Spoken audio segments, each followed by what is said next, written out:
We are streaming now, and what I'm going to do is all of that stuff that drives me mad. So what you can do to help out is kind of help out to test our audio is to kind of speak nonsense or gibberish, just stuff that happened over the past several days that you might think would just fill in airtime, so to speak. Okay. I had sent you earlier something about an author that I had interviewed before, who wrote a book called Fentanyl Oh, Incorporated. yes, yes. How But both aren't you gonna? chemists. Aren't you gonna speak about this when we officially start the program? Yes, yes. Oh yeah, you So don't need okay. to So talk right about that now. now. Okay. No, no, no, All no, no, right. no, no. Just now, at times like this, where we go to the top of the hour, it's literally just nonsense. You just talk like the weather or something, like literally Oh, just nonsense. We're just filling in airtime. So oh. what I can do is show you how it's done. I mean, I just mutter. I Oh mutter. yeah, well I listen, yeah, because I look forward to the small talk at the beginning too, because that's interesting, you know. Yeah, so is Brendan going to be joining us today, or is he busy? Oh, Or unfortunately, he found a job. Hopefully, you can help him find a better one. But for right now, he had to find something oh no, immediately. He's working till 6 p.m. California time or 8 p.m. Central, and so he'll try to join us. I may not have the confidence to bring him on time or 8 p.m. Central. Okay, here we're echoing, And so that's good. so he'll try well, to you know, I spoke join with my us. son, and Mhm. he's right now he's working. I think he'll probably be getting off like around 9 Central Time, which would be 7 California time. But I told him about the subject line for today, and he had something to say about the synthetic marijuanas that are out there, and just the ridiculous of it. People um, are overdosing on that stuff, thinking that Oh they're yeah. You getting can real weed. again. You can bring that up when we officially start the program. I mean, that's all very relevant. That's all very important stuff. I mean, you don't want to waste that now to take us to the top of the hour. Right, right, People are okay. just now kind of gathering around. Did your son want to come on? Well, he's still at work right now, so I did tell him about the subject line. So if he doesn't get a chance to come on today, Son want to come on? he'll definitely want to come on, and well, probably when he's been prepared, or probably did some reading up today on the subject. But yeah, that's one. When I told him about my subjects, he said, "Okay, well, that's I can have some input on that, Mm-hmm. you know." So Yeah, yeah. I'd be happy to have him on.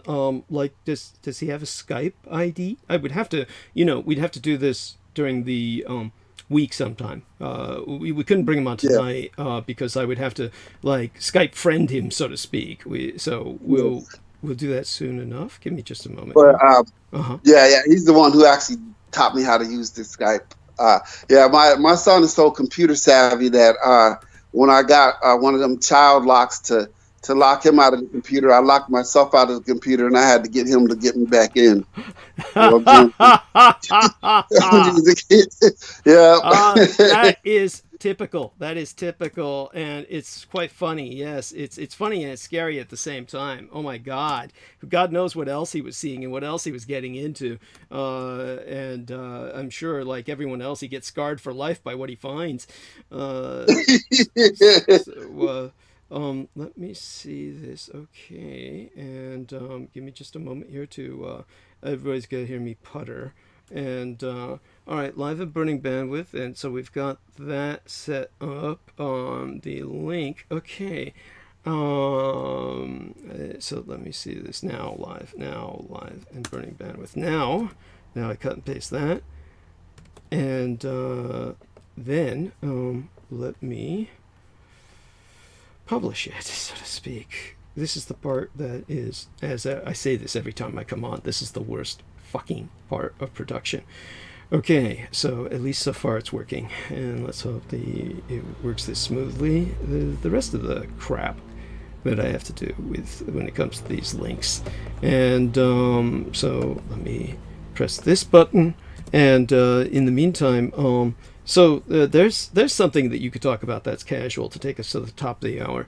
Things that you might have found your son looking at online that you found alarming, or if you never found anything like that, things that your son taught you to find on the computer that you found alarming. Well, I'd say overall he's a good kid. I don't want to embarrass him too much. I mean, especially since I got him listening to your show, and that's another thing I was going to bring up was your show is there's very few shows that I take to my son and say, you got to listen to this. Oh, thank you. So after I really started listening to you, you did a history lesson on Tennessee. A massacre in Tennessee of a Black History thing, and so I text him on the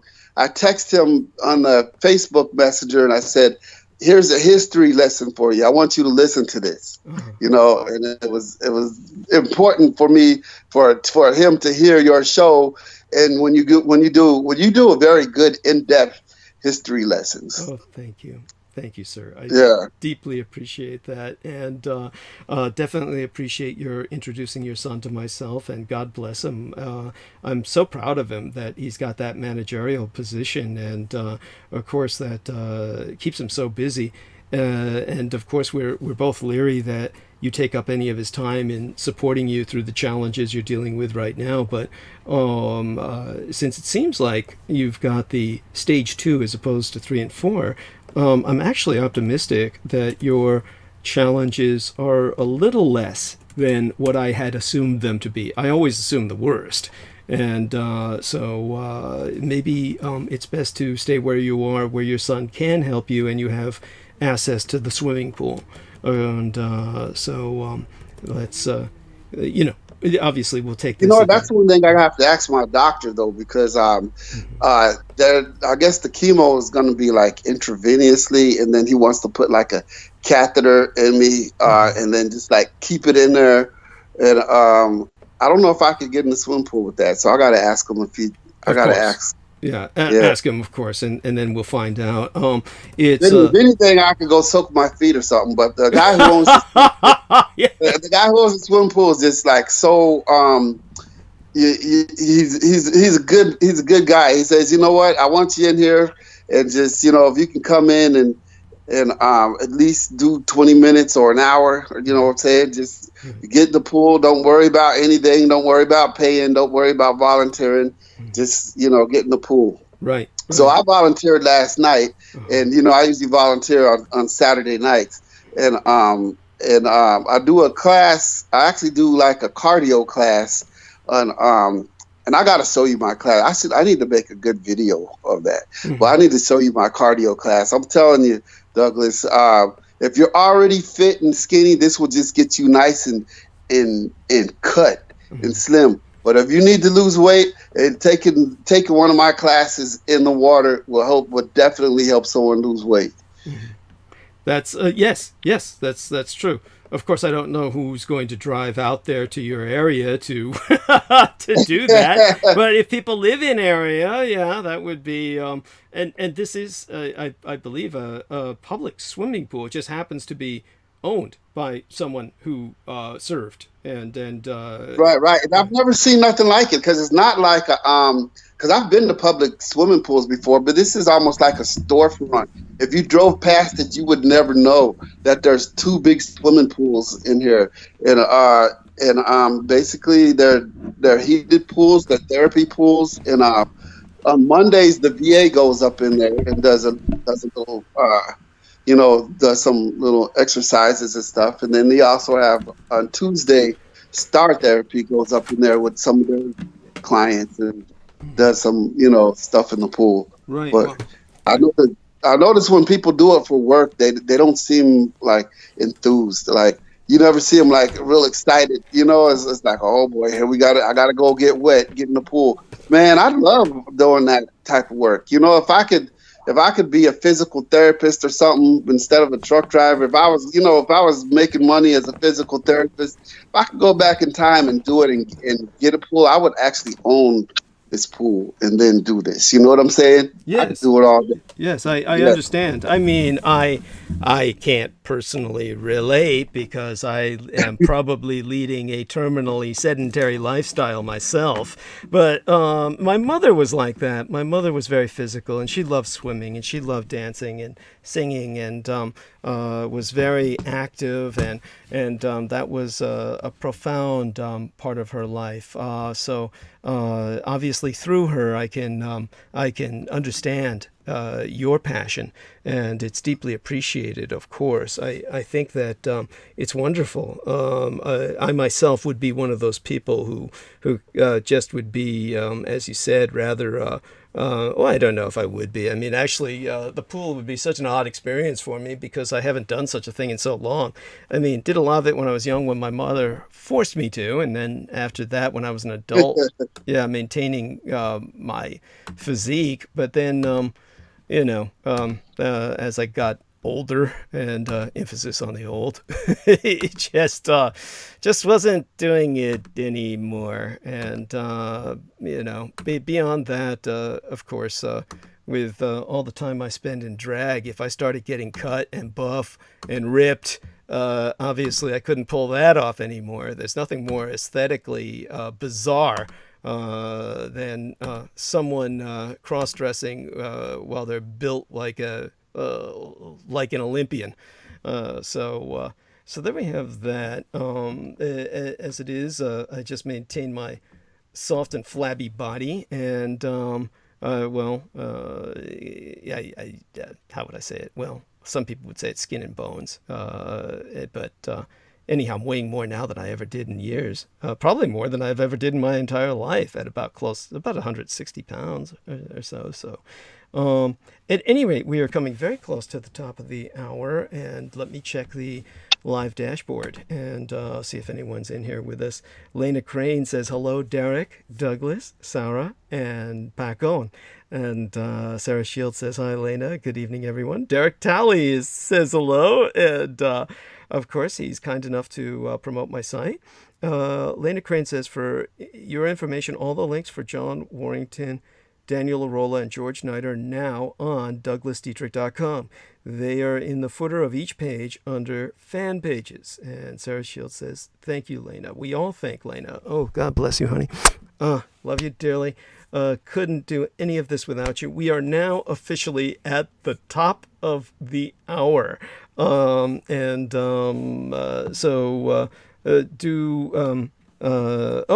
King Raw 85 says, loud and clear, brother. So thank you, King Raw 85. Deeply appreciate it. Sarah Shields says, funny, loud and clear, Douglas. All right. And with that in mind, Sarah Shields, honey.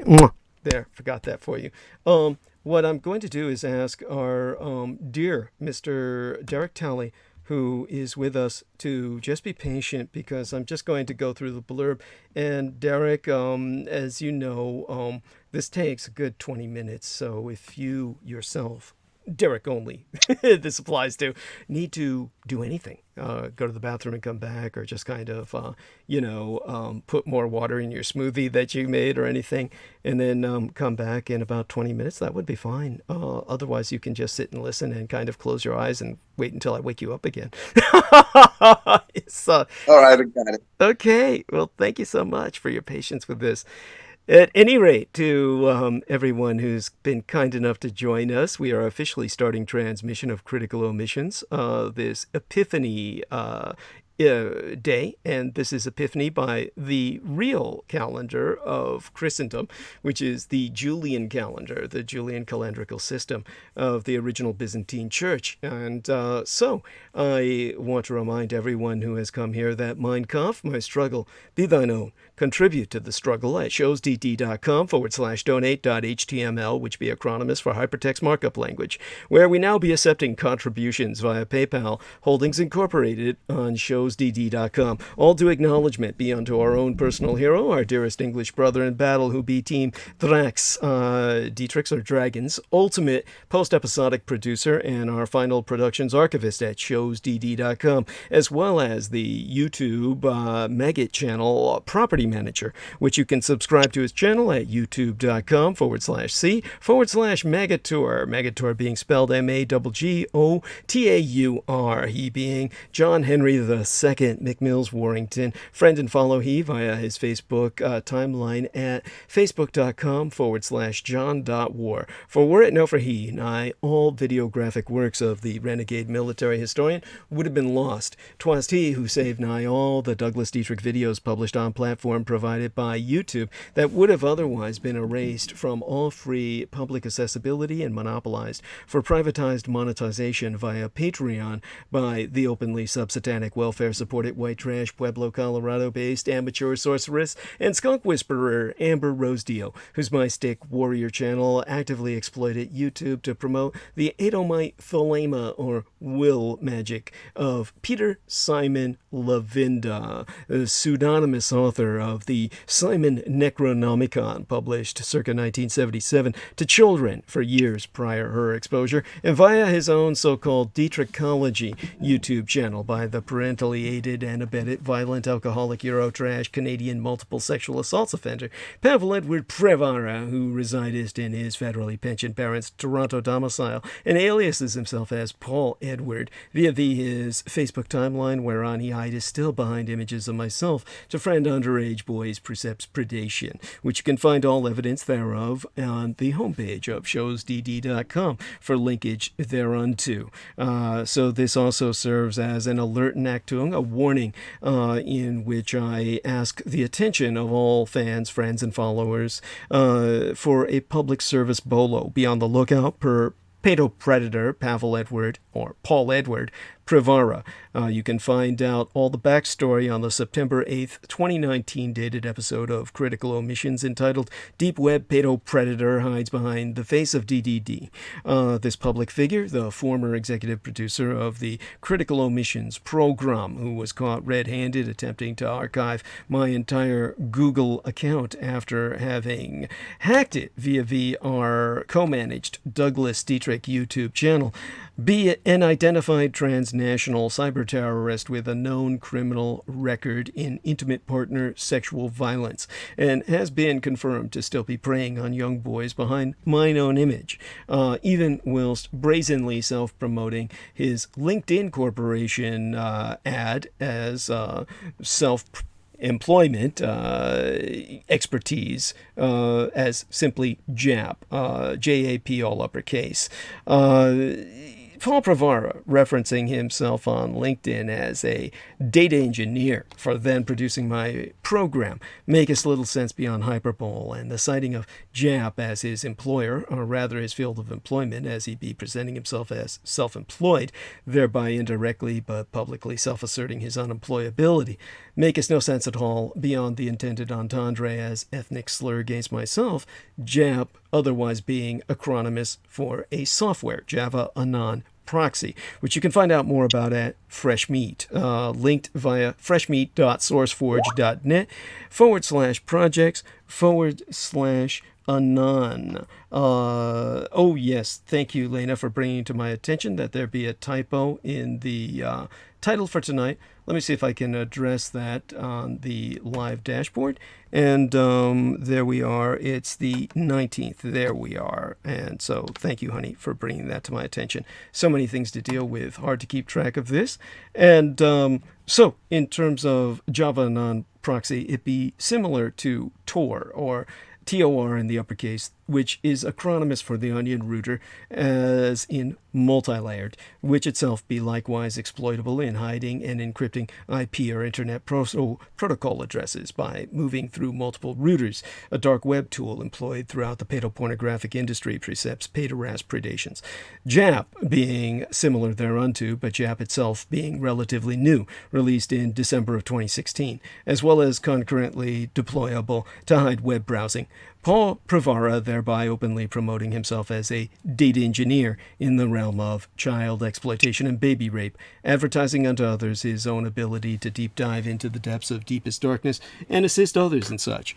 His About section in Linked readest, my objectives remain the same, resolve data problems through abstraction, which all too obviously maketh no sense whatsoever, a silly string of terms comprising a non-sequitorial word salad. A data engineer develops, constructs, tests, and maintains architectures, such as databases and large-scale processing systems, which altogether might be occulted. It is obfuscated as abstracting data problems, but it's not how anyone seriously seeking employment would ever advertise themselves.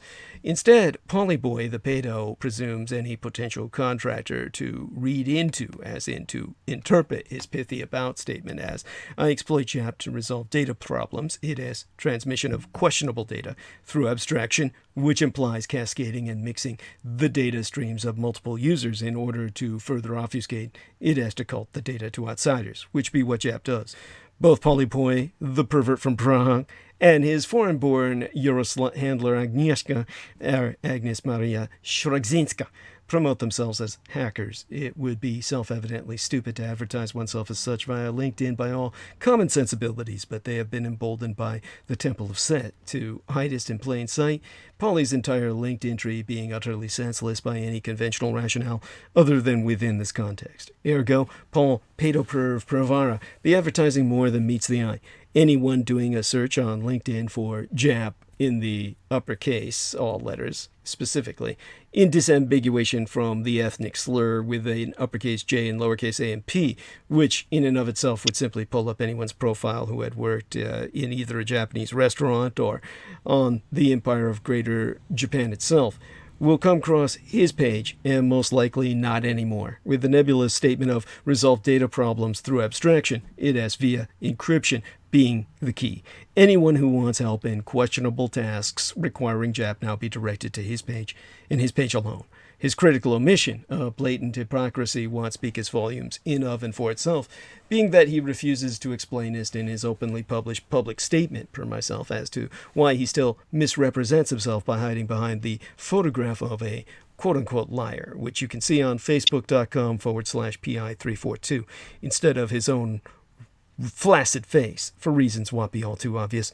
No one would friend him by his own wretched appearance, despite the fact that he tells underage minors that they have finally found Waldo of the Where's Waldo franchise, and that Waldo was really Harry Potter, his other preferred self-misrepresentation, all along, afore offering to let them play with his magical wand. And one final warning by way of Pavel Privy, the pedo-predatory pervert from Prague. He has now established a false Twitter account by which to continuous misrepresenting himself called, all in the uppercase, at DDD_now. The official Twitter account for myself be at Doug D. Dietrich with only the D's in the uppercase. Both the identified malefactors, Rose Dio and Paulie Privy, ultimately boasted themselves activated assets of the Temple of Set founder, the Setheistic, it is satanic, high priest and primary Wikipedia contributor, the United States National Security Agency Deputy Director, Dr. Michelangelo Mikey Aquino, Colonel, United States Army, Special Forces, Psychological Operations, retired but laterally transferred into civilian intelligence, wherein he ultimately attained the civilian equivalent of the rank of general, which in bureaucratic parlance is known as a supergrade. These activated assets of his being parcel his ever-swelling cult of the kings of Edom, it is the anti-gods. But now you, too, can do your part to help in the fight against total annihilation. Spread the word about Douglas Dietrich, that he, the biological son of Adolphus Jacob Hitler, which you can find out more about at douglasdietrich.com/2019//05/08/Douglas Dietrich, son of Adolf Hitler, fighting against white supremacist neo-Nazis, and confer a footnote on my bio, sire, on the homepage of showsdd.com while there, to find out the meaning of my biological's father's name, that I be alive and well and resident in the city and county of San Francisco, and, if at all possible, electronically relay thy contributions at showsdd.com/donate.html. People are forever asking myself what they can do to fight the pedopathophalocracy, such being our present Slavo-Western government by patriarchy of pathological pedophiles. You can all help spread awareness by supporting myself. We have a new contribution page on DouglasDietrich.com where you can make his donation online using either thy credit or debit card. Simply go to DouglasDietrich.com and click the red Donate button.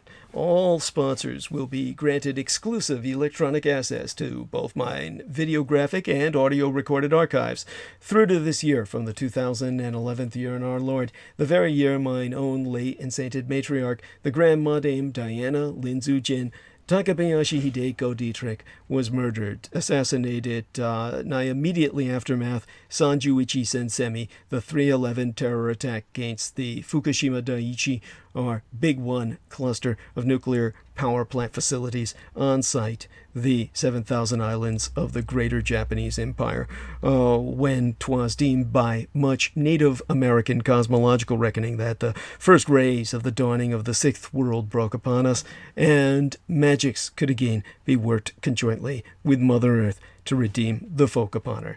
They're not on YouTube anymore, where on the internationally recognized renegade military historian and intra-global crises analyst Douglas Duane Dietrich, long agone, established his high-profile visibility platform per rationale of personal security by way of public promotion. So visit showsdd.com/donate.html and donate online, where 'tis fast, easy, and secure. Only on contribution will thy membership be processed within 48 through 72 hours, between 2 to 3 days, for full access to all mine archives, meaning all those videos that John Warrington saved, aside those on the Maggot Douglas Dietrich channel and the YouTube channel named Taboo Bros 2, which is spelled TABOO space BROS space Roman numeral 2, as managed by mixed martial arts maestro Daniel Arola, whom you can visit at facebook.com/Daniel.Arola.3 of Damage or Daniel Arola Martial Arts Group, Incorporated Kali Combatives. Yea, so all the Magator-backed Dietrich-hosted vids now be available unto all, accepting contents accessible via the aforementioned TB2 and Maggot YouTube channels. Our extensive showsdd.com archives now including even the old, ostensibly professed Revolution Radio archives obtained from the late and unlamented controlled oppositionist Mike Ringley, thanks to private purchase by the well-established alternative acid rock band Deep Space Pilots, whom you can visit at deepspacepilots.bandcamp.com, lead bandsman Ronald P. Stroyne, whom you can friend on Facebook as Zeb Shepard, he being general of practice attorney at law, in good standing at the law offices of Ronald P. Stroyne and Associates, serving the Chicagoland area's legal needs since 1980 in federal appellate practice, divorce and family law, real estate, bankruptcy, criminal, and DUI. You can visit him at thedebtfreeway.com, as well as the Soy de San American Freedom Radio transmissions I myself hosted through the month of May 20th, 2018. Therefrom, that Pavel Edward Provara smuggled onto YouTube, precepts ultimately copywriting such for himself, as alluded to within entitlement of same episode, or the same episode that be dated May 20th of 2018, Douglas Dietrich on American Freedom Radio, about being introduced to American Freedom Radio. Those episodes being re-recordings with new images taken from correspondent points in mine presently banned Facebook timelines, but reformatted per the date our Grand Magator John Warrington named each file, and along other John Warrington uploaded programs, inclusive videos, are only to be found now on DouglasDietrich.com, once upon you click that red donate button. On past transmissions, I have informed our listeners about the option to send us checks or monetary orders to mine own physical mailing address in order to avoid paying the middle person. Now my manageress, Lena Shea, has asked myself to clarify unto our audience that I was referring to PayPal Holdings Merchant Services as said middle person, and not herself, who be an unremunerated volunteeress. As my webmistress, the young Madame Lena Shea has been relaying thank you communique on mine own behalf unto everyone who submits their donations online. My presently transitional website situation be in no way, shape, or form analogous to the Aquino designated suppression asset Lorian Ann Fenton handling, in which she was assigned to sabotage all my contacts per potential sponsors and all my communications via the open public, while stealing any and all incoming fiscal succor intended for myself as her personal profits. So, fair goddess and dreadnought, whether ye send donations online or through the postal services, it will reach myself. Accepting online donations cost us roughly 3% plus or minus to process, so you can help us save a few extra dollars by mailing either checks or money orders, never cash, to the personal residential address of the Mr. Douglas Dietrich, which itself be listed on douglasdietrich.com. The most important thing being that people regularly donate what they can within their means. And of course, foremost among Axis Daddy D's donors, aside his lady and mistress Lena herself, be our most beloved greater British brother in battle, the Team Thrax, Dietrich's or Dragon's heavyweight lifting keeper of the spirits, and YouTube Bizarre HD channel, Managing Mixologist. You can subscribe to his channel at youtube.com/user/bizarrehd, which itself be spelled BIZAREHD. The Mr. George Edward Knight, whom you can friend at facebook.com/george.e.knight.7, mine own personal hero who has substantially delivered towards my salvation from the streets, and whose self-produced videos entitled How the United States Won World War I and Why We Are Still Legally at War with the Third Reich both be factually substantiated per mine own expositions. Indeed, the last Dithrakol Gulvies, the son of Dietrich's or son of a dragon's, Anglo-corrupted as Dracula's, expositions via YouTube would not be possible sans generous benefactions from my listeners on a monthly basis. I be the only person on the surface of this world with the insider knowledge and experience necessary to lead thy resistance against the Russo-sub-satanic occupation and anti-godly insurgency, it bearing no end of emphasis that Jude, or Anglo-corrupted as Jedi, literally Master D, or the Master of Enlightenment, myself, is not paid to articulate mine expositions, and have never once been remunerated for my services, rendered unto thyself and all thy holdest dear, at incomparable sacrifices to myself, most tragically of all my loved ones, in my most singular and quite unenviable role as the ultimate public informant, at personal risk, still at large. Your taxation cannot support me, as I be denied access to the United States Department of Veterans Affairs in terms of benefits and or services due dishonorable discharge. So again, go to douglasdietrich.com and click Donate. The very survival of the human species be at stake, and I am not exaggerating. Do not wait. Donate now. It be appreciated beyond my ability to express in any language. Subscribe to the Douglas Dietrich YouTube channel at youtube.com/Douglas Dietrich, /C/Douglas Dietrich after the youtube.com, and click the notification bell in order to receive notifications that live streams has started. Again, that's youtube.com/C/Douglas Dietrich. Finally, emphasize that Douglas Dietrich referenced thyself to purchase thy ticket to review his live and personal headline presentation to be delivered as one of 3 keynote speakers for the Living Truth Summit on site, the sacred Mount Shasta, this pending June 18th through the 22nd, Anno Domini 2020 of our communal era. My gratitude unto thee all who grace my self-support. Most blessed be thyself and all thine own. We have due acknowledgments to the anonymous young lady who usually appears in the Facebook personal messages service. And I don't know if she's there. She knows who she is. She actually sent myself via $8 worth of express mail, 100 United States dollars, and 40 United States dollars in Whole Foods gift cards, my personalized SNAP or Supplemental Nutritional Assistance Program, my plastic food stamps, if you will, which I used in totality in a single swipe this time, both of them at once, to get myself enough supplies to sustain myself, or help towards that. Most of this was sweets as she recommended, or a few of them were. Certainly, I'm quite into the snacks. Altogether, she spent on the mail itself and the gift cards and the money order, 150 United States dollars altogether. God bless her. And Shout out to Ken Swanson, who sent myself a money order for 20 United States dollars. He lives in Moline, Illinois, on the home of the Rock Island Arsenal Museum and the gun Jesus of Forgotten Weapons. That would be Ian McCullum, who does this wonderful series of videos, Forgotten Weapons, and basically kind of like a firearms hippie, and excellent detailed historical videos that should be, how would I say it, just required diet for anyone who is interested in history at all.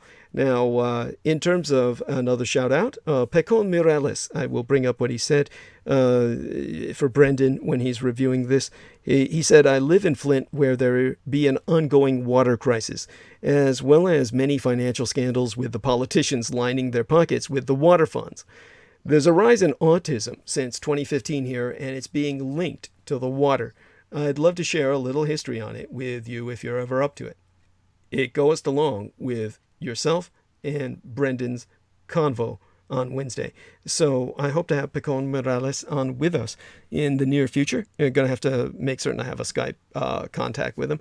And we have mass prayer requests, of course, this time for the Team Track Grandma Dame Maria Michaela Grigorich herself, whom you can friend and follow and morally support at facebook.com/Mary.Grigorich, her surname being spelled Gregoric, facebook.com/Mary.Grigorich. She be the administratress of our auxiliary DDD PCF, our Douglas Dwayne Dietrich public community fan page, which you can like and follow at facebook.com/DDD-Douglas-Dwayne-Dietrich. And of course, she's going through a terrible time right now. So do send her what you can. Oh, our young lady is in the messages. So thank goodness. So she showed up, and always good to have her by my side and behind my back. Love you dearly, honey. And with that, we are going to turn now towards our very special guest, the magnificent Derek Talley, who... let me describe a little bit about tonight before I go to him. Several points to bring up, and we'll return to some of these points. But we, of course, had the anniversary right after my latest transmission of the scalar weapons attack on Japan that happened via the Om Shinrikyo cult. And I have no time to deal with that historically very important incident tonight. There was just too much that's been going on now that we have to deal with now, unfortunately. So this is just too much ongoing right now to contend with that. But for those of you who are not familiar, what happened was known about, 1995. So let me do a little bit of calculation there, and Derek or anyone is welcome to help me. It wasn't all that long ago that this happened, but it was a long time ago. So 1995 subtracted from 2020, 25 years, a quarter of a century ago, was on the 17th of January. We had the Daiichi Bango Hanshin Sen Shinsai Seme, which is the great 117 Hanshin terrorist earthquake attack of 1995. Now, January of 1995 was the last month of the Year of the Dog by East Asia's zodiacal cycles. February of that year ushered in the Lunar New Year of the Pig, in which my late and sainted Cyrus was born, and a wonderful year, the pig representing prosperity, never going hungry, so many other factors that make it so important that we've had that African swine flu virus impact China and other areas of the world nearby, but particularly China so devastatingly, because the pig is, of course, the primary source of protein in China in particular, the basis of their diet, the foundation thereof, without pork, of course, people begin to die. So I wanted to talk about the scalar weapons involved in that, and someday soon I do promise to go into that, and hopefully we'll get into that in March. I'll probably deal with it in March so that people have an understanding of what happened, because March was another terrorist attack on Japan, which was, of course, that which resulted in the Fukushima Daiichi meltdowns of the nuclear reactors. So that will hopefully we'll put that on the calendar for when I discuss scalar weapons in depth and the history behind them and their deployment. And with that, of course, coming back to where we are tonight. Tonight is, of course, when I honor my familial lineage just by hosting this episode tonight from the Aldrich Gong line of the proto-Christian Sons of Seth, not to be confused with the Temple of Set, the Sons of Seth being named by the prophet patriarch, the righteous third son of Adama, literally rudden or blush, the first farmer. And of course, so we're hosting Eastern Epiphania, or Epiphany, literally revelation, live stream tonight, as determined by the dating system of the original Julian calendar. And I'm special guesting my fellow former Marine and brother in battle, Derek Talley, as a kind of weekly correspondent for as long as he's willing to do this throughout the duration of his treatment in chemotherapy. For what turns out to be surprisingly and hopefully only second stage cancer. In other words, it's confirmed to be second stage as far as we can see, which is a pleasant surprise, actually. I always assume the worst. So it's less serious than I thought, nevertheless serious enough, and therefore we must maintain him in our prayers. You can morally support him by friending and following him on Facebook at facebook.com/Derek.Talley. And we're both here coincidentally on the night of the eve day of tomorrow's holy day, which gave us this long weekend, the Right Reverend Dr. Martin Luther King Jr., Philosophiae Doctor, or PhD in systematic theology, a progressive National Baptist, born Michael King Jr., assassinated, and a recipient of the Nobel Peace Prize, circa 1964, a posthumous recipient of the Presidential Medal of Freedom, and a posthumous recipient of the Congressional Gold Medal. Now, we're doing this even whilst I'll just briefly and bypassingly contextualize the Confederate States holy days. There's several of them that they've clustered via various states around the Martin Luther King Day as kind of a contra cultural statement against it. And in all, what we're really doing is celebrating the Oriental Christian Julian calendrically dated coronation by the Zhonghuaren, or Chinese sage kings of our Lord Jesus Christos, Jesus the Christ. And in that celebration, we bring on Derek Talley. Again, maintain him in your thoughts and prayers. And Derek, thank you so much. You've waited till the bottom of the hour. I've been able to take us there. And I'm going to give my voice a break. So just take over.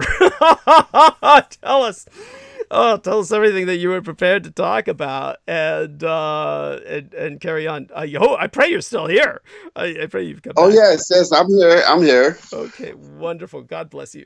Tell us a bit. Of course, this is what everyone needs to know. We need an update on your carcinoma, your cancer. Tell us again briefly what happened, how this was discovered, and what they're saying now. And let us have it.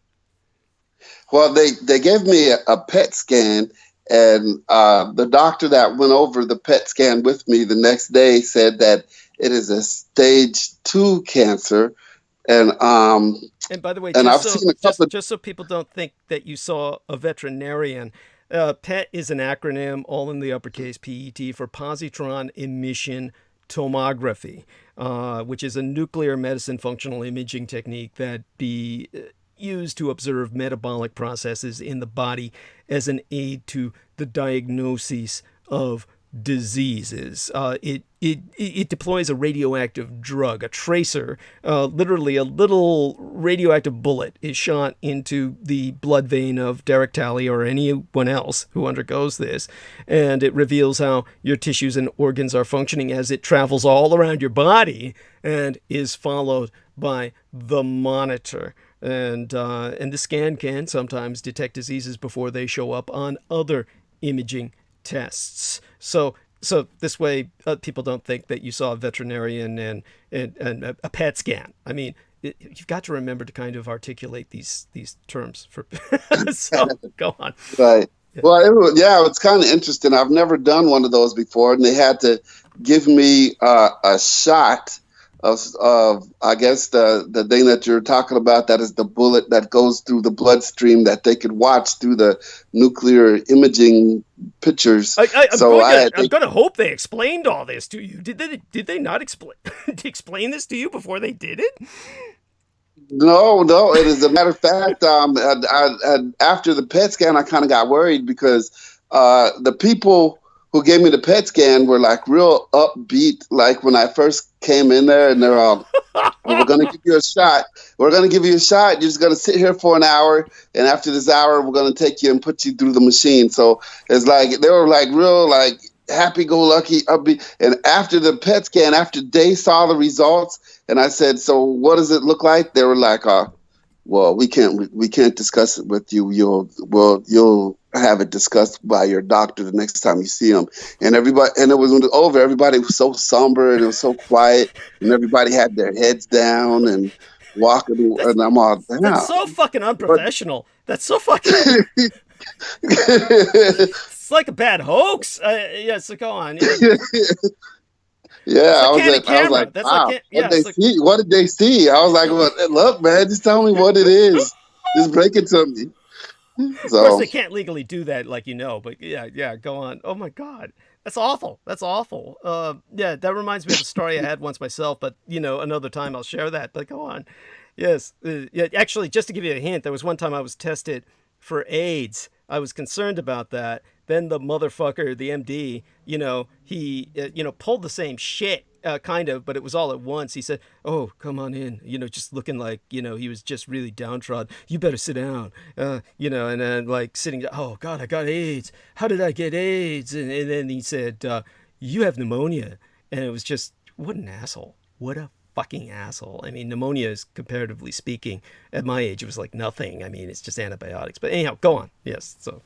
Yeah. Right. So the next day I had to meet with an oncologist, and he said he pulled out some kind of chart that I had, and he said, I have stage 2 cancer, and that it's what I'm going to have to do is he didn't say whether it's spread. He didn't say whether it's spread or not, but they made an appointment for me to see the ear, nose, and throat doctor, who also has that, my results.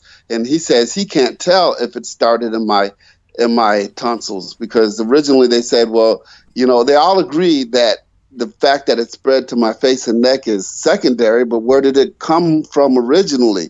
So he doesn't know. So now they're on January 27th. They're going to have to go down and do another biopsy.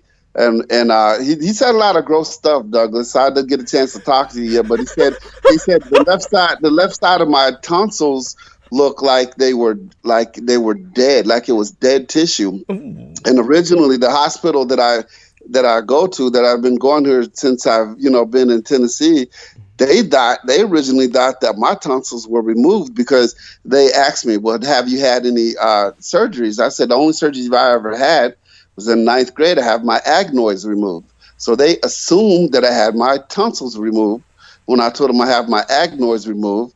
So then when they found out I still have my tonsils, but I have my adenoids removed, it's like the doctor went. I love this doctor. He's just so blunt. He said, "What kind of Mickey Mouse outfit removes your adenoids and doesn't remove your tonsils?" You know what I'm saying? And I said, "Well, I was the Air Force hospital." But by the way, clarify again for our listeners that the reason he made that comment is because it's much easier actually to remove the tonsils, and it makes no sense that they did one without doing the other. So Right.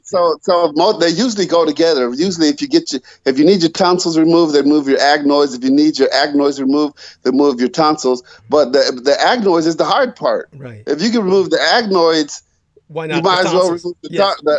you might as well move the tonsils Yeah. too. While you're For there. according to the doctor. Yeah. Yeah. And so So that is bizarre. And but what happened was that your tonsil tissue is apparently at this point it's vestigial. It's rotted, and this may be collateral the cancer. But what they're saying now is they're not certain that that was the source of the carcinoma. Correct? right. So on the 27th, I got to go in for a larynge something Laryngenoscopy. oscopy. Yes. Yeah, so they're gonna start poking and prodding some more around there and seeing what they can figure out. But yeah, they said my son said he's gonna request off that day because he's got to take me to the hospital during the surgery and then take me home after the surgery. And they already wrote me a letter for my job to be off for 2 days in a row because I said, okay, so I can't go to work this day. They said you definitely can't go this way to work this day. You may not be able to go to work the next day. So Mhm. so I'm gonna have 2 days off, take 2 personal days. Good day, good way to start off the year, Right. So Well, by the way, yeah. just so people understand, a laryngoscopy is an exam that gives your doctor a close-up view of your larynx and your throat. The larynx is your voice box. It's located at the top of your windpipe or trachea. It's important to keep your larynx healthy because it contains your vocal folds or cords so that you can talk. So what we were concerned with is Derek ultimately potentially losing his voice. So this will find out. Basically, it's like an endoscopy, which goes down your throat with a tube. It's an endoscopy of the larynx, that part of the throat, and then this medical procedure will allow the MDs to view the vocal folds of Mr. Talley and his glottis as it would any other patient. And the aspect of this that's just disgusting is they're going to go through his nose. So they're going to stick a tube up his nose, and he has that to look forward to. And it'll have a camera on the end with a flashlight, and he'll be able to see himself on camera while they do this, presumably. So he can hear them when they, make commentary. And of course, usually it'll be some technician who'll say some stupid shit like, "Oh, now you're on TV," or something stupid like that. And I think they're gonna knock me out. They're gonna knock me out. oh, lucky So you. because Lucky you. yeah, So, yes. because I said they said, well, you can't drive here. And I said, well, can I take an Uber? They said no, not unless somebody's with you in the Uber because we're gonna when we release you, you're gonna be somewhat incapacitated, and we're gonna give your medicine to the person who's with you to take home. We're not giving that medicine to an Uber driver. Right. So. Right. Yeah, because he'll dump you off on the side of the road and steal your medicine and shit. Yes, with what they pay Uber, he'd make more money that way than the ride. Oh my, they've got it down. The cynicism is all too justified. It's tragic that it's the world we're in today, and yeah, so it's like a colonoscopy. Basically, they don't allow you to go home if he didn't have any relations. Mr. Talley would be basically forced to call an ambulance, and theoretically, that would be charged on him, etc. But he has a wonderful support system in his family, very blessed with that, and they're wonderful people, and hopefully we'll have members of his family on in the very near future. So do talk to both your son and your father. I don't know if your father is familiar with Skype. I presume that you've spraketh unto he on Skype before, or no? I never spoke with him on Skype, but I did talk to him about your program, and he liked it, and he sent it off to a couple of his friends and some of my uncles and aunts to listen to. So, Yeah. Wonderful. He's very kind and very understanding. That's remarkable for a man who was a careerist in the military. That is remarkable. But he would understand, and I hope he heard the good things I said about him. and Yeah. and And then you know what, my son has like more of the same kind of views on the military that you do, and you know what, I'm not mad at him. You know what I'm saying? I'm yes, not mad.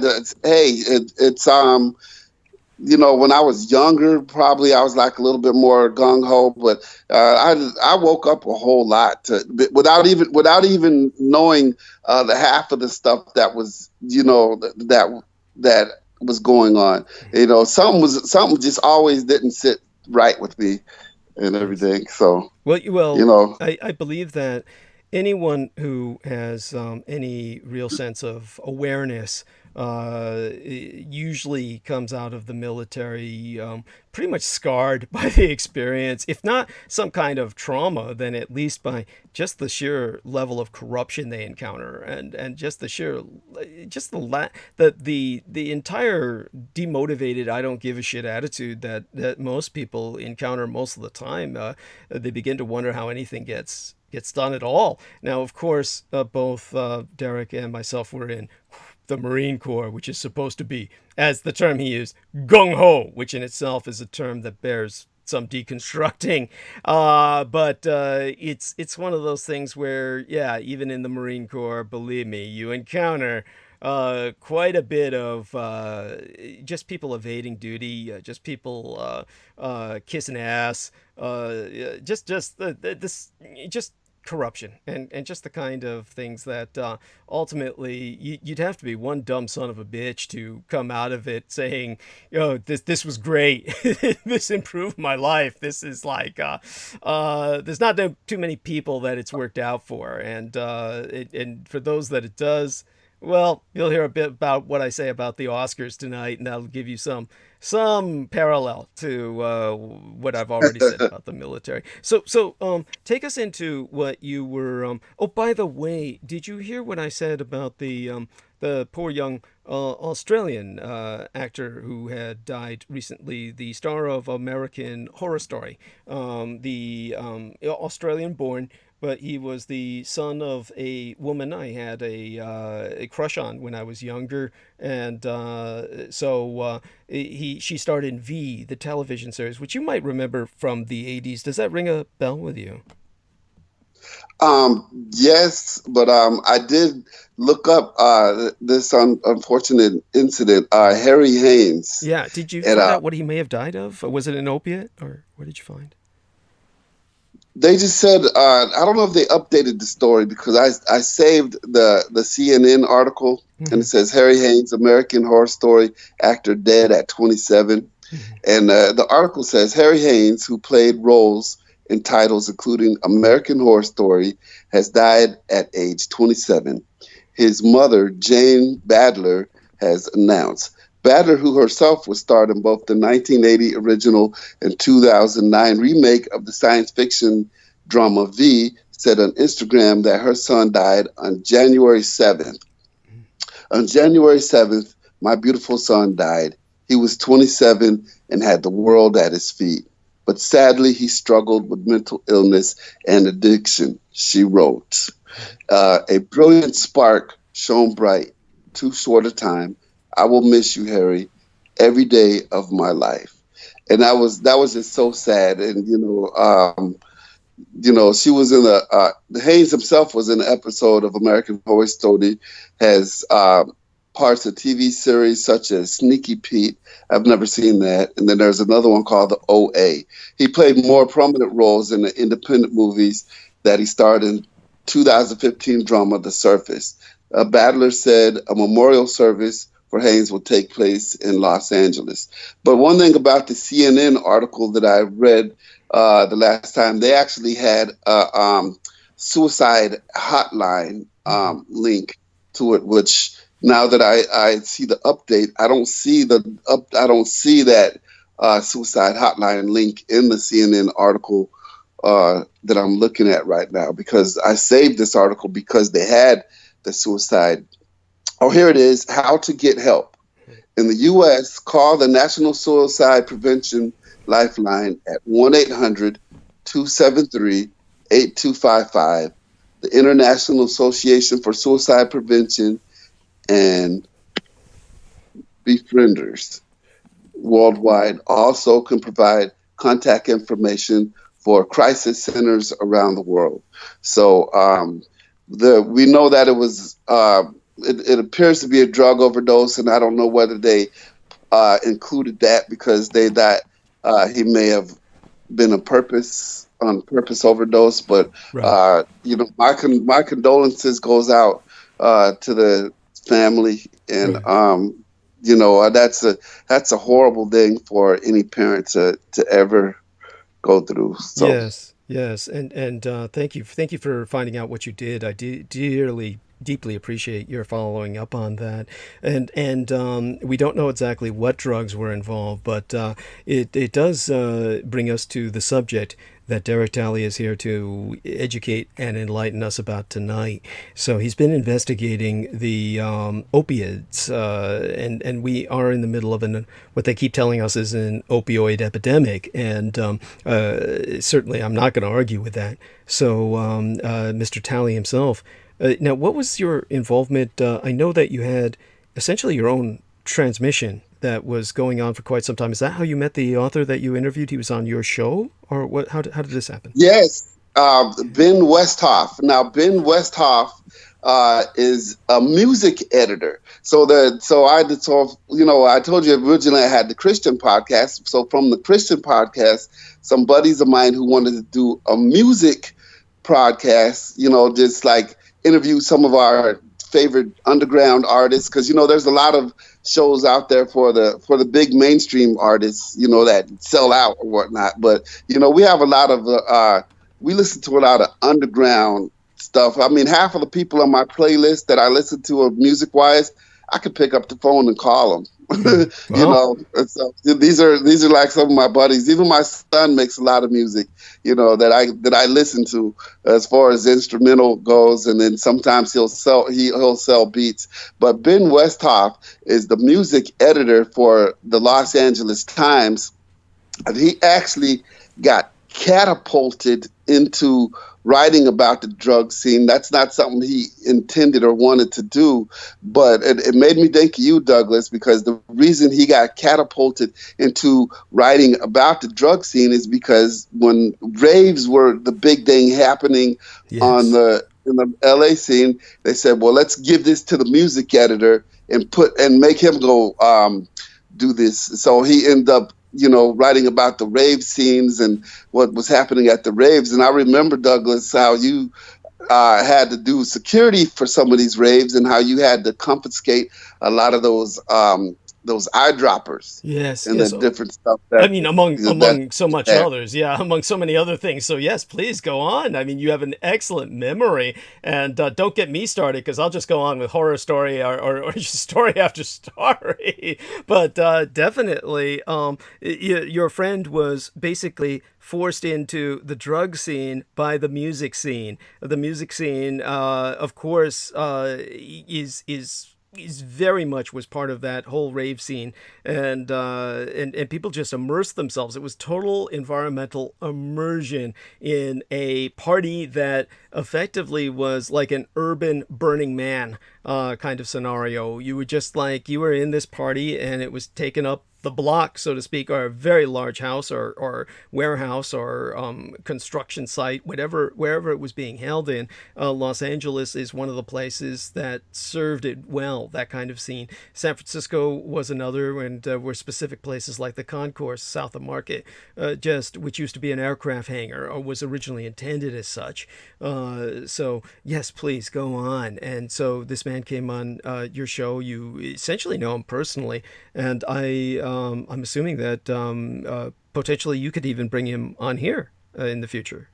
Yes, yes. So when I interviewed Ben Westhoff, uh, it was for his book called Original Gangsters. Yeah. And in the book Original Gangsters, for those that are into the hip hop music scene. He dropped some bombshells on our show that we knew nothing about.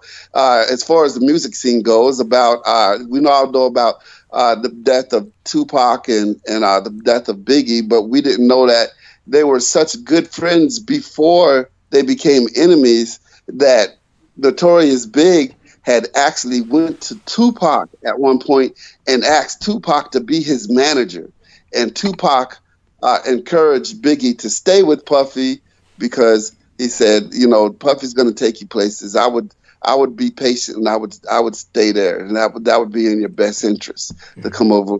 So at the end, a lot of people who don't know much about the end know that it was probably Biggie that killed Tupac, and that's what a lot of people say. But he gets down to there was he even had to bring up this book in the writing of his new book. Now the newest book he has is called Fentanyl Incorporated: How Rogue Chemists Are Creating the Deadliest Wave of the Opioid Epidemic. So he told me that he was going to be writing this book when I interviewed him on the last book that he wrote, Original Gangsters.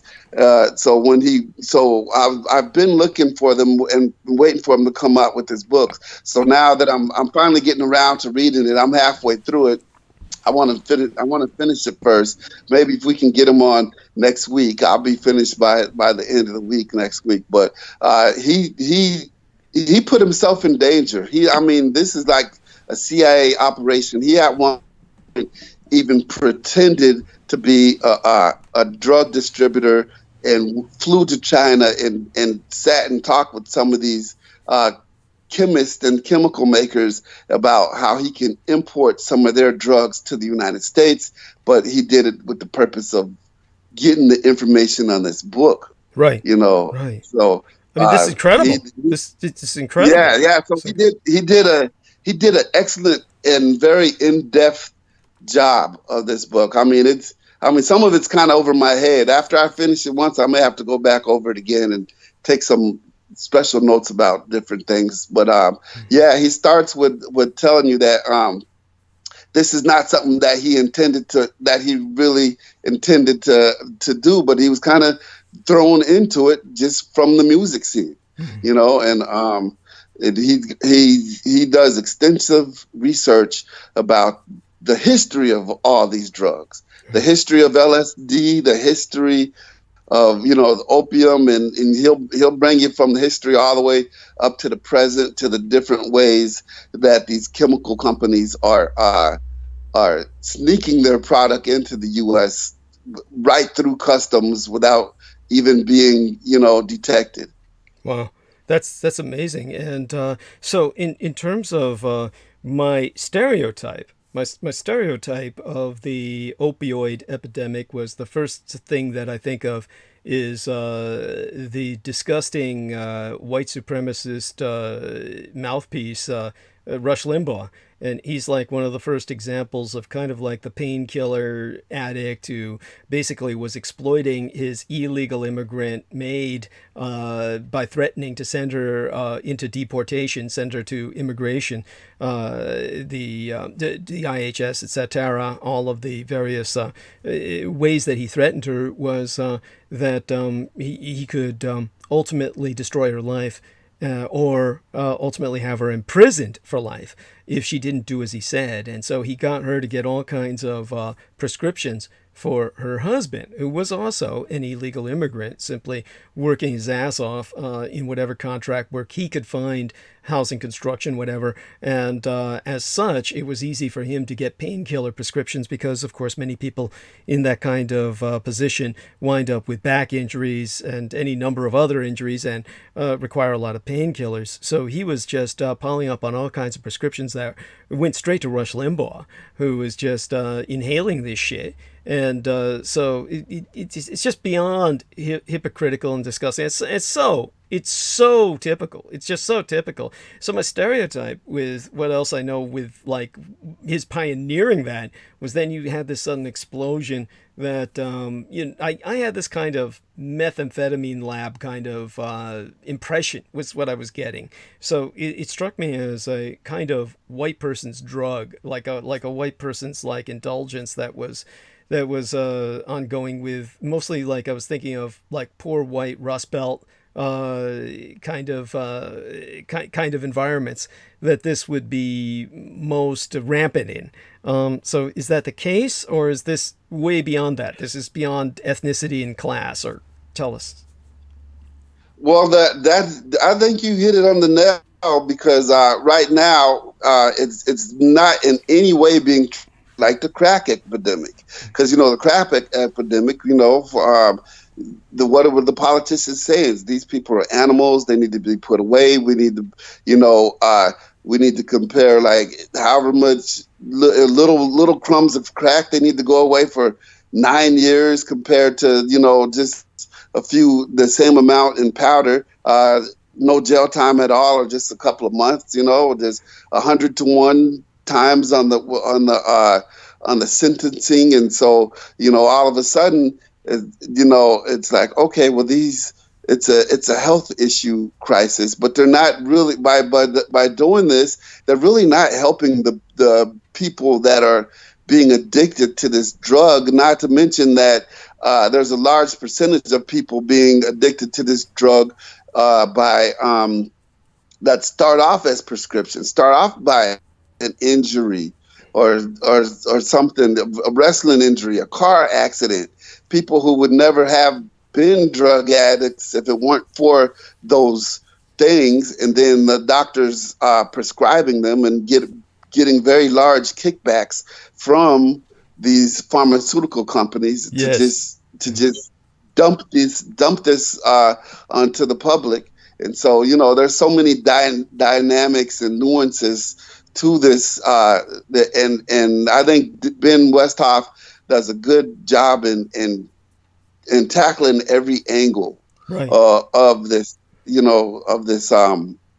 epidemic. But you're right. So what they've done is they've like destigmatized it. They've destigmatized this as a health issue, that this is a public health crisis because it's a majority white problem, because most of the time you don't have African Americans with that level of access to easygoing doctors that are pill rolling. So you've got all of these whites getting on these painkillers and then graduating to a higher degree of self-abuse with the fentanyl. It's like, based on that alone, what I've just said, can you add more to that? Well, that's about it. That, I mean, it's kind of just just that simple. It's you don't see you don't see people trying to say, okay, well, let's put these people away for life and throw away the key. I mean, you could walk into a police station and tell them that you have drugs and that you're ready to quit, and they can't put you in jail nowadays. And so, I mean, they're even having like legal shooting galleries up in Pennsylvania. Holy shit! Where you could go to Pennsylvania and just well, we don't want you to overdose on the street. We'd rather you be in here with some registered nurses who will help you help you find a vein or whatnot. That's all poor things. Yeah. So what they're doing is they're basically enabling. They're enabling this, and it's turning into its own industry. So what you're telling me is that this is it's that there's no intention of really solving this problem. They're making too much money from it. It's God. But they're preying on their own. It's like a subclass. It's like a subculture, a trash class of whites that is being exploited by the pharmaceutical industry at this point. That has basically gotten these people hooked originally, and then there was the street factor that got them deep to the point where instead of even trying to cure them, they're the patients that they never intend to cure. This is this is dystopia. This is science fictional. It's, Right, and then with some of these rogue chemical companies that are in China that are bringing this stuff over here, some of these companies are it's so convoluted now that some of these companies are making millions off of doing both legal and illegal business at the same time. yes, yes. Now this Yeah. is Go on, go on. I read a book called How to Create Your Own Drug Cartel, which it's not about how to create your own drug cartel, but what it's more about is how these drug cartels work as they work the same way as corporations, up until the point to where the drug cartels aren't following the business plan of the corporations. Corporations are starting to follow the business plan of the drug cartel. Right. Oh my Yeah. God. So Walmart is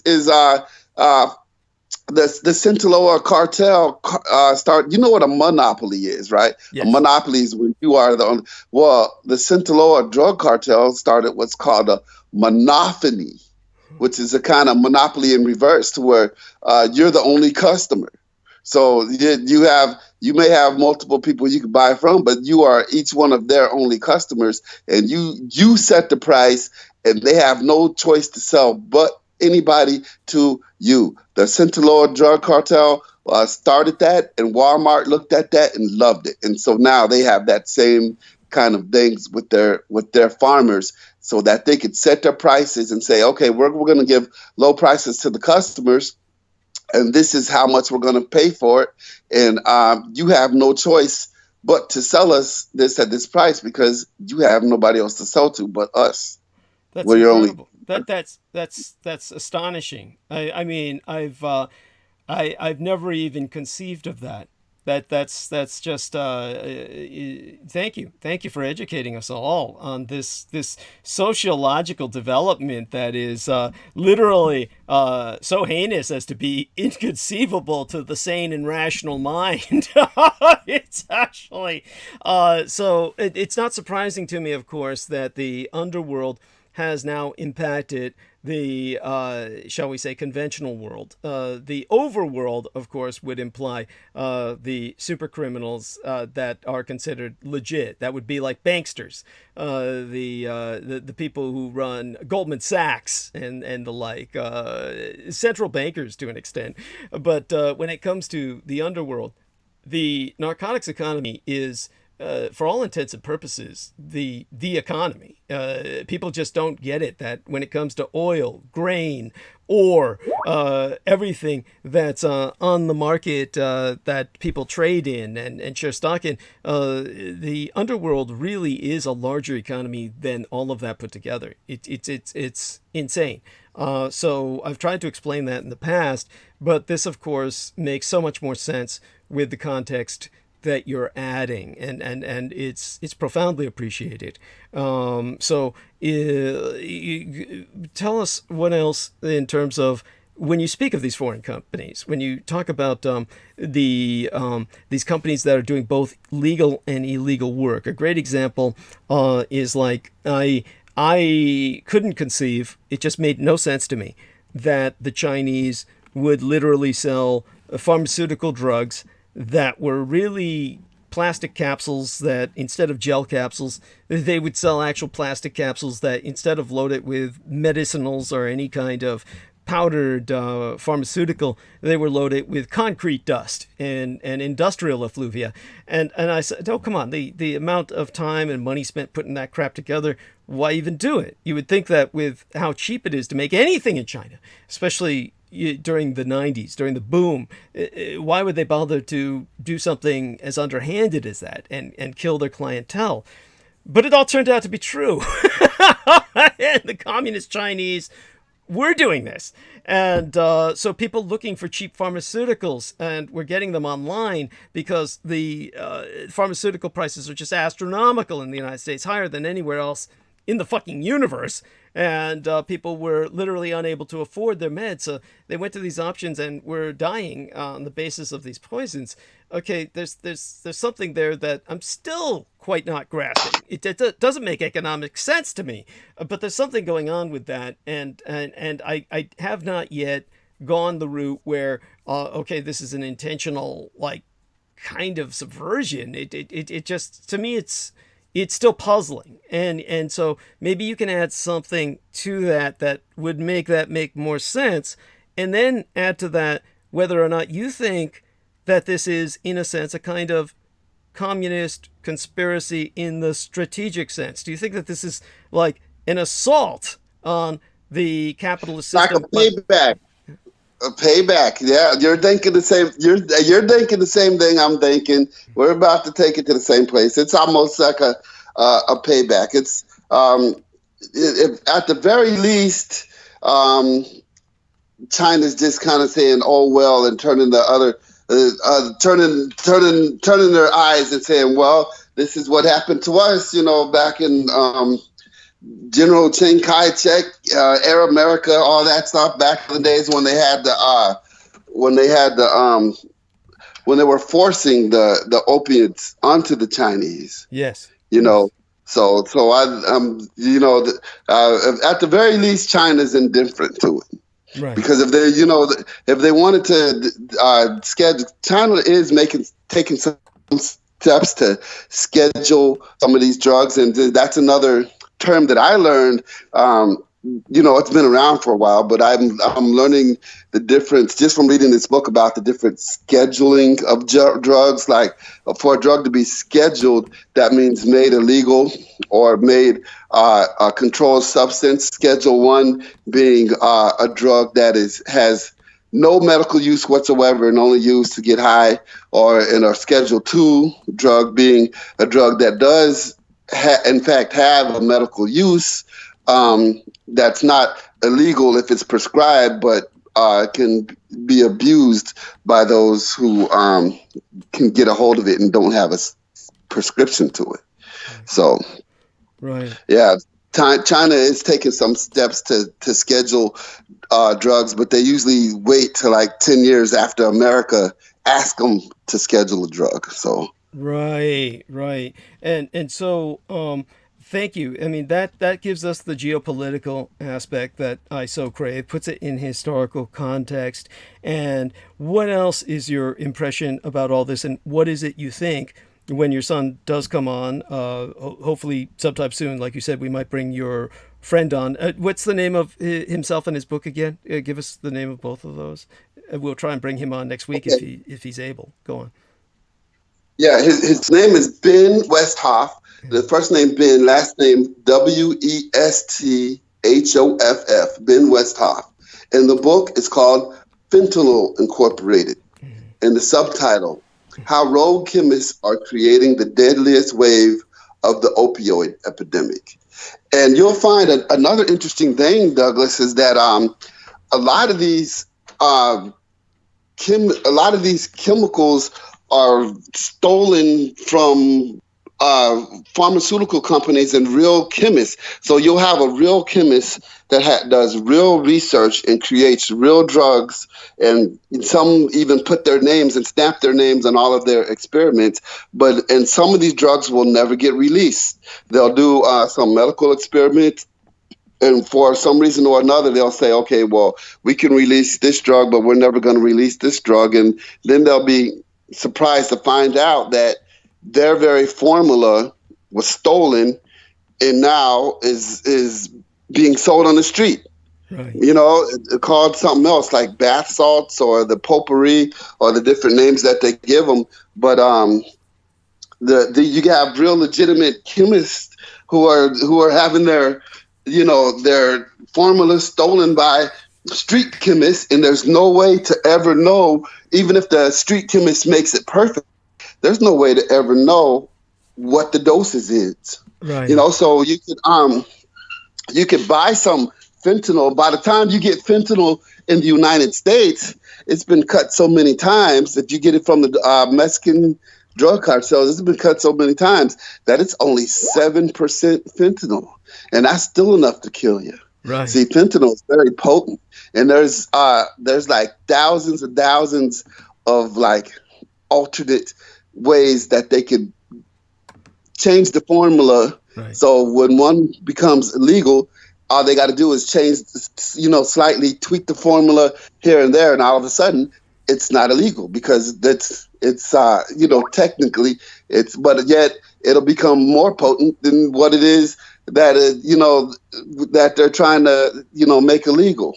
Right. So Go on. Yeah. I was just saying, and then on top of that, there's no way of knowing the dosage of what it is that's being sent over here. So people sit it over here and cut it up even more and use the Mr. Coffee Maker ground cutter to cut it into their heroin. Yeah. I guess it's got some special blades. They say, well, if you're a drug dealer, you got to have a Mr. Coffee coffee grounds splitter, because the way the blades are, it cuts it up perfectly. So people will go and they'll add some of that to their heroin to make their heroin more potent. But what they're adding to the heroin is only 7% fentanyl by the time it's been cut so many times, every time it's changed hands, because fentanyl is like the only product you could spend $3,000 on to become a multi-millionaire. Yeah. For that one person. That's incredible. That's incredible. And now you've got me tempted.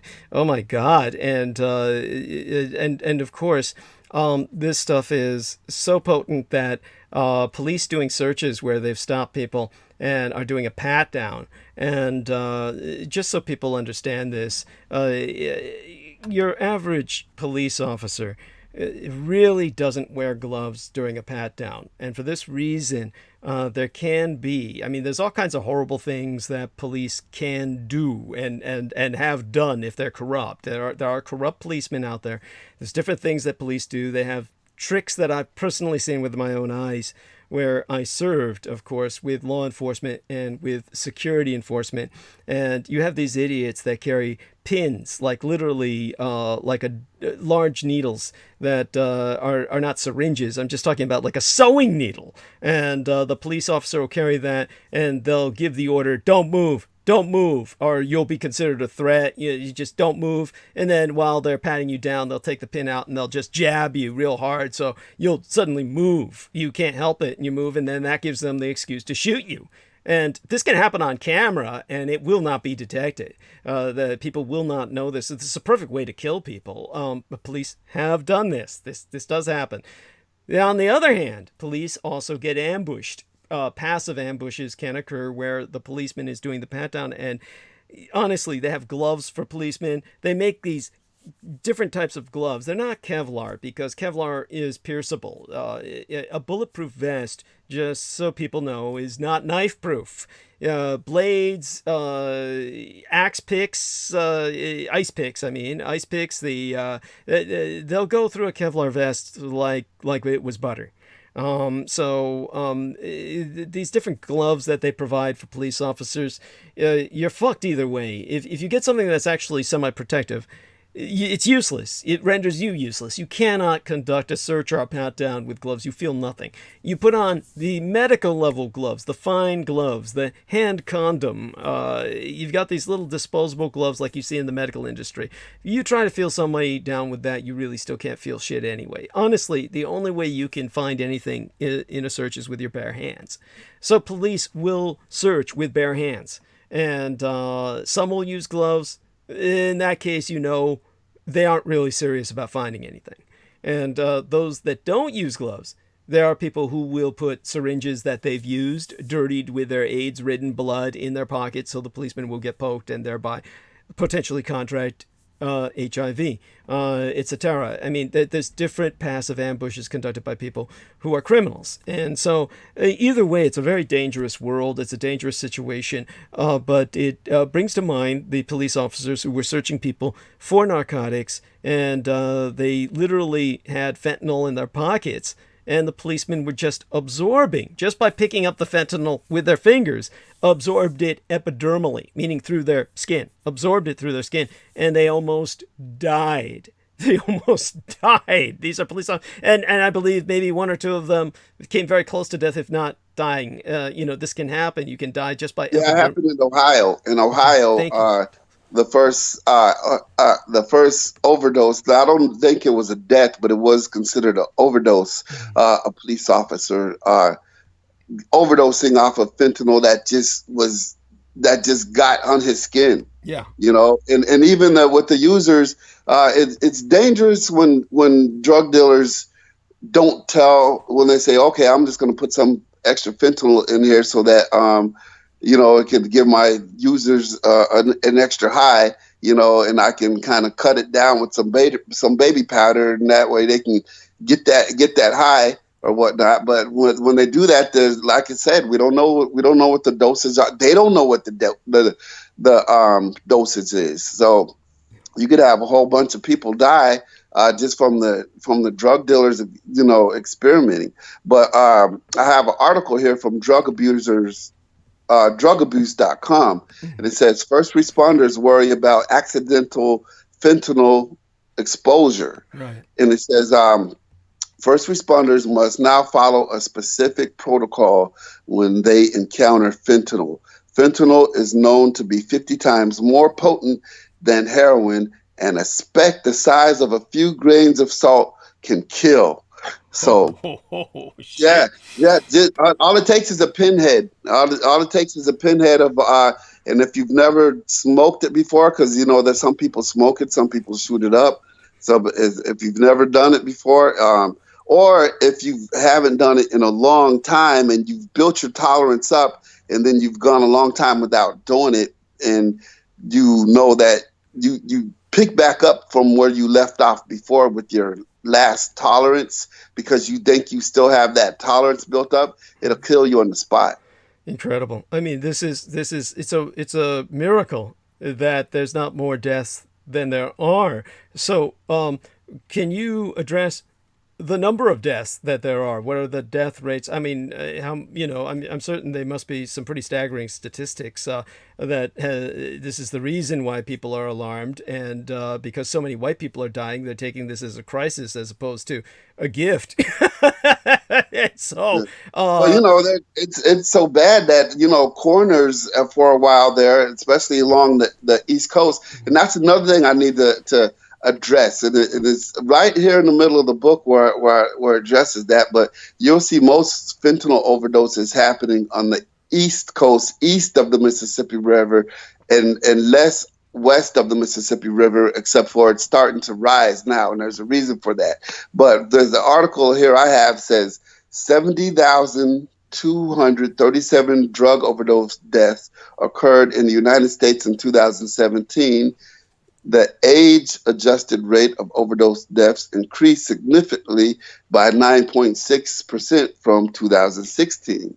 So it's 19.8 per 100,000 to 2017 is 21.7 per 100,000. Opioids mainly. Synthetic opioids other than methadone are currently the main driver of the drug overdose deaths. Opioids were involved in 47,600 overdose deaths in 2017, 67.8% of all drug overdose deaths.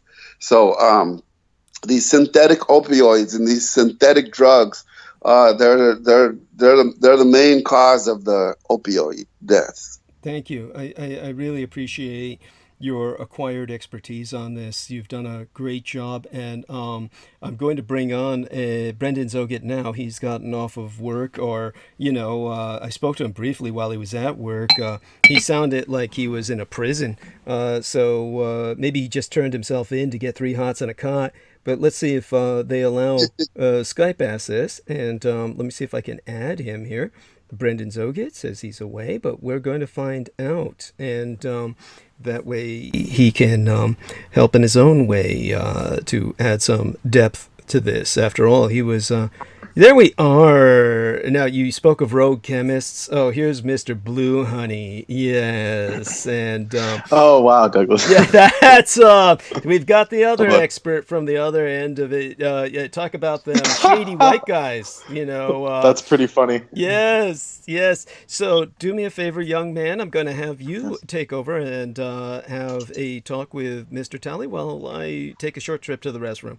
And Very good. both of you gentlemen can, you know, devolve this to the point where you do the Motorhead trip again. Or I think both of you will be easily able to stick to the topic at hand, however, based on Brendan's own. So are you doing time right now? Did you turn yourself in for those? They let me out early.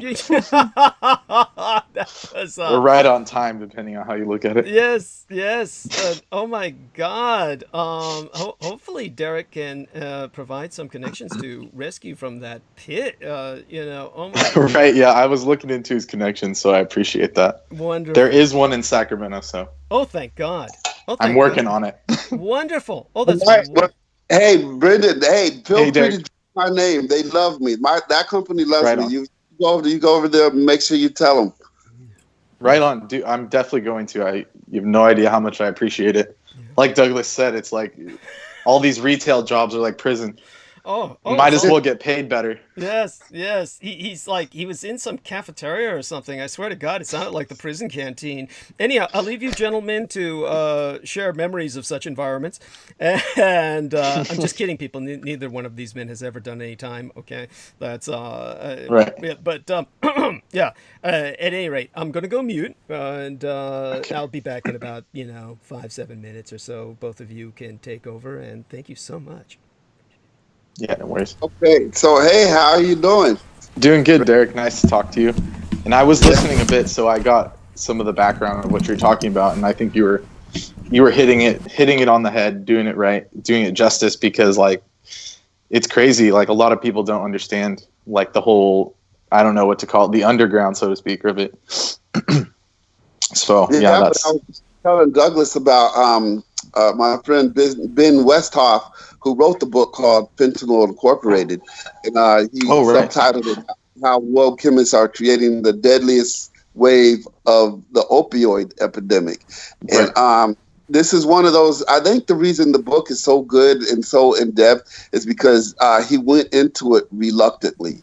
This is it. This isn't a book that he sat down and said, "I'm going to do a drug." He's the music editor. He's the music editor for the Los Angeles Times. So he grew up in Los Angeles, and he was able to do his dream of interviewing all his childhood heroes of the music industry, the rap industry, a lot of rock and roll. And then when being the music editor, they wanted him to cover some of the raves and things that were happening in the rave scene down there in Los Angeles. And that's how he kind of got, as the word I use, catapulted into this drug scene, reluctantly. Right. That's the way to do it. That's the door, the rave. Yeah, but he was so thorough in this book, which I'm almost finished with, Fentanyl Incorporated, that I want to see if I can get him on next week. But I'm gonna shoot you, a copy of the book, the best I can, or and that way we can have some good questions for him, because I actually interviewed him. I interviewed him about his previous book called Original Gangsters.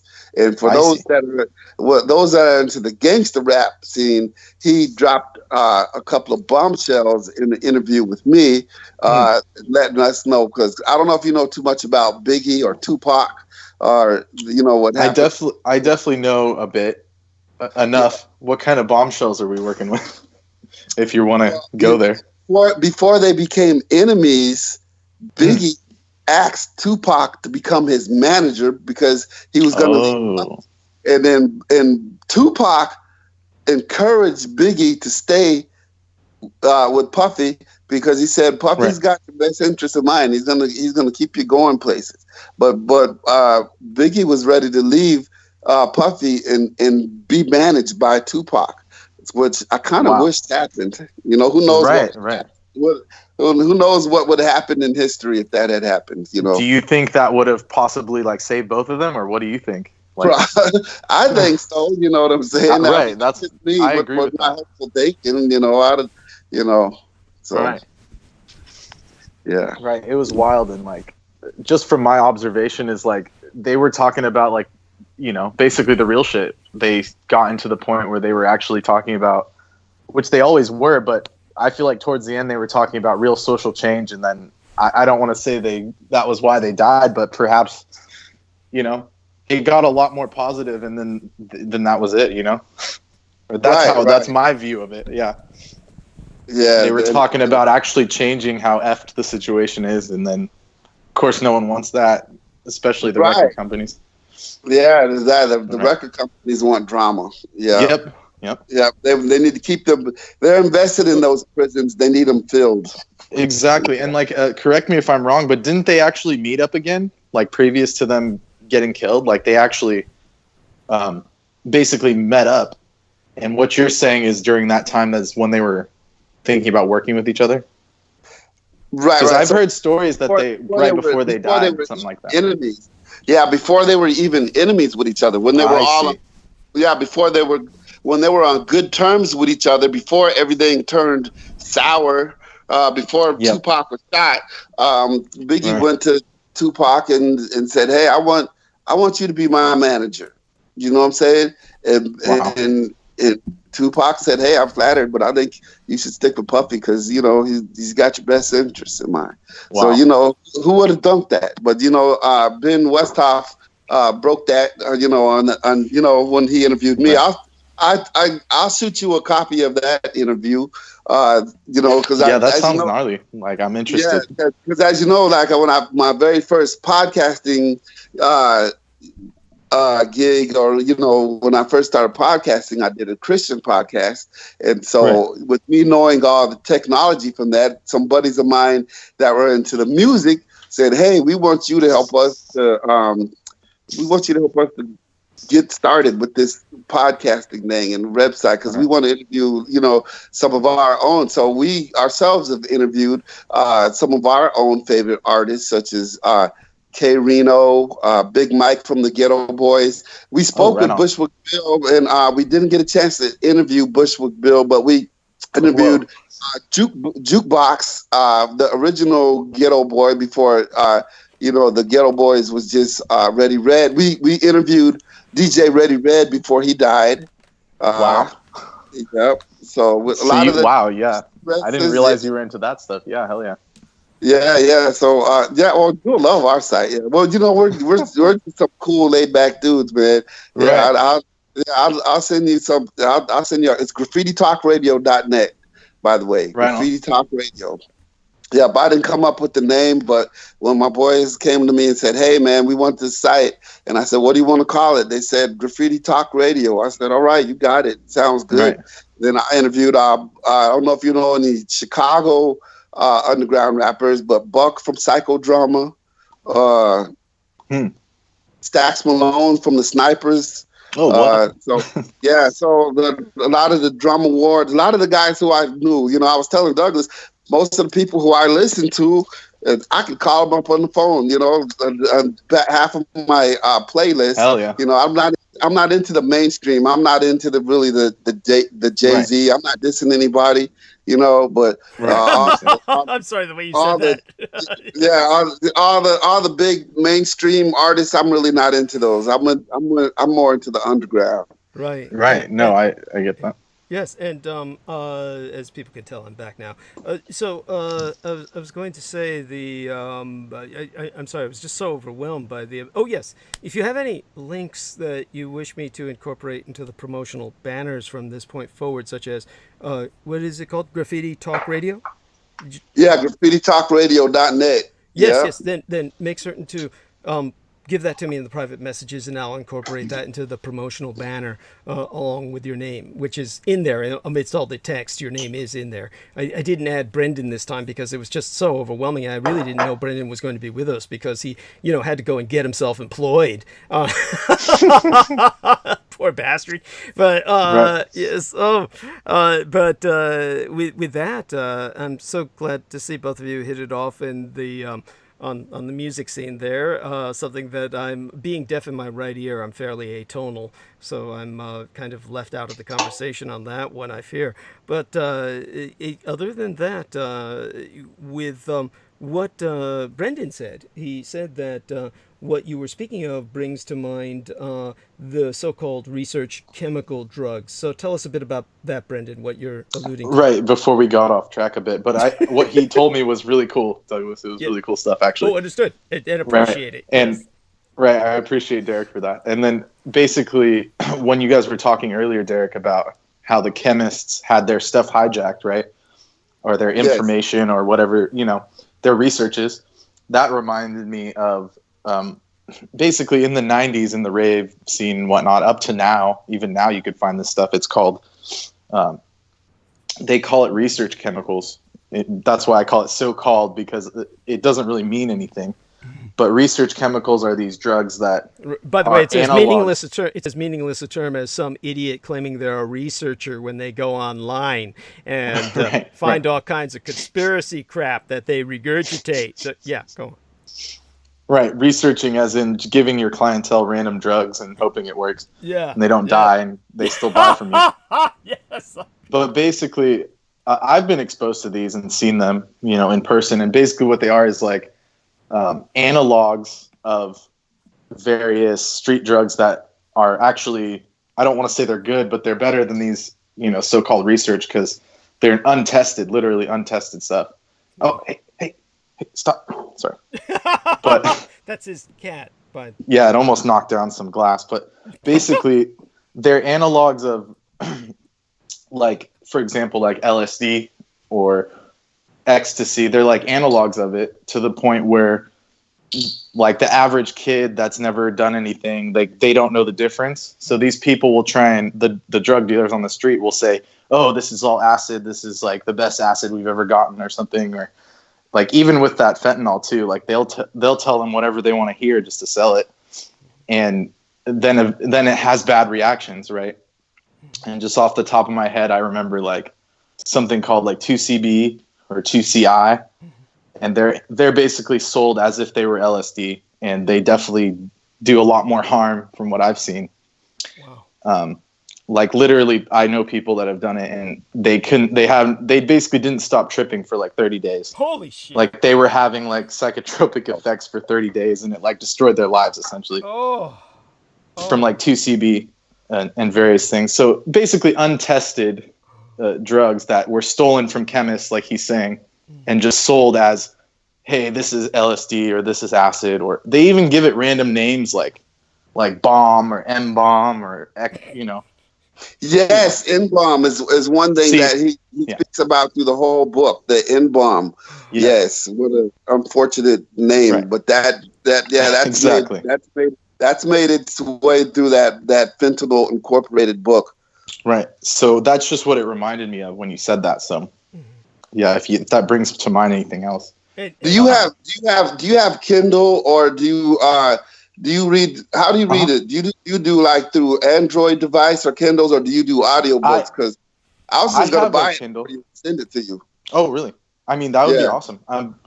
I have a Kindle basically, so I can use like the tablet that they give you with it. Okay. But that would be the easiest way. All right. Well, I'll get with you because I'll probably have some questions about how you want me to send it or whatnot. Oh yeah, no worries. I can give you like the email. Great. Okay, cool. Wonderful. Right on. Wonderful. And I could possibly use it actually in reality, or I'm not, not that this is theoretical, but I could use it in like one of my classes too. So it would be very much appreciated, because I'm taking biological anthropology next semester. So well, cool. Okay. It would get more use than just one use, Yes. Right. Yes. Oh my God. So we have a budding anthropologist of the serpent and the rainbow variety that will take us to the next stage of zombiedom. That's wonderful. Oh It'll man. be drug zombies. That'll be the next franchise. It'll be, yes. These people don't stop tripping. They're hallucinating. It's worse than The Walking Right. Dead. It's you wish they It were is. it. Yeah. Or they wish they were. Go on. Yeah. Right, yeah, and like it's unspeakable stuff. And if you just Google like or go to there's a drug information website called Arrowid that people use. It's like a nonprofit that is about education, but people use it to get high, obviously. But basically, if you just type in research chemicals and go there, there'll be an endless list, and they're all numerically named because they're literally taking out of a chemist's like notebook. Oh wow. So they're just like they're named like the chemical name still, Right. but right. people will sell them as, and it ties in with what you guys were saying because it, like for example, there's instead of MDMA, which is ecstasy, right? So be I forget what the acronym means, but yes, methylamphetamine something. But yeah. instead of that, they'll right. What was that? Those trees are going extinct. Yeah. You're saying it's like no longer existent. You're talking about the methylene methamphetamine? Real MDMA. That create the MDMA for the ecstasy, the MDMA. Those trees that create that are in Cambodia. Exactly. They're going extinct. They're trying to save those trees. Okay, I see. Thank you. I appreciate that. Yes. And so because those trees are so astronomically expensive, they created a synthetic version called methadone or methadone or something. Thank you. And that basically no one would know the difference, but it actually messes up your body's temperature worse than normal MDMA. So people will die on that faster and think that they're on something more pure. And that's part of the research chemicals. And those come from China and India. Right. So that's what I was tying it into. But thank you, Derek. Yes. And so just so everyone knows, the ecstasy, which of course was a big factor in the raves that I did security for. Right. The acronym MDMA is extraordinarily difficult to pronounce, and it's the methylene methamphetamine, and so that's what the MDMA is for. And so what Derek has brought up was something I wasn't even aware of, that the source is the the sassafras tree. Thank you. And of course, or something like that. Yeah. Brendan would know. Thank you, Douglas. So what? I heard it from a guy who knew a guy. Okay. Yeah. Of course. It's always like that. Yes. Yes. He's got the lines down. Yes. This is how he stays out of jail. Yeah. And of course the drugs disappear because he sticks them in the pockets of his friends when the fuzz shows up. But aside from that, Derek, I'm hoping, of course, that if we have friends that you can bring on with you, by that I mean relations, and of course the author that you've been kind enough to name in the chat room. Actually, you didn't name him in the chat room. You put down the title of his book, Fentanyl Incorporated: How Rogue Chemists Are Creating the Deadliest Wave of the Opioid Epidemic. What was the author's name again? His name is Ben Westhoff. Ben Westhoff. It takes me about 20 times. And so with either Ben Westhoff or your son or your father, hopefully one at a time we can get them on over the next 3 weeks or more, depending on their schedules, their availability. Then we'll flesh out this and other topics more. But what was it that your son, in general, what was your impression of what he what he knew about this? He obviously has knowledge he wants to share. So what in general was your impression of what it was that he wished to address about this topic? He brought up something that Ben Westhoff brought up in his book, because I had seen this fake marijuana before, but I didn't know that it was fake, because they were selling it at a gas station, and they have like some kind of CBD hemp. And well, basically what they do with the fake marijuana, the K2 and to the different types of false Like spice and synthetic marijuana, they make it look like real marijuana by giving you a smokable plant, and exactly. it'll be a plant that looks like marijuana, and then they'll spray this Yeah. synthetic chemical onto it. So you'll think, if you didn't know any better, that you were smoking some weed, and you'll smoke this stuff, which is just a plant that looks like marijuana, that's not marijuana, with a chemical sprayed on it that will fry your brain. Right. Oh my God. Oh my God. Well, all of this reminds me of my dear friend, the author David J. West, who I'm not going to tell his tale because I fucked it up so bad last time in terms of what he was doing when he was involved in trying to support his family and was working in some shady areas that were dealing with this sort of phenomenon. I wound up retelling the tale of how he was exposed to this kind of drug manufacturing at the guerrilla level, as in guerrilla warfare. That let's just put it this way: he was telling me, "Oh, it wasn't like that." I told him, of course, he was just. I made it sound almost as if he had did a bit something a bit different than what he had done. So I'm not even gonna repeat what I said. I'm afraid I'll screw it all up all over again. But I told him, of course, he was really just pissed because after that he sounded like the source, and he just had all kinds of losers knocking at his door after that, asking him for some, probably trying to purchase it off him, and that was probably the biggest inconvenience. But I should bring him on again in the near future to address this topic. I should have had him on a long time ago, but hopefully things will stabilize sometime soon, where I can start working with him a bit again in terms of some of the fiction that he writes. And for those of you who don't know, I did the consultation for his short story, which was anthologized into the edited anthology Space Eldritch. So people can look up the term Space Eldritch. Just use the same spelling, I believe, as is on the promotional banner for tonight's show, where I speak of my Eldritch bloodline. And so I'm going to present everyone some of the incoming comments from the chat room to take us to the top of the hour. First, Ken L says, yo, and welcome, Ken L. I'm so sorry. She says she has insomnia that has her at the edge of all sanity. Of course, that's hard for someone like me to respond to. I can fall asleep in the middle of a revolving door. And furthermore, I'm not quite sure what to say because, obviously I want people to stay awake and listen to this transmission in its entirety. So I'm always reluctant to tell people, oh, you can fall asleep to the transmission.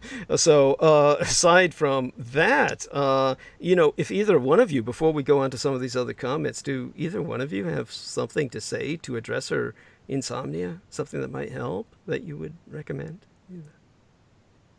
I do want to bring up something. I see that who is this? Jano72.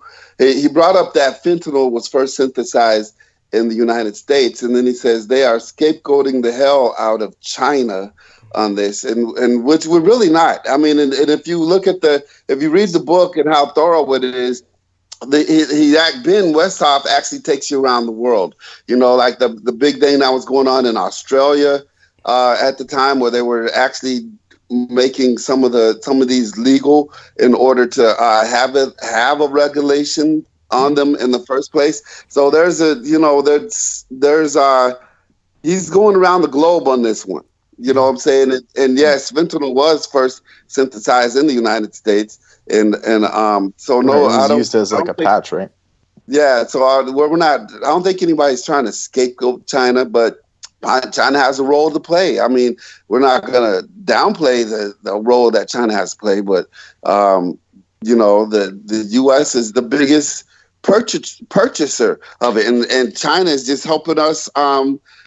China's just helping us. The illegal drug trade people, hide it better.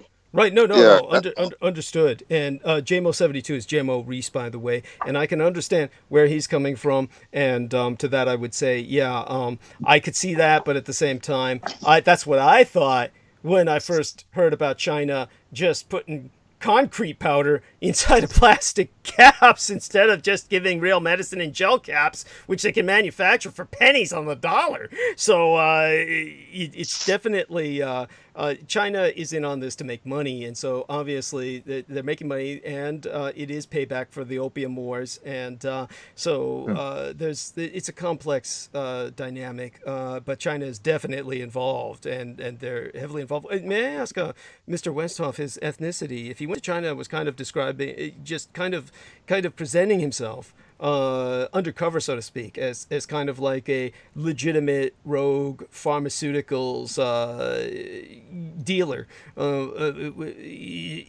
he went to China.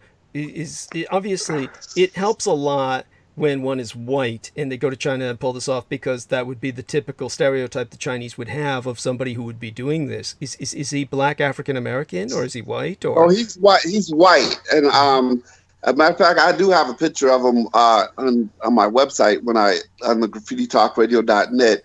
If you look up Ben Westhoff's name, but yeah, he's white and he looks young. That's another thing. He looks like he could be, at least with the photo I have of him, he looks like he could be around 29, 30. That's amazing. And how old is he really? Or is that something? I don't know. I was about to say, is that something you're at liberty to tell?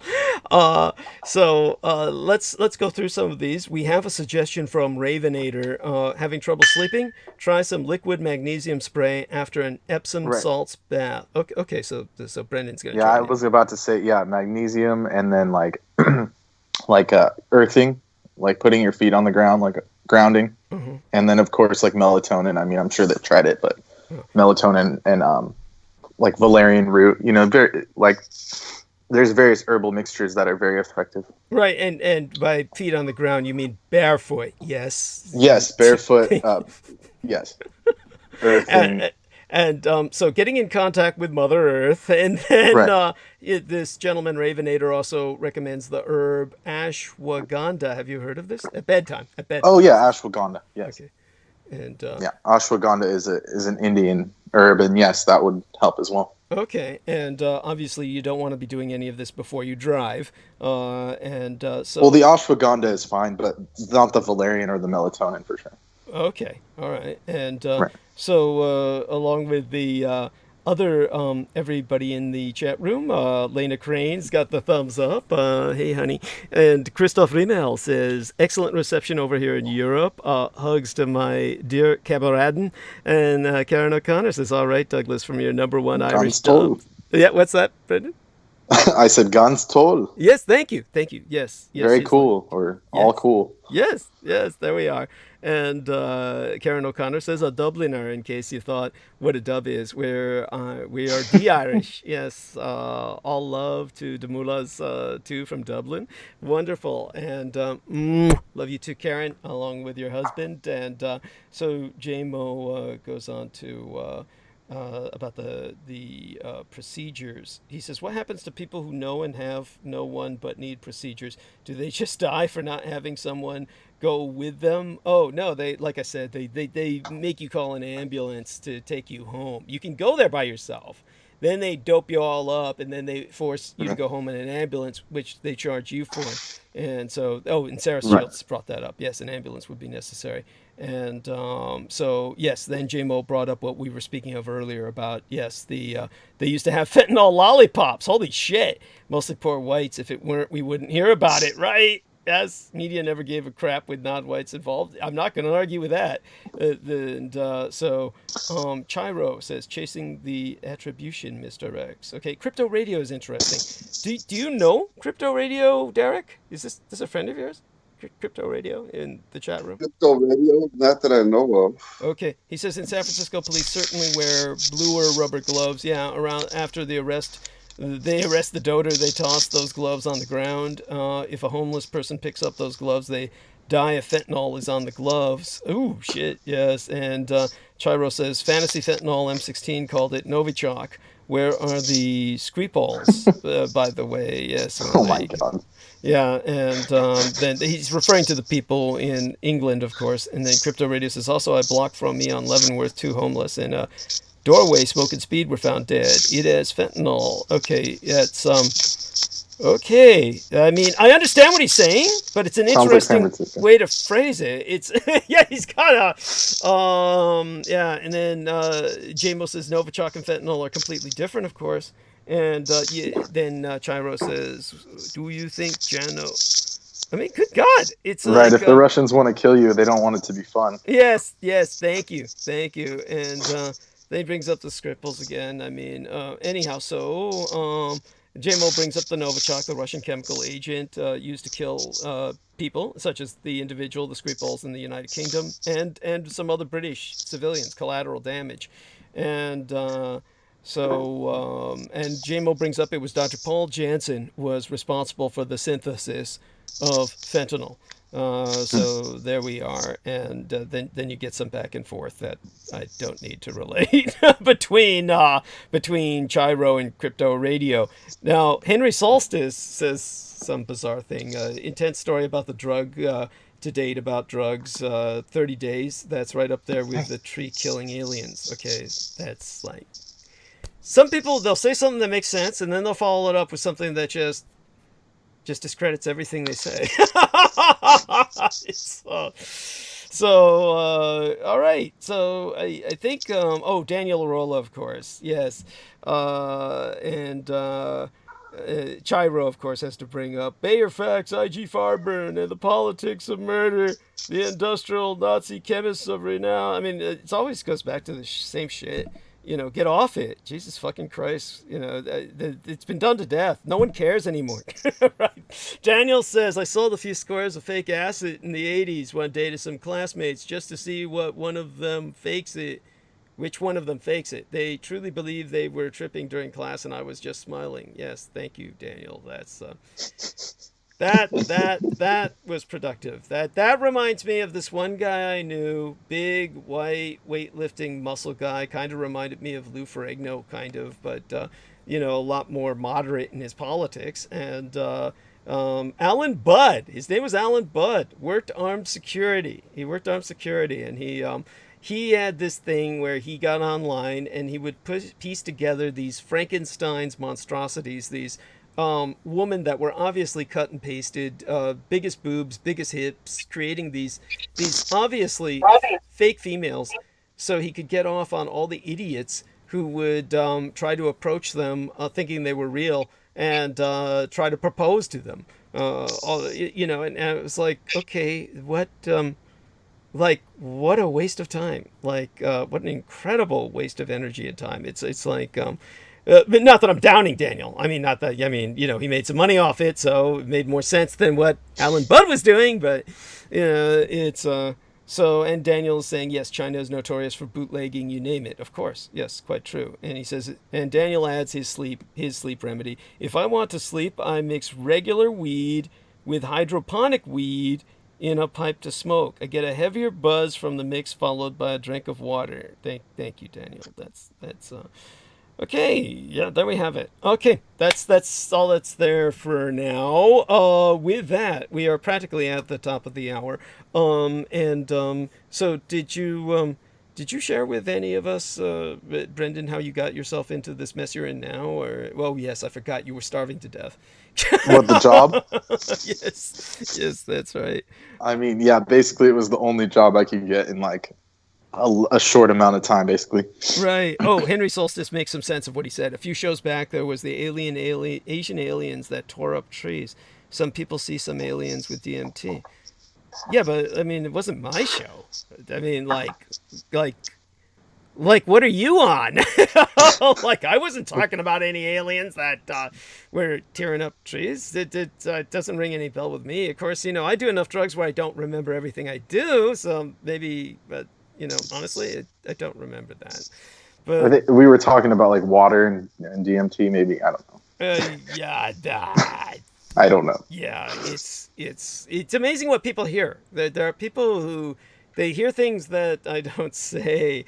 And Daniel got it. He said, "You mean the Chochoa?" Yes. Okay, I get it. Okay, Henry Solstice. Thank you. Oh, okay. Thank you. Now it makes sense. Okay. Yes. Okay. So he's talking aliens like in like in illegal aliens, like in actual foreigners. Okay, that's like the word is so abused from now on. Whenever I see it from an American source, we automatically think extraterrestrials simply because of that. So people need to be a bit more specific. And but okay, now I get it. Now that puts it in a context that makes some sense. Of course, I don't want to tell the whole story all over again, but basically in San Francisco, there was a Tcho, that's a member of an ethnic group of Asian pygmy, that is oft mistaken, yes, for extraterrestrial. Thank you. And yes, he was destroying young trees that were being planted in San Francisco. So he says, all my best drugs, I heard, come from Asian ravers, and I'm half Japanese. Thank you. Thank you, Henry Solstice. So he says, yes, those things, the Tcho, they're like a bad drug trip. Yes, thank you, Henry. Thank you. There. Okay, that makes sense. All right. So we're 5 minutes from the top of the hour. I will be taking over to monologue within a few minutes, but I invite both the gentlemen with me to hang on for as long as they can stand it. And then whenever they feel that they have something to contribute, to just break in and, don't be afraid to do so. Be aggressive about it. Assert yourselves. And as a matter of fact, that's our man Brendan was asking me, hey, Slavic chicks have a different sense of humor, right? Oh my, oh no, Douglas. So I was like telling him, well, here's what I can say. I could say this verbally, what I couldn't get in text, because it would just take, okay. So let's. I was hoping I didn't piss you off. Oh no! Oh God, no! And I could explain. Let's just say that I could explain. Oh, you don't need to. Yeah. What? We're getting some feedback there, some echo. But is that from your end? Or, I don't think it's from my end. I have like the headphones. Is it Derek? Are you? No, I don't have. I hear it too. It sounds like somebody. You guys were talking about turn up the. It's the feds. Yes, they're so stupid. They listen in with this, that it's like sounds like somebody tearing down some branches out of a tree or something. There you go. It's the Tcho. That's it. It's the Tcho and the feds. Well, they're the same thing, right? The Tcho are all on welfare. Yes, that's This is what I can say. Is that in terms of Eastern European woman, it can be hard. Right. Because it's a hard neighborhood. All of Eastern Europe is it's a hard place, and so it produces hard people. And I remember when I was dealing with the Serbian people, who can be some of the friendliest people you'll ever meet. And at the same time, one of the things that I noticed among dealing with some Serbian females, this is not something to take as a stereotype. It's just a trait I noticed among some, was that they would be very friendly personally, up front and personal, face to face. Get them on the phone, and it's like, who the hell are you and why are you calling me? And it's just like a very, it's just they feel far less threatened by you when they're not in front of you, because of course many Eastern European men are violent, and that's just a horrible fact. And this is what they get used to. And so the horror of that, the tragedy of that, is that many Eastern European women. But by the way, I think our man Brendan is like cutting his coke or something. No, he doesn't have money for that. He's sorting something. It's that brushing sound I heard last time. Yes, the fan. It's the fan. Yes, or whatever it is. Yes, it's the scarf hitting the microphone. Probably. Yes, I have like a scarf on. Okay. There we are. And, does that sound better? Yes. Thank you. Yes, and The tragedy is that when men don't act brutal and like assholes, then Eastern European women can be taken aback, because they're so used to men acting like violent assholes that they don't know what to do with a man who doesn't, and they think he's a wimp. So you had that period of time after the collapse of the Soviet Union and the fall of the wall, when all of these Eastern European women, Magyars from Hungary and Romanians and of course Russians, were trying to get to the United States. So you had all of these mail order bride things start getting arranged, these conduits, and it just resulted in so much personal tragedy. There are some men who swore that their lives were happier than they'd ever been, because of course Eastern Europe education was free. I mean, most of the women these guys were marrying were doctors. I mean, literally, these women would have PhDs. I don't mean like medical doctors, though many of them were MDs. But most of these women, at the absolute least, had a master's degree level of education. We're not talking stupid people. And so, Right. but nevertheless, there was this one engineer I knew who had married an Eastern European woman and basically from that point forward was terrified to go home. I mean, just basically as soon as he opened the door, she was on him and literally physically beating him to the ground to get whatever Holy shit. money he had.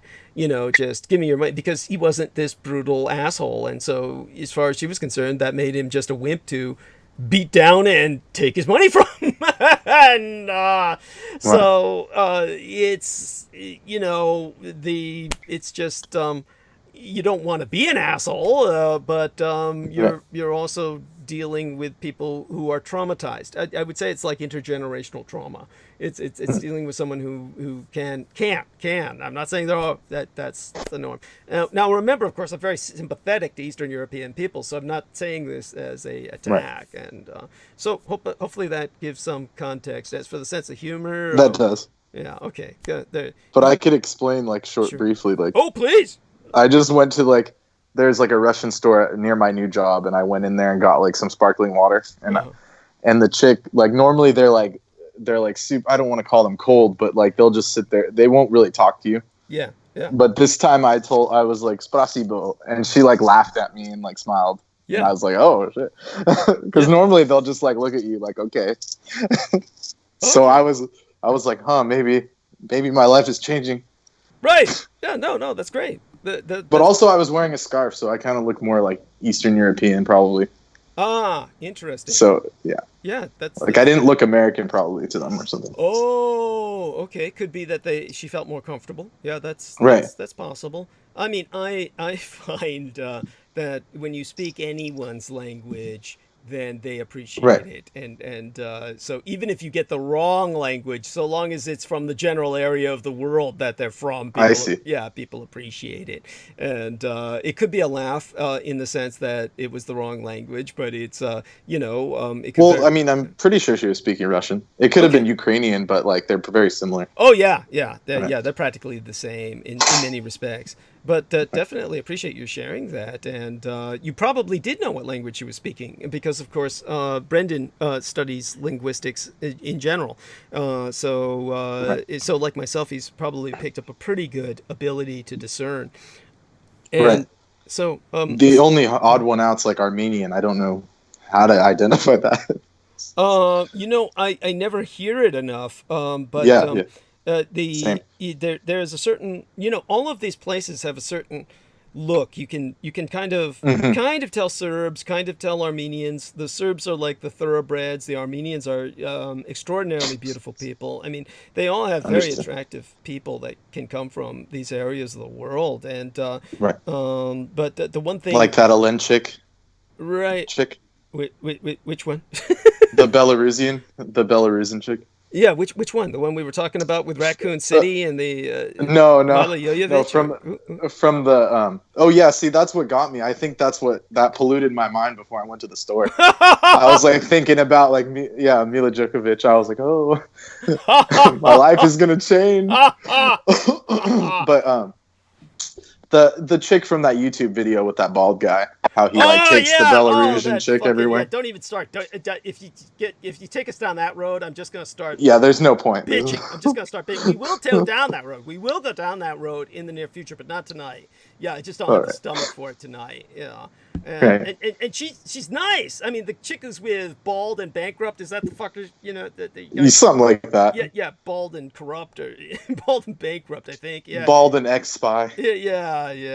Just she's okay. I mean, she's nice. I mean, I wouldn't say no to her, but I mean, she's not that hot. I mean, she's just I mean, it's just. He hired her, I mean, basically, and so he hired her to get the hits. She's window dressing, but eye candy. She's eye candy, and but there's but she's not like a shall we say, like a super chocolate dessert. I mean, she's just like, I get what you're saying. Yeah, she's just like it's just like what's available, so you watch because there's half the time you're watching for the horror of it, just the sheer poverty and the crap Right. the guy is wading through. Like how he left her with that African guy for like 5 minutes in the taxi with all this shit in Africa. Yeah, well, with all the shit that the guy is wading through, you could have a relatively moderate-looking plain Jane, and she would stand out and look good. With all the crap he's wading through, he's wading through. That makes sense, actually. Thank you. So he's cheap. He's fucking cheap. He's not even going out, digging deep into his pocket for an escort. So.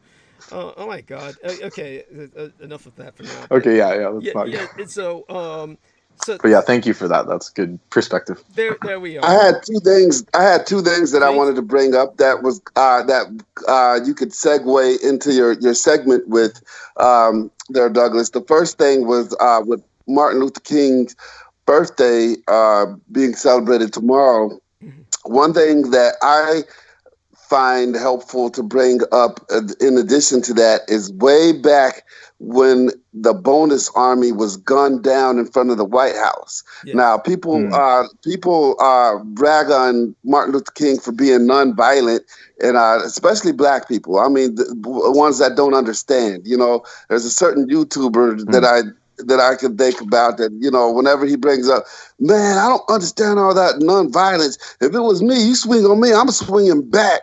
You know what I'm saying? But but what he doesn't understand was that most of the people alive in the 60s were still alive. The older people were alive during the gun down of the bonus army in front of the White House. And if the president is going to shoot down white people that served in front of the White House, then Martin Luther King is taking them on the death march. But what he was doing was he was saying, let's do this non-violently.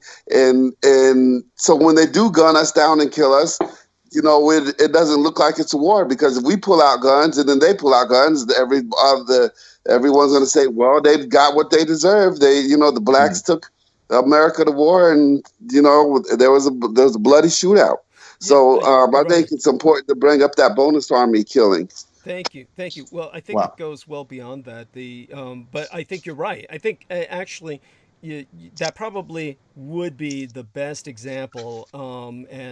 There's so many other factors that come in on that it would take hours to literally outline this for people. And as you say, it's got to be a younger YouTuber that is speaking in that manner, because obviously younger people have been raised where there is a celebration of violence. We were raised in a culture that celebrates violence, something which Martin Luther King Jr.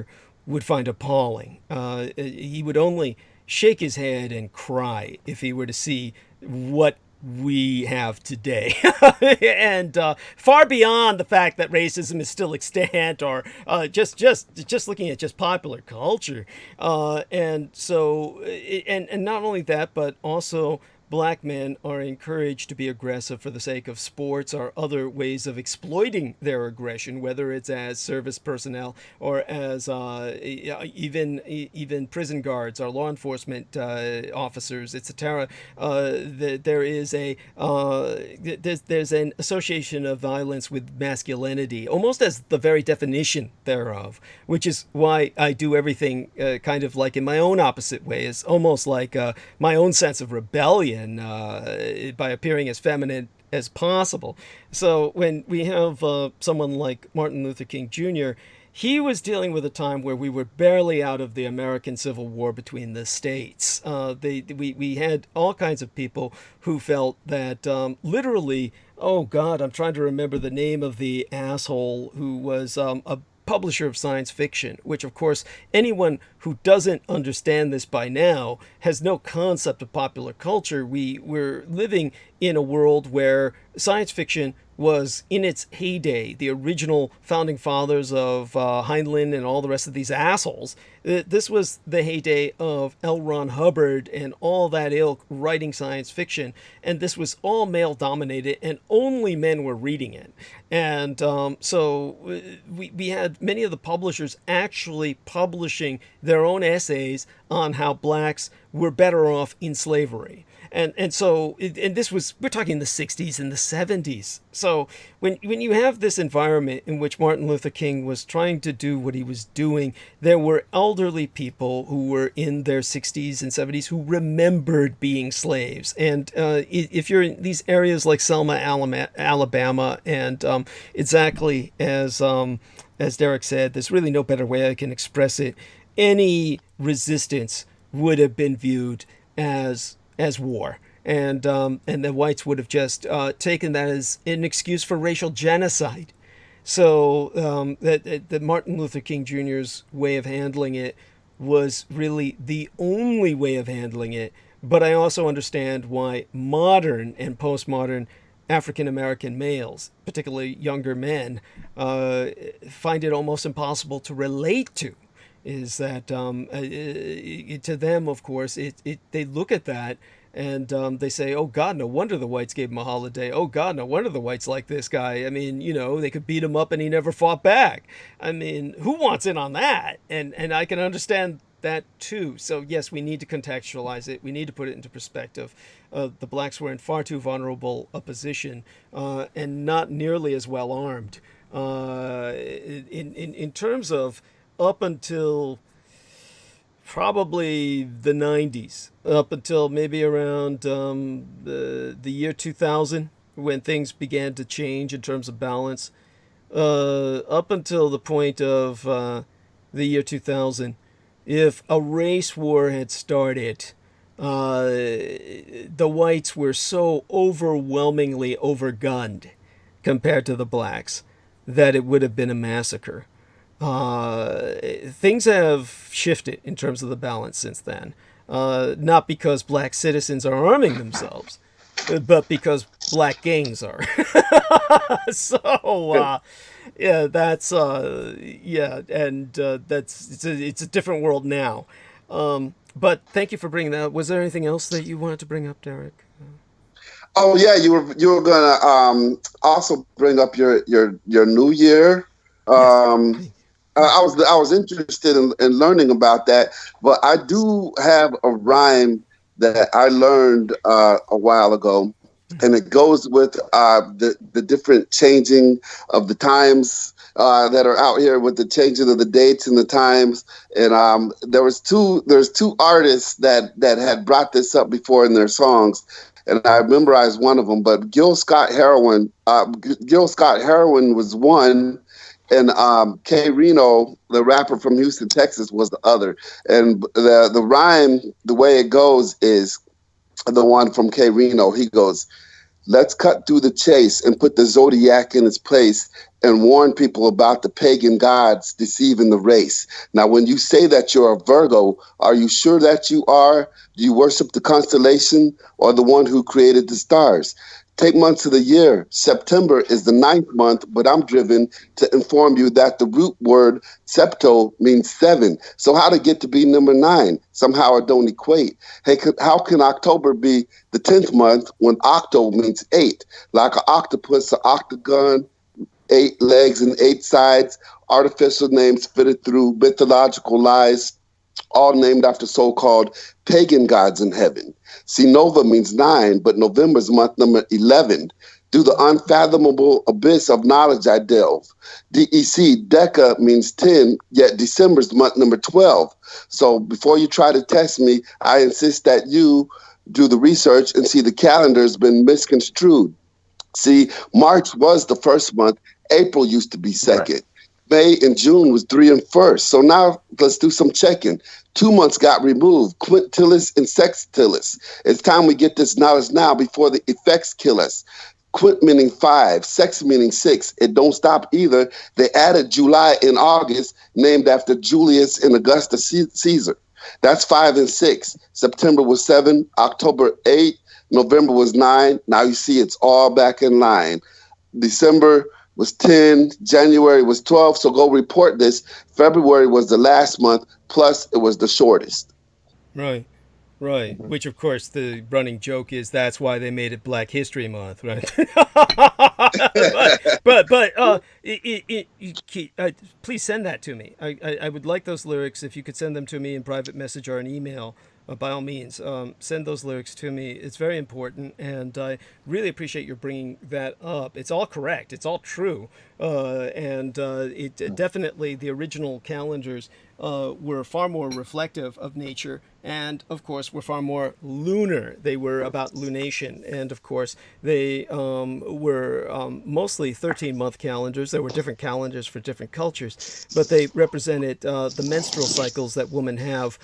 Was an easier way to measure the biorhythms of the human race itself, and that was originally our. If we were to switch to a 13-month calendar, then it would tend to match generically with the majority of women's biorhythms, including the menstrual cycles, which were once respected before they were turned into something to be ashamed of, which was, of course, without those cycles, there would be no reproductive process. So it's all, to make women ashamed of that, or to make it something embarrassing, is in itself a crime, a cultural form of despoilation. So I definitely appreciate your bringing that up. I wasn't intending to talk about the Chinese zodiac tonight, but I will try to bring it up on our next transmission, Wednesday, because the 25th, of course, we start into the lunar year of the rat. Of course, the Chinese calendar is solely lunar. It is both solar and lunar. It is not specifically only lunar. The Muslim calendar is specifically lunar. So with that, definitely deeply appreciate it. Was there anything else, Derek? Do you know about the near collision between Earth and Mars in 701 BC, which added those extra 5 days to the calendar, which caused every calendar 701 BC to go haywire? Because before it seemed like it was only 12 months with 30 days in each of the month. Then after 701 BC, all calendars across the globe, the astronomers were scrambling to see what they were going to do with these extra 5 days, because apparently with this near collision between Earth and Mars, there was an energy transfer where a lot of people thought it was going to be the end of the world.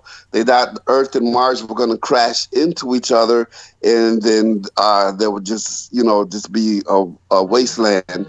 But what happened was there was an energy transfer to where Earth picked up 5, and I believe Mars lost 20. I would say that sounds a lot like the electric universe cosmology, which my former Executrix producer, Laura Lee Solomon, was very much into. I've never... I think Peter spoke of it as well. I'm sorry, who? Peter Moon. Oh, yeah, probably. When he was speaking of Mars, I think he said something like that as well. May well have. I know it's not particularly his specialty either, but Right. he probably It was a day you weren't there, I think. Oh, that makes sense. Yeah. Right. David J. West, of course, is always been far more of someone to delve into that subject than myself. I am rather skeptical. It reminds me a lot of Velikovsky, and Velikovsky is someone who I never found very compelling, but it's one of those things that I'm certainly open to discuss. Definitely, there's no denying the calendar has gone through radical changes, they're actually quite illogical. They make no sense. So, for all the reasons just articulated by Derek, the facts are all there, and something has obviously happened. The reasons, therefore, I've usually found to be social in nature, but we can discuss that in the future. I'll be open to that, and I thank you for bringing it up. I mean, certainly, Mars, when my father was growing up, my father remembered very distinctly, and this is a fact. People can actually look this up. They can verify it if they do enough research, even though it's probably scrubbed from the internet in general. But when my father was young, the major governments of the world, which were, of course, European and American at the time, many of their scientists exchanged much communications and were very much forming their own intellectual academic community that transcended borders at the time to a great degree. And it was kind of it almost gave people the utopian notion that was outlined in a number of science fiction novels by H.G. Wells and others, that the future might rest with a scientocracy, a government by scientists who would introduce a rational management system for the world around us. And so at the period of time that when this kind of potential looked like it was nascent, there was enough of a rapport among the academic communities where they convinced their governments, and by major governments, these were again the European and Western governments and the Asian governments that were modernizing, such as Japan, which was primarily the only modernizing Asian government at the time, to the degree that it was impacting Western civilization. They all agreed to silence all radios. So there was a period of time while my dad was growing up, when he was very young, that the entire world initiated radio silence for a period of 24 hours because Mars was at its closest. And so Mars was in its closest to passing Earth that it ever would be again for hundreds of years. And so because of that, they wanted to see if they could receive signals from Mars. And during that period of time that they underwent total radio silence, my father distinctly remembers that it was acknowledged that signals were received. And after that, everything was silent on the subject. It never appeared anywhere again. So it's just one of those... by the way, that wasn't me that made that bizarre sound that you just heard. That sounded wretched, whatever that was. It's that weird echo that keeps happening. Yeah, I don't know what it is. And so, but I definitely want to thank all of you gentlemen. To do hang on, as long as you feel that that it's that it's fun to do so. And but I'll pretty much be taking over from here, and I want to thank you for that. I may, if any one of you are hanging around, I feel like I need a break in the midst of this, because I'm going to take this to a fairly long period of time tonight, because tomorrow's a day off for many people. Then then I'll ask if you're still there and can break me if I need a break later on, which I might need. And but I'll take over from this point. And I thank both of you gentlemen for being with us, and you're welcome to hang on and interrupt whenever you feel you have something to contribute or something to add, and that's always appreciated. My love to both of you, and Derek Talley like a brother, and Brendan Zogit like a son. Oh, by the way, I had to see the dentist, and it was hell on earth. I had what I expected to be little caries filled in, some fillings on what were like just nascent cavities. It turned out to be, it felt like it was a fucking root canal, even though it was all in a single visit. The dentist who was working on me initially, a Filipina, was not there, and I forget her name already. I'm so sad and embarrassed to say. I might have her name on the so-called, like, the printout. I'll have to take a look at it, and I can relate it to you personally later. But she'd probably be just as glad I didn't bring her name up. Anyhow, it was a Syrian lady who replaced the dentist that I was working with, because she couldn't arrive that day. And so the Syrian lady was a practicing Muslim. She was wearing a hijab.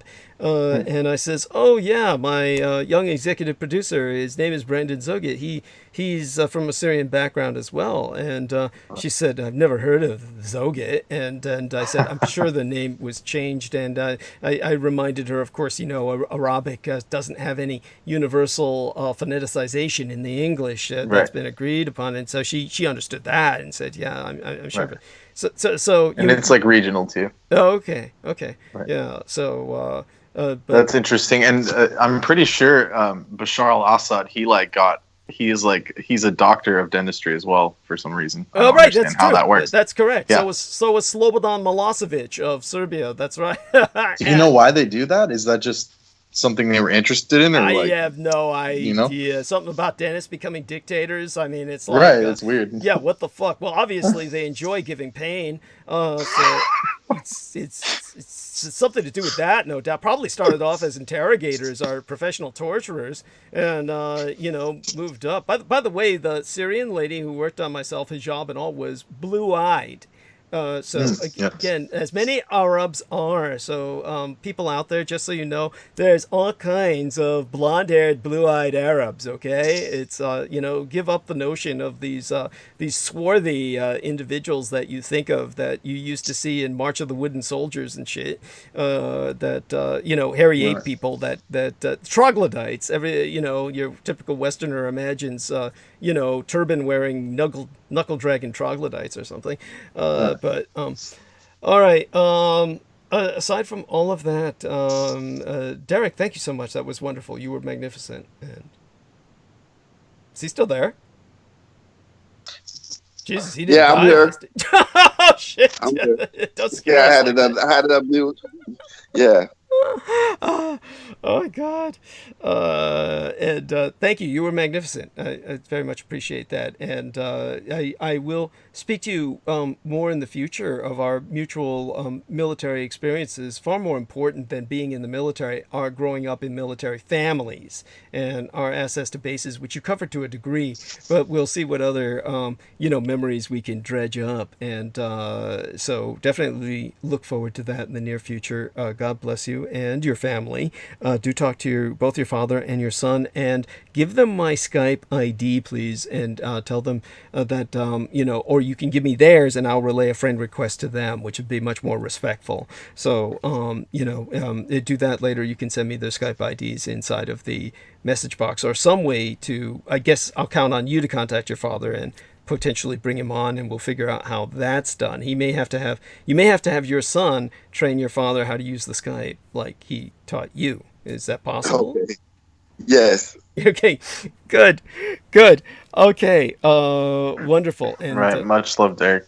I appreciate you as well. yeah. All right. Thank you. I appreciate you too, Brandon. Thanks. Oh yeah. Yes. Much love. Yeah, you're both wonderful, and thank you so much, Brendan. As always, you're great, and definitely Don. appreciate your patience with me. All right, then. No worries. Thank you. We're at the bottom of the hour. Last week that was. Of course, I will touch on this in depth in the arc of narrative tonight. I will be concluding with it.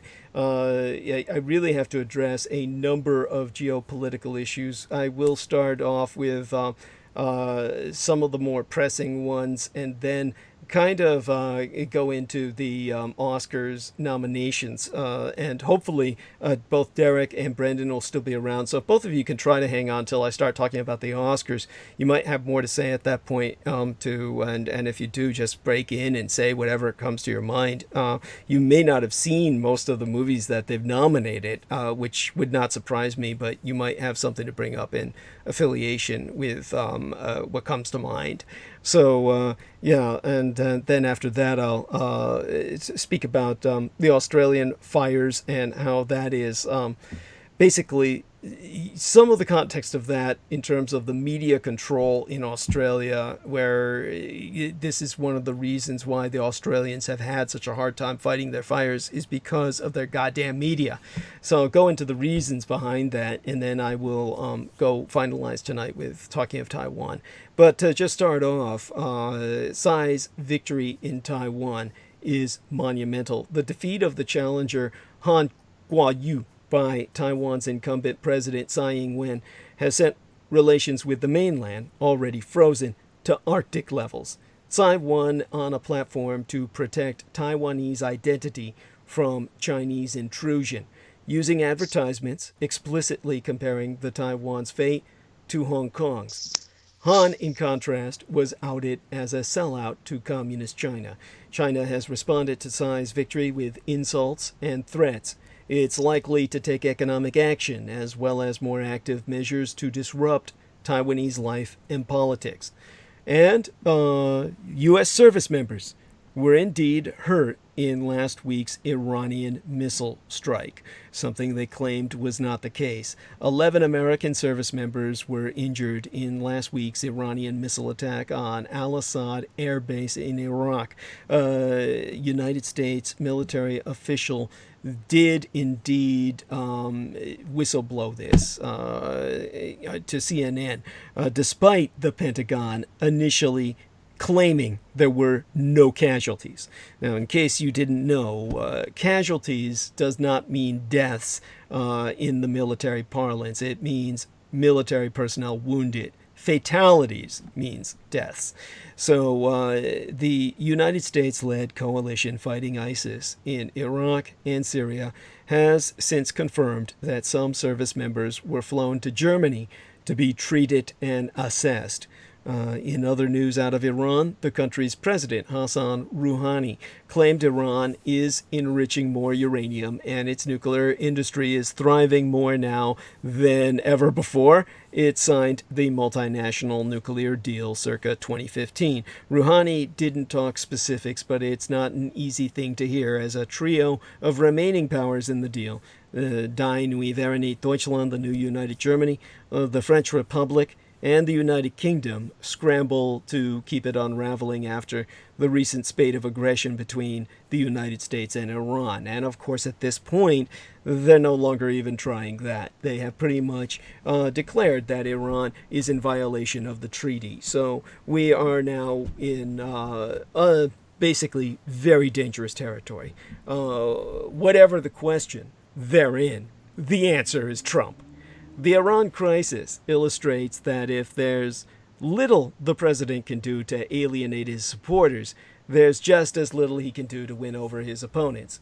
At the most basic level, the reasons President Donald Trump decided to kill Iranian General Qasem Soleimani be simple. Soleimani was responsible for killing and maiming many Americans. The United States saw him as an agent of instability in the Middle East, and Trump was concerned about proving to Iran that he was not weak. And yet the administration has struggled mightily to explain as to why the United States acted when it did. Initially, the government said it struck to prevent an imminent strike, this quote-unquote imminent attack Soleimani was purportedly planning. Then anonymous doubts about how close any strike really was emerged. When members of Congress lashed out at the administration for its vagueness, Vice President Mike Pence said intelligence involved was too sensitive to share. Yet Trump then blurted out in an interview with Laura Ingraham, "I can reveal that I believe it probably would have been 4 embassies." Then Defense Secretary Mark Esper said over the weekend that he hadn't seen any such intelligence, which raises doubts about whether it really exists. Of course, as if that even needed to be said. On Monday, Trump said it didn't even matter whether the threat was imminent. Why then did he insist so strenuously that it was? For years, critics have wondered what would happen when Trump faced a genuine crisis, sans the benefit of credibility he had long since squandered. The first 3 years of the administration passed with surprisingly few crisis moments other than self-inflicted domestic ones. But the flare-up with Iran seemed like it might be the test. Just as predicted, Trump's claims about the assassination have been received with skepticism and appear increasingly implausible. Of course, they always were. Contrary to predictions, this hasn't mattered a great deal so far. The predictions of a Third World War seem, at least for now, highly overblown. Iran's initial revenge was tempered and short, more symbolic than menacing, and both sides seem eager to de-escalate. Trump has been helped in this respect by the Iranian government itself, which has underlined its own massive credibility problems by initially lying about the horrific accidental downing of the passenger plane out of Ukraine over Tehran. Yet, if the shortest summary of the current moment is Trump got Soleimani and paid little price for it, the president has also received strikingly little political benefit. An ABC News/Ipsos poll released on Sunday found that 56% of Americans disapprove of Trump's handling of the Iran crisis versus 43% who approve thereof. A USA Today/Ipsos poll released on the 9th of January found that a majority, 52%, consider Trump's Iran policy reckless. 42% support the policy. The best poll for Trump from HuffPost and YouGov immediately after the strike found that only 43% supported it versus 38% who disapproved. It's probably not a coincidence that these numbers tend to mirror the president's approval rating. Trump has consistently won the approval of 40-ish% of the population and the disapproval of 53% or so. One might expect that hostilities with a foreign nation and the relatively surgical killing of a consistent thorn in America's side would induce the country to rally round the president. But that hasn't happened. Not only has Trump not reaped much political benefit, the affair may have hurt him. The president's approval, which hit its highest point since March 2017, the day he was impeached, according to 538's average, has slid back down again amid the Iran crisis. This is the story of the Trump presidency itself, yet again. Every matter of public opinion has become merely a referendum on Donald Trump. Do you like him? Then you like this. Do you dislike him? Then you dislike this. And since most people dislike Trump, that means most people disapprove of most of the things he does. It's not right to say that Trump hasn't paid any penalty for his lack of credibility. It's right there in the unshakable majority who disapprove of whatever he does. But there doesn't seem to be a new penalty. The president's string of wounded, peevish missives suggests that he realizes he's not getting much of a polling bump, and he's angry about it. The president seems to have misread the situation. He's too polarizing for anything to move the needle very far. Who knows whether this really was the crisis that was foretold? As I myself have sprackathon, the many flawed processes that contributed to the strike be disturbing. Maybe Trump just got lucky that this encounter didn't boil over. Maybe he perfectly calculated how to handle the situation. Maybe there's still another disaster to come, which be by far, the most likely. For the moment, no confrontation seems to have the power to hurt Trump all that much, or to help him. But in playing the victim, a public relations disaster has overtaken Iran. Protests have rocked Iran after their cover-up of the downed airliner. Iran tried to play the victim after the assassination of Soleimani, but its downing of the Ukrainian civilian flight carrying Iranian and Canadian nationals led to national and international condemnation. With protests raging in the streets, the Islamic Republic finds itself on the defensive both at home and overseas over its misrepresentations. The Iranian regime's campaign to portray itself as a victim of American aggression following the assassination of Iran's Major General Qasem Soleimani has turned into a public relations disaster at home and around the world as thousands of anti-government protesters have poured into the streets expressing outrage over the government's lies. After 3 days, 72 hours of denial, Tehran finally took responsibility for firing a surface-to-air missile, a SAM, surface-to-air missile attack, that downed a Ukrainian airliner near Tehran's international airport, killing 176 people, including Iranian, Canadian, German, and Swedish nationals. The admission came after Ukrainian technicians detected missile parts mixed with the wreckage, undermining denials by Iranian officials. Iranian officials said that the mistake occurred because the regime's air defenses were on high alert following a retaliatory missile strike on 2 Iraqi bases the last week before yestermensis, the week before last. But that was only the latest misrepresentation from the Iranian regime that has fueled demonstrations against the country's rulers. American President Donald Trump, who on January 2nd ordered the killing of Soleimani, considered Iran's top general, has been quick to encourage the protesters and warned Tehran against suppressing them. Trump tweeted a carefully worded message of support in Farsi, the Persian language, and on Sunday morning of last weekend added, and I quote his team, "To the leaders of Iran, do not kill your protesters!" That's all caps, all uppercase. "Thousands have already been killed or imprisoned by you, and the world is watching. More importantly, the USA is watching. Turn your internet back on and let reporters roam free. Stop the killing of your great Iranian people." That's the kindest thing he's actually ever fucking said. And it's bizarre considering the fact that he hates reporters and considers the press to be public enemy number one. Let your chickens roam free is kind of like, cage-free reporters. Maybe they lay better eggs that way or something. I can't even analyze what he says anymore.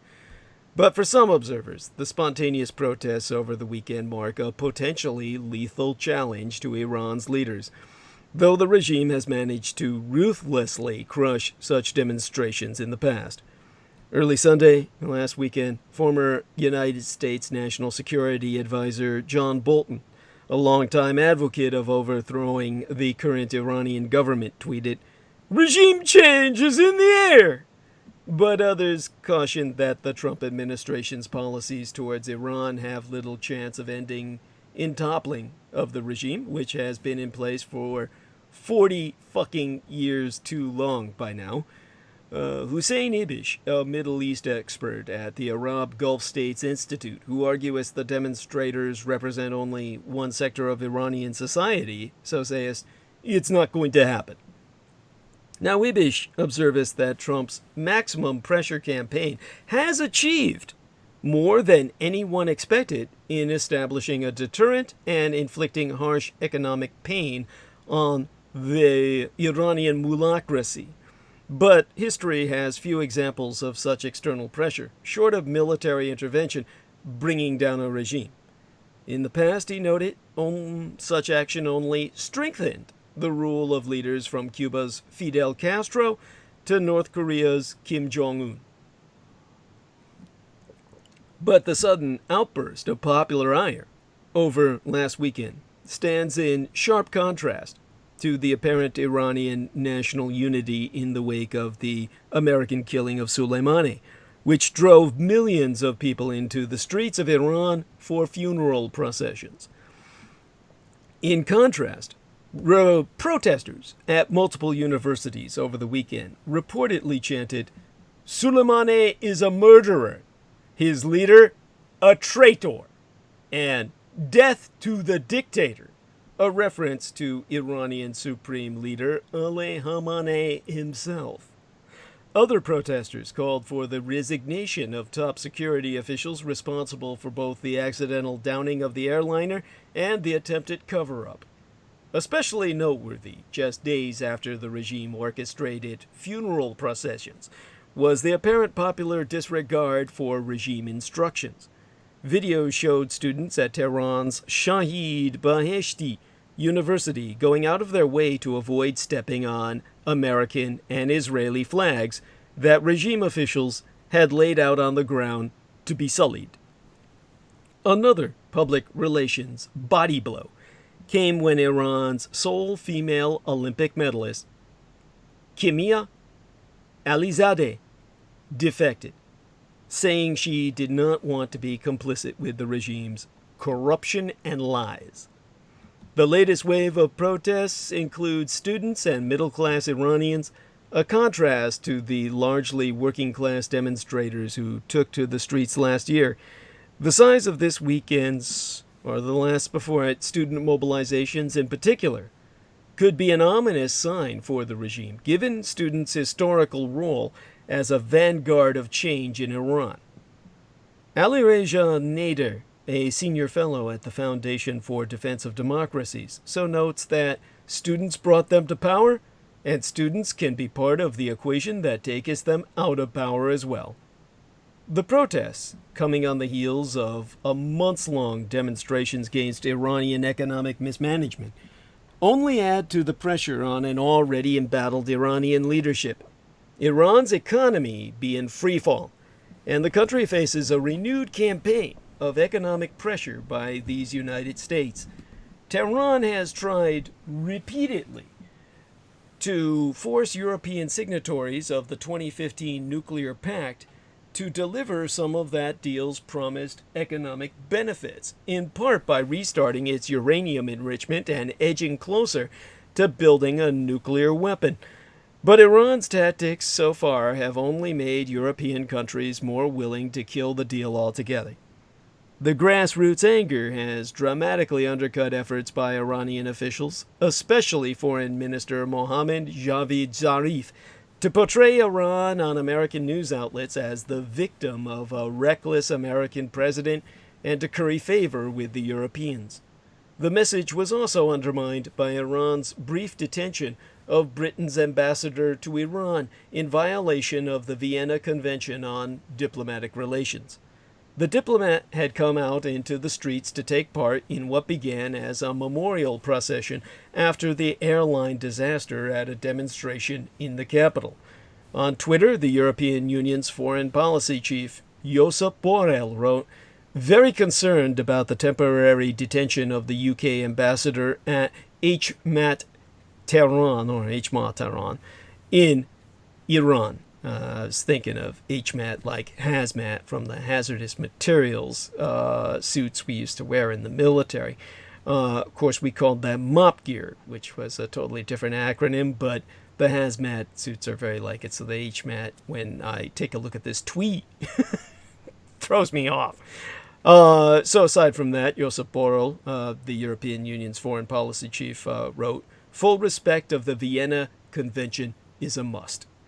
Now, Iran's deputy foreign minister, Sayed Abbas El-Rakshi, defended Iran's action, replying, "He wasn't detained, but arrested as unknown foreigner in an illegal gathering." But by the way, this is how the guy actually wrote it, so his English is not the best. "When police informed me a man's arrested who claims to be UK meaning ambassador, it's just A and B here, I said impossible. Only after my phone conversation with him, I identified, out of big surprise, that it's him. 15 minutes later, he was free." Meanwhile, Iran's senior diplomats and military officials spent the day Saturday offering apologies on Twitter for having insisted their government was not at fault in the downing of the airliner. Especially contrite was Hamid Ahmadinejad, Iran's ambassador to the United Kingdom, who had insisted that it was impossible for Iran to have been responsible. And this last Saturday before the weekend, Ahmadinejad wrote on Twitter, "In my statement yesterday to the UK media, I conveyed the official findings of responsible authorities in my country that missile could not be fired and hit the Ukrainian plane at that period of time. I apologize and regret for conveying such wrong findings." But by the way, again, the English is notable here. It's interesting to me that the highest levels of international office, by that I mean people who deal with the world outside of Iran, their English is not the best. He spells apologize with two P's, which it's spelled with a Z at the end in English, executive English, or the President's English of America. It's spelled with an S in the King's English, or the English of the British Isles and the Commonwealth, but no one spells it with two P's at the beginning, so it's just, anyhow. Ahmadinejad and other Iranian diplomats have sought to insulate the government's leadership from charges of lying about Iran's role in the attack, saying that the commander of the Islamic Revolutionary Guard Corps had not delivered his final conclusion until Friday night, after the government had already denied responsibility. But it was not enough to placate many Iranians, who headed out into the street chanting slogans suggesting that Iran, not the United States, bore the greatest share of responsibility for the current state of crisis, especially after Tehran initially claimed in another misrepresentation that it had killed 80 American troops in a retaliatory strike. The missile strikes on 2 bases in Iraq that housed American troops were later deemed ineffective, causing no fatalities, albeit about a dozen casualties, in yet another blow to Iran's credibility. Though Trump has repeatedly said he is not seeking regime change in Iran, his active tweeting contrasted with his hands-off attitude during last year's wave of protest. This came just days after having threatened to obliterate dozens of Iranian cultural sites amid the standoff with Tehran immediately after the Soleimani killing. Trump has since so tweeted, "To the brave and suffering Iranian people, I have stood with you since the beginning of my presidency, and my government will continue to stand with you. We are following your protests closely. Your courage is inspiring." I mean, again, this is the nicest I've ever seen the son of a bitch. I mean, he leaves me slack-jawed. The U.S. Secretary of State, Mike Pompeo, offered similar messages of support. He tweeting, "America hears you. America supports you. America stands with you." I mean, this is like, fuck, he needs to put that on a bumper sticker or a t-shirt or both. Now, what's not clear is just how the United States can square its rhetorical support for the Iranian people with an intensifying campaign of economic pressure. On Friday of Yester Septimania last week, in the wake of Iran's missile retaliation against Iraqi bases housing American troops, the Trump administration announced a fresh slate of sanctions on some Iranian economic sectors such as metals. Those sanctions come on top of a host of other devastating measures that have all but ended Iran's exports of crude oil, a major source of revenue, as well as measures targeting its finance and broader energy sectors. Now, Nader, of the Foundation for Defense of Democracies, said despite the administration's desire to support Iranians while pressuring the regime, it's hard to see any easy way to thread that needle. According to himself, he'd be quoted as saying, "The real hurt comes from sanctions that undermine the economy, unfortunately." He testifying that proponents of the maximum pressure campaign believe that economic pressure, while damaging to regular people in the short term, will create fissures inside the regime that could accelerate its downfall. Now, Trump's allies in Congress have cheered the protests, which they see as vindication of the president's order to kill Soleimani. On Twitter, Arkansas Republican Senator Tom Cotton wrote, "The American left and media cover relentlessly for Iran's murderous regime, but the brave people of Iran are not fooled. They have no illusions about the evil men who rule them." Yeah, tell that to Reagan, who did arms deals with them, motherfucker. Now, Bolton sounded positively giddy on Twitter. He writing, "The Khamenei regime has never been under more stress. Regime change is in the air. The people of Iran can see it. America, Europe, and France should not try to prop it up or negotiate with its illegitimate representative." I mean, I like how he says America, Europe, and France. Like, you know, French, it's like they aren't American and they're not European. They're like, you know, they're like, what the fuck are they? I mean, it's like, he's got a separate category for them. It's like, again, these are the people running your empire to the fucking ground. Well, Bolton has predicted regime change in Iran before. Some observers say that the combination of years of resentment, economic dissatisfaction, and the regime's handling of the airliner disaster have come together to create a uniquely vulnerable moment for the Iranian leadership. Nader be quoted as saying, "I believe Bolton is right. Regime change is in the air. It's not just the protests and the airliner. It's 40 years of pent-up resentment, and that's all been released in the last 20 years." Ibish, the Arab Gulf States Institute expert, insisted that Iran be a politically diverse country, with large swaths of the country loyal to the regime and a large, passionate opposition. To quote his T, at length and verbatim, "There are many different constituencies and coalitions in Iran, and it is not surprising that there are very robust voices in angry opposition to the Soleimani killing and angry opposition to the government based on socioeconomic grievances of the past year and the constant lying and the structural incompetence that leads to action liking the shooting down of the airplane which killed a lot of Iranians. Iran is in rough shape. It's in rough shape in Lebanon, it's in rough shape in Iraq, and there is obviously a lot of tension inside the country. But those problems don't necessarily translate into an existential crisis for the regime." Ibish himself concluding that, "I see no evidence this is a revolutionary situation. I don't see this regime being toppled from within or without." Now, that leaves it in the same fucking position as Donald Trump. Everything is fucking static. Nothing's moving anywhere. And we're all fucking stuck. It's a rut.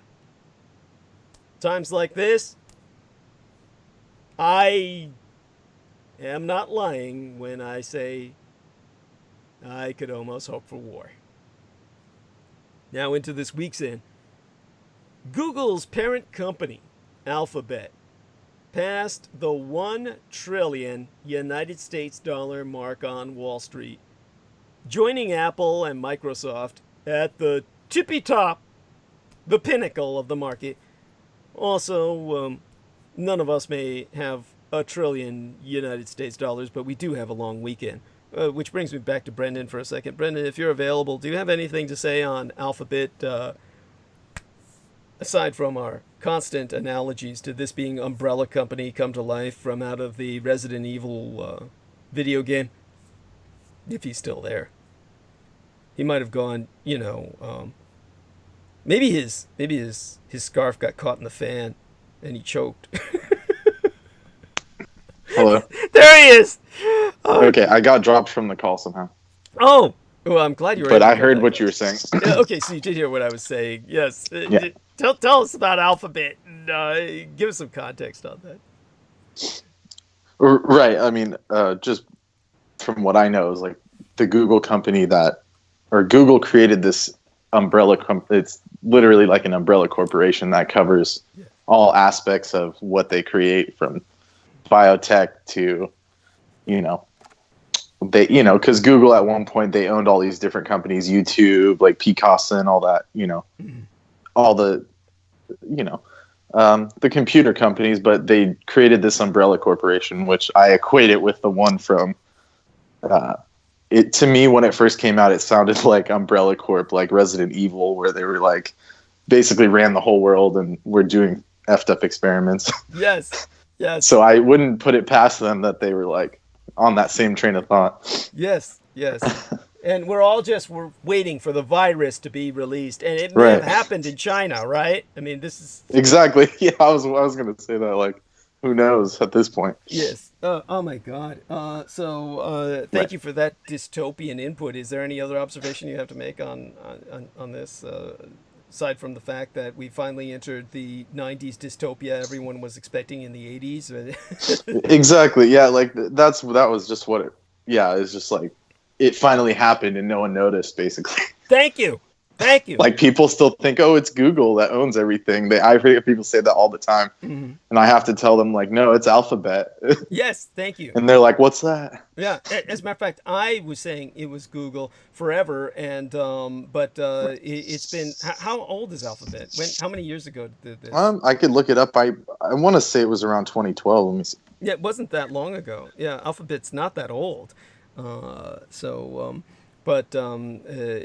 Brendan's point is well taken. So Okay, let's see. Yeah, he's got Apparently, 2015, a corporate restructuring of Google. So it was literally just half a decade ago. So it's yeah, it's definitely frightening. This is a frightening entity, and it's interesting on the of course the Wikipedia, it says technology, internet, software, and then this is the weird part: life sciences, autonomous cars, research and development, biotechnology, which we were predicting. We didn't even have to look at this. Thank you. And then video games. Yes. Oh, of course. Yeah. Yes. There we are. So that you can see how fucked up you're going to be. So you can see how they're going to fuck you before they do it. Yes. This is like. And according to them, it's to make their internet services cleaner and more accountable, but allowing greater autonomy to group companies and businesses. By absorbing which sounds pretty sketch. Yeah, by absorbing them all, right? Like the Borg. Yes, this is how we're making them more autonomous. It makes perfect sense, right? I mean, that's like 1984 logic, right? Ignorance is strength, Right, yeah, literally. Freedom. Yeah.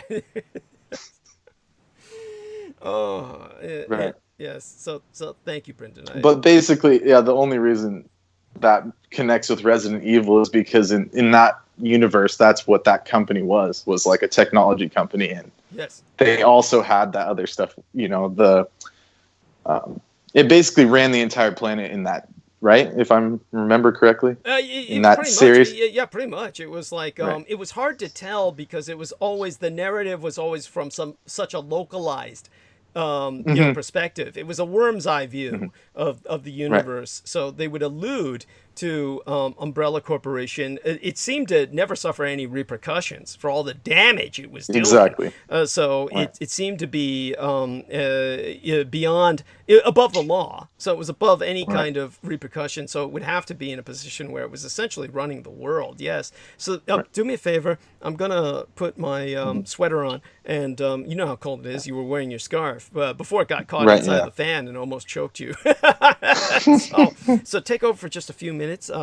Speak of a little bit of this and a little bit about Raccoon City, a little bit about the stunt woman losing her arm in place of Mila Jovovich. I'll be right back. Oh, yeah. You told me about that. Yeah, so apparently in the most recent... Was it the most recent? Douglas was telling me the most recent Resident Evil film, the stunt lady that was subbing in for Mila Jovovich, she lost her arm, I guess, during an accident, which is pretty shocking to me. I didn't hear about that, but it makes sense that they're not making any more Resident Evil films, or at least I haven't seen any recently. So that would make sense. Like something definitely happened, and apparently she was trying to sue, or she still is probably suing, like the franchise to remunerate herself for the damages done because of I guess it had something to do with like a camera malfunction during the stunt, and they were supposed to move the camera, and it basically caused her to lose her arm, which understandably I would be pissed off as well. Like, if you're a stunt double and you have no choice but to, you need your arms, so I'd be upset too. And that's just crazy. That's like wild. And then, that's all that brings to mind. I remember, we were just talking about Mila Jovovich. That's kind of like the main part I remember. And then, as far as the Resident Evil goes, I mean, that's just like, What did we talk about, the Raccoon City? I'm sorry. What? I just got back. What? Oh yeah, I was just recapping what you told me about the lady losing her arm, the stunt double, and how she's like suing the franchise in order to get remuneration for it. Yeah. Okay. And then you were saying, what were we talking about otherwise? I was thinking about. I was trying to bring up what we were talking about, Raccoon City. Why that was important. Well, it was the interesting thing was that it seems as if within the conceit of this fictional universe of Umbrella Corporation, that Raccoon City was one of several experimental cities, because the other video games took you into either different cities, though Raccoon City seems to always be mentioned, but one of these cities is actually underground. And like we were saying, Right. they seem to be in out-of-the-way places, but not really. They seem to be major metropolises, and maybe they had originally tried to portray this as an isolated, Appalachian kind of feel to it, but then that certainly was not reflected in the architecture. It was like literally an experimental environment of the highest technology architecture and skyscraper kind of, almost like a 5G or fifth generation environment. And then the virus gets cut loose where everybody is mutating, and it's by the way, it's worse than a zombie film because these people are actually changing shape and shit and growing giant eyeballs out of their shoulders and crap. But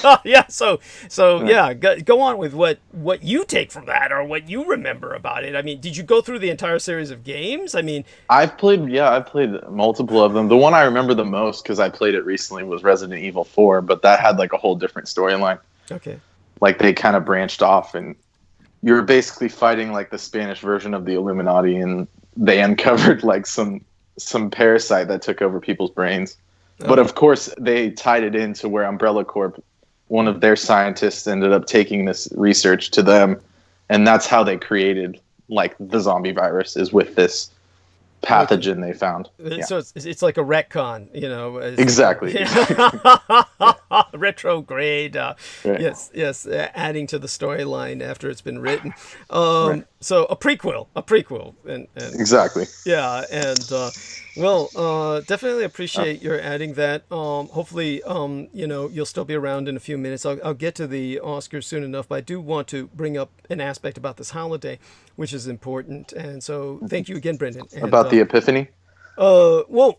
Actually, the Epiphany I've covered off times in the past. I do want people to appreciate the fact that this is, for all intents and purposes, the real Epiphany. If any such epiphany can be had or dated. It's a church calendrical system, so it's obviously not, it has its faults, even with the Byzantine Orthodox Church, the original, Christian church.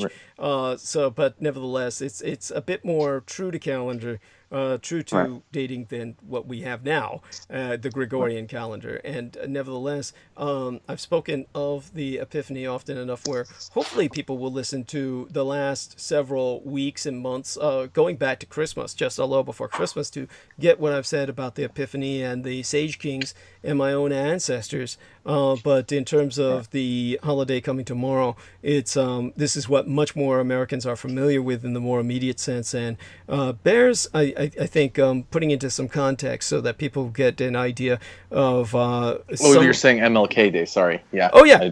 Yeah. That was my fault. Yeah. Oh no, that's fine. And it just brought to mind that in the Slavic countries they do like the polar dip, where they jump in like freezing water and then try to get across to celebrate like the Epiphany.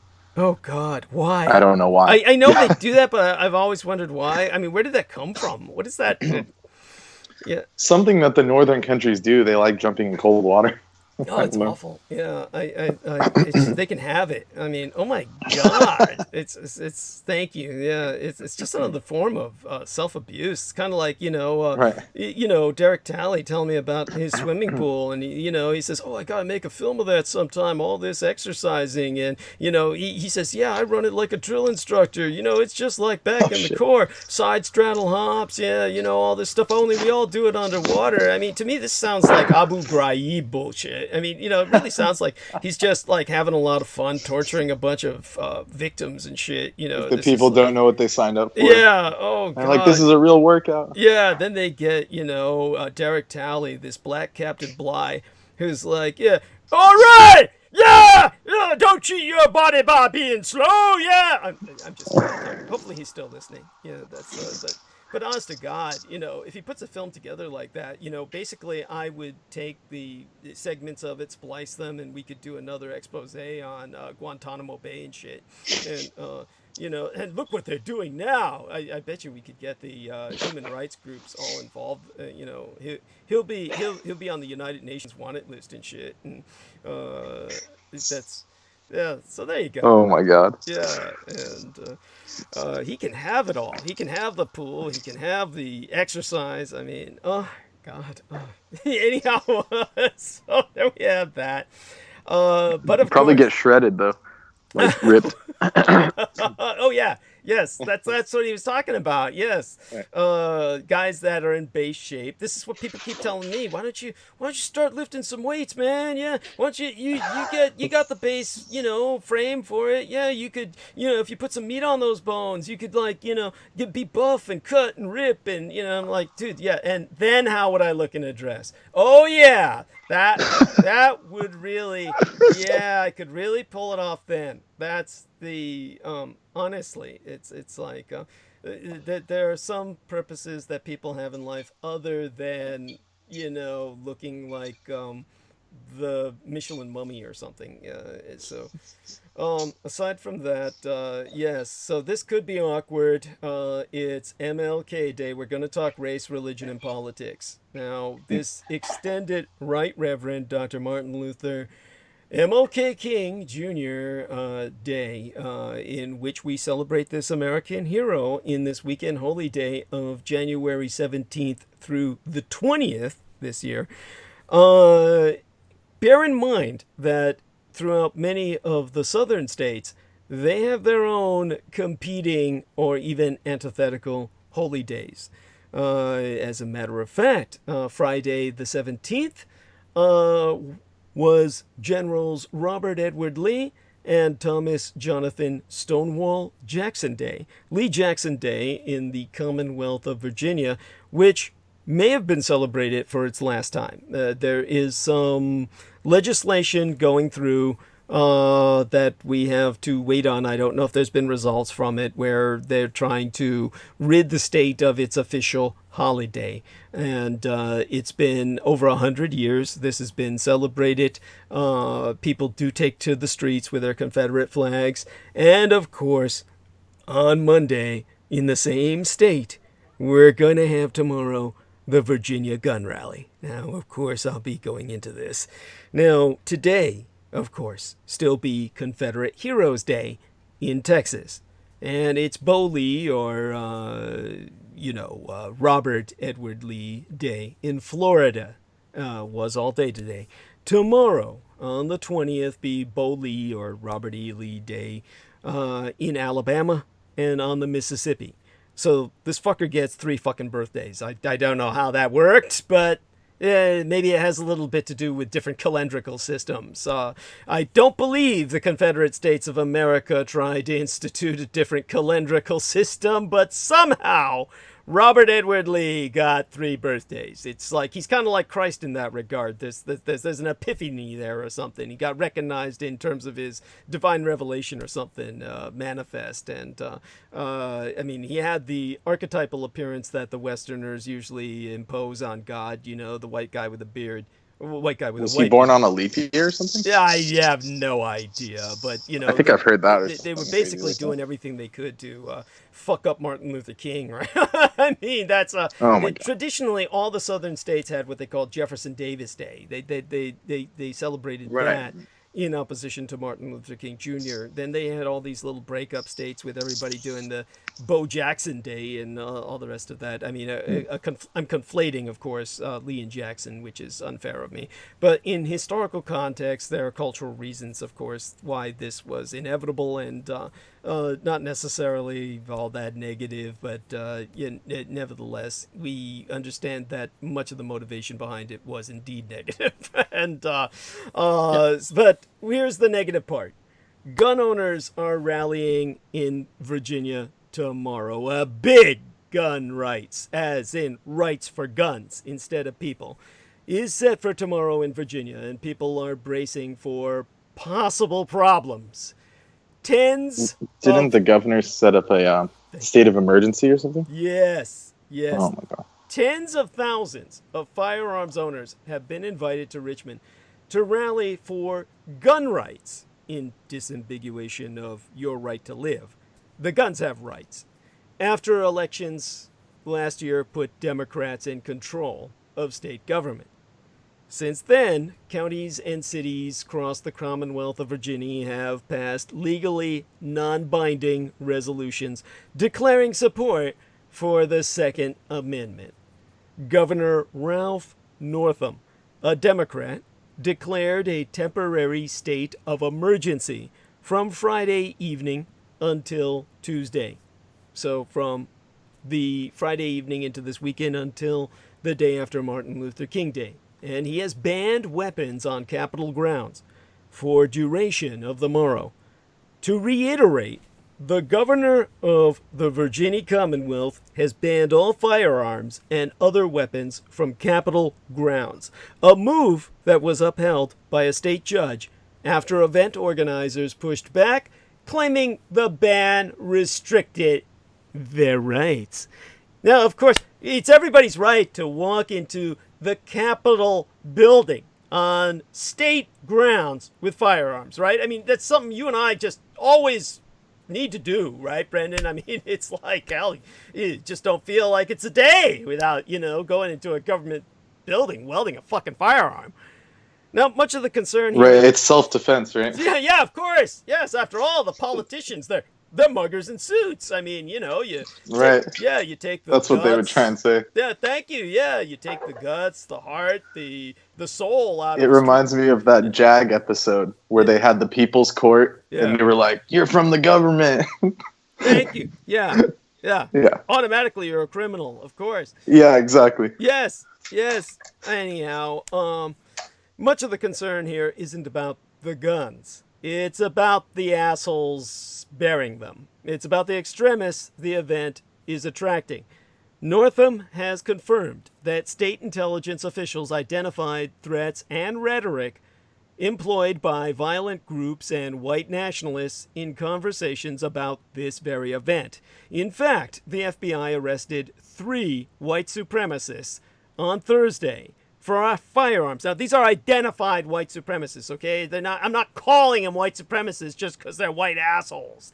These are identified members of hate groups that were arrested on Thursday for firearms and immigration-related offenses, which I still don't understand, okay? The FBI arrested 3 white supremacists for firearms, and what the FBI said was immigration-related offenses.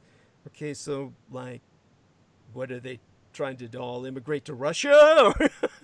So I don't know. And the FBI has confirmed that this trio was planning to attend the rally with intent to kill. So, what we have here is a collision of cultures. This is no longer Confederate States, Deep South territory identity against the federal imposition of honor this black saint. We're talking about a conflated holiday of MLK CSA, Martin Luther King, Confederate States of America, that has now become nationwide and is crystallized, nexialized. The nexus point is Virginia. And for anyone who's going anywhere in the South, which many black people will, because there's a lot of blacks down south, and that's a lot of extended family for blacks who live up north. So whether you're black or white, and you're going particularly south, which covers a lot more than the original Confederate States, thanks to Nashville and the insurgency continuing after the Civil War to the point where the South is now a lot of the United States, a full 25% of its territory, culturally. And for that extended familial reunion dinner, don't shy away from difficult conversations. Yes, there be few things less appetizing than politics at the dinner table, but sometimes talking through your views and speaking up for what you believe in can lead to some rewarding breakthroughs. Now, allow us myself some advisements. On the polite discussion of political differences, find common ground on the issue at hand. Disagree about gun control? Try to bring up a mutually supported part of it, like increased mental health background checks or school safety measures. So, try to find common ground on divisive issues. So, it looks like it's going to be a perfect Bo Lee and Stonewall Confederate States Heroes Day bacchanal. The sides are plentiful and the catfish is juicy. Then Uncle Seymour brings up politics. Everyone at the table freezes because half the family leans to the left and half leans to the right. Now, a suave cousin could steer the conversation towards something less controversial, but sometimes you just cannot avoid politics. So I'm going to try to present 5 thorny issues that could come up on Human Civil Rights Day, which is what Martin Luther King Jr. Day is recognized as if people try to ignore the man and find the meaning behind it, as has happened in plenty of southern states where they just couldn't stand Martin Luther King Jr. and what he represented as a person, what he embodied. They call it Civil Rights Day. And as a matter of fact, they call it that in some northern states instead of Martin Luther King Jr. Day. Or some southwestern states like Arizona, where they refuse to honor Martin Luther King Jr. as a holiday forever until like a few years ago or something like that, if they ever did. So then it's known as Human Civil Rights Day. Yeah, so you've got this Human Civil Rights Confederate Heroes Day. Yeah, I know it's an oxymoron, and that's a collision in and of itself. But let's see how you and your family could find some common ground. And the first issue, of course, is gun control. So, guns are one of the most polarizing issues in our nation. A slight majority, 52% in a recent Pew Research Center poll, believed it was more important to control gun ownership than the 44% who said it was more important to protect Americans' rights to own guns. There is a large gender and partisan gap on the issue. Of course, the overwhelming majority of women know guns are dangerous, as opposed to men, who think that they're toys, or extensions of their penis, rather. Well, the same thing as a toy. They play with it all too much, and then it goes bang. And this polarization also splits along urban and rural lines. Of course, everybody in the countryside wants as many guns as possible so they can kill all the hordes of zombies that they see coming over the horizon when they take enough of that meth that they manufacture. Now, far less controversial is preventing people with mental illness from owning guns. In the Pew poll, 89% of Democrats and 89% of Republicans favor this proposal. A Fox News poll, which phrased the question slightly differently, found that 84% of voters, including 89% of Democrats and 80% of Republicans, favor mental health checks for all gun purchases. One of the big changes to Florida law following the Parkland shooting at Marjorie Stoneman Douglas High School was to beef up mental health checks. This law was passed with bipartisan support and over the objections of the NRA, the National Rifle Association, because none of those motherfuckers in the NRA can pass the mental health test. So, right now, the Commonwealth of Virginia is bracing for unprecedented show of force, that's the term, by gun rights activists, as in the guns have rights and you don't. So police are scouring the internet for clues about plans for mayhem. Workers are putting up chain link holding pens around Virginia's picturesque Capitol Square. And one lawmaker even plans to hide in a safe house in advance of what's expected to be an unprecedented show of force by gun rights activists.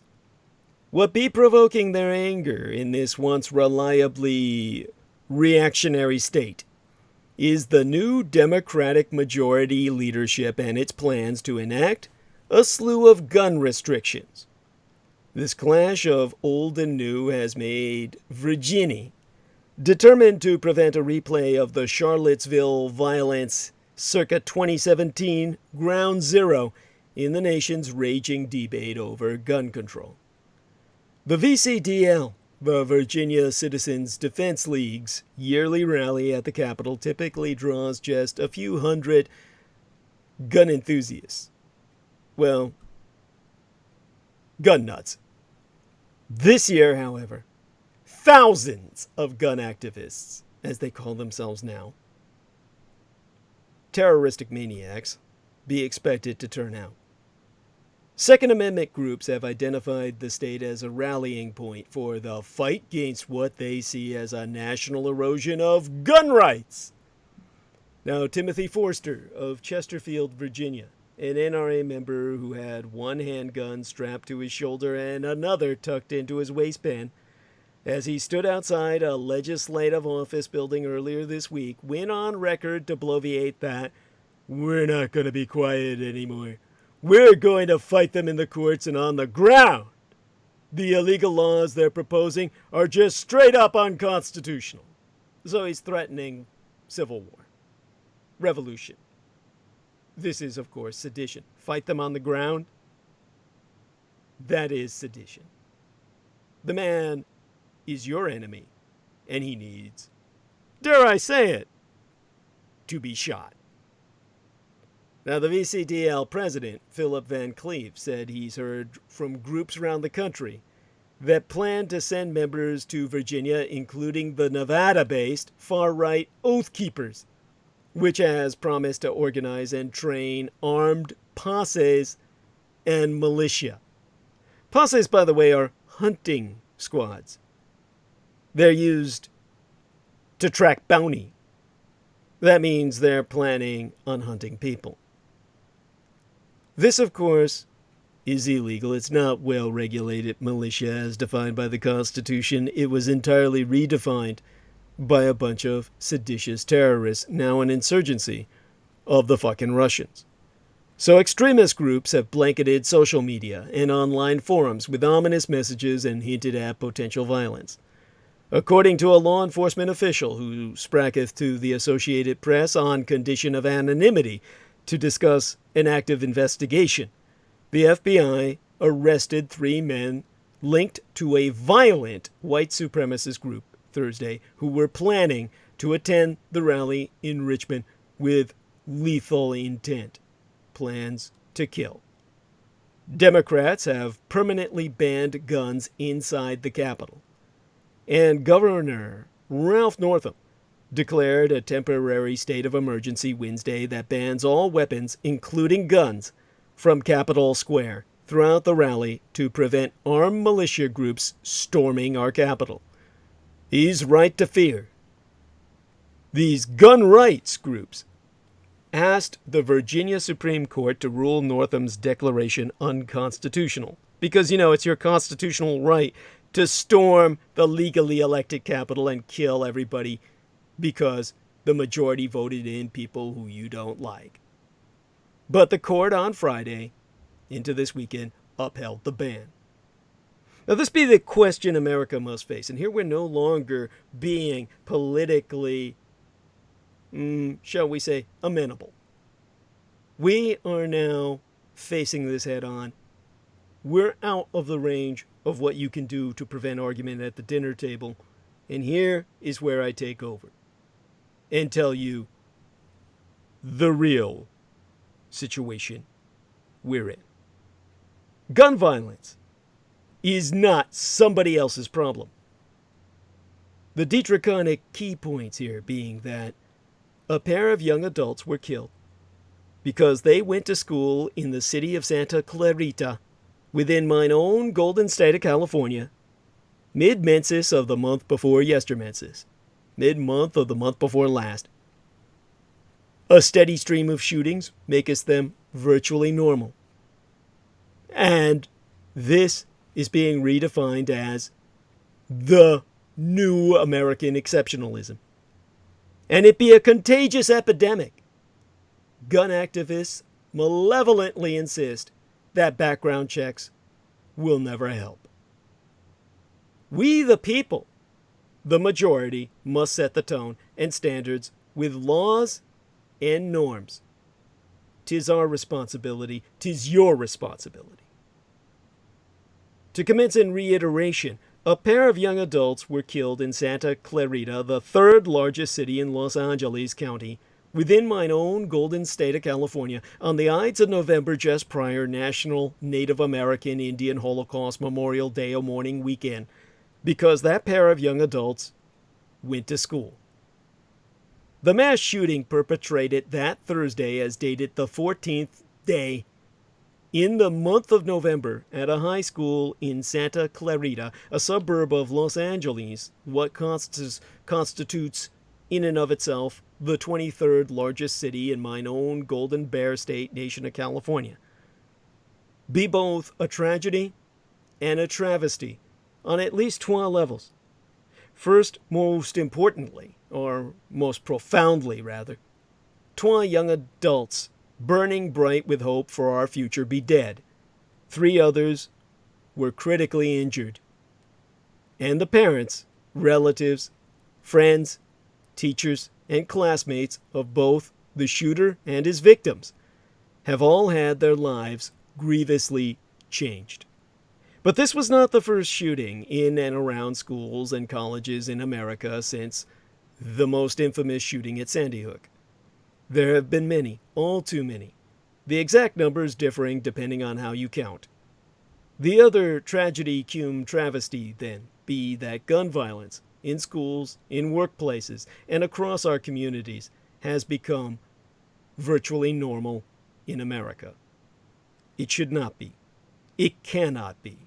It is not normal in a civilized nation to have over 30,000 fucking firearms deaths a year. It is not normal in a civilized nation to expect educators and parents and first responders to have plans at the ready for a shooting at their school. It is not normal in a civilized nation to assert that the best solution to gun violence be for more people to have more access to ever more fucking guns! So the question we must confront is, are we a civilized nation? Earlier yesteryear, I listened to a BBC correspondent of the British Broadcasting Company open a report on the shootings in Christchurch, New Zealand, by saying, in a scene reminiscent of America. That is not the kind of exceptionalism America should be proud of. Though the recurrent Ebola crisis, in particular, rightly make us all careful about using the word epidemic. It be no overstatement to say that these United States has been in a years-long epidemic of gun violence. The sheer volume of homicides, accidental killings, suicides, and merely disabling injuries be staggering.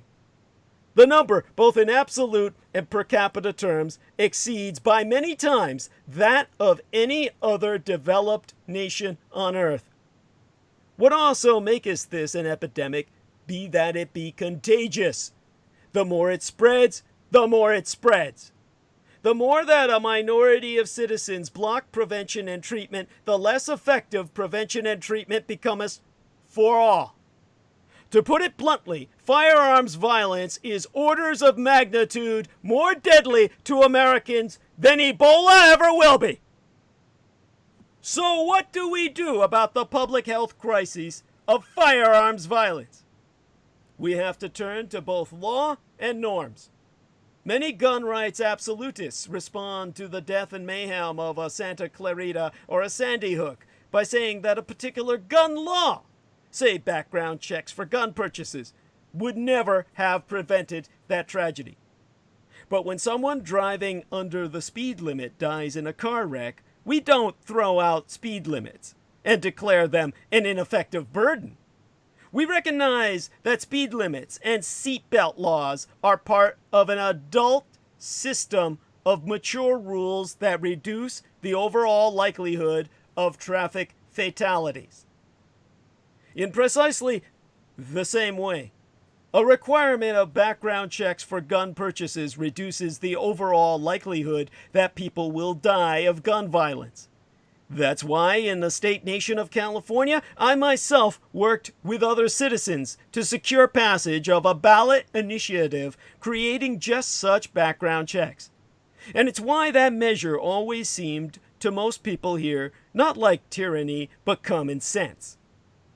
The challenge extends beyond lawmaking to norm setting. The coalition of parents, faith leaders, educators, business people, and others in Washington who are uniting behind background checks do so in the name of a core social norm, responsibility. All our American rights and particularly the First and Second Amendment rights, come with responsibilities. The responsibility, for instance, to minimize the danger inherently created by the circulation of weapons that can kill en masse. The responsibility to foster a culture of safety, especially for our youth. When middle-aged, open carry activists, white trash pieces of shit, in other words, walk into Kroger with semi-automatic rifles slung over their shoulders, they are not exercising their rights with the ethic of responsibility. They're trying to intimidate their way to respect and esteem that they have never earned. They're acting out, demanding attention and rejecting curbs on their desires like Joaquin Phoenix in the Joker movie that they watch over and over again. That's not being a citizen. It's being an infantile aggressor granted the option to deprive any of the rest among us and all our own our very lives. We, the people, get to decide whether that's normal. Whether it's acceptable or laughable to brandish firearms in the produce aisle. Whether it's tolerable or disgraceful that we average more than one school shooting a week now. Laws like background checks can help set a tone for what's okay, but ultimately, with our family and friends and neighbors, each one of us must decide what kind of civilization we expect in these United States. Somebody's child was killed approaching no Thanksgiving but the yesteryear what barely left us because that child went to school. Somebody has to do something about it. In ways full of both risk and responsibility, you are that somebody. And that's what brings us to mass shooting politics. The Gilroy Garlic Festival shooting showed how California's gun laws be undermined by our neighbors. And it highlights a common pattern. Guns from Nevada be used to kill in California. My California has among the strictest gun laws in this country. Some of our neighbors be another story. The mass shooting at the Gilroy Garlic Festival in Northern California over the last weekend in July of yesteryear provided a particularly horrific illustration of an all too common pattern. With California's many restrictions on firearms, criminals oftentimes get their weapons from nearby states with comparatively lax, or in some cases non-existent gun laws. During a news conference on Monday as dated the 29th day in July circa 2019, Gilroy Police Chief Scott Smithy confirmed that the perpetrator, a 19-year-old local white trash piece of shit,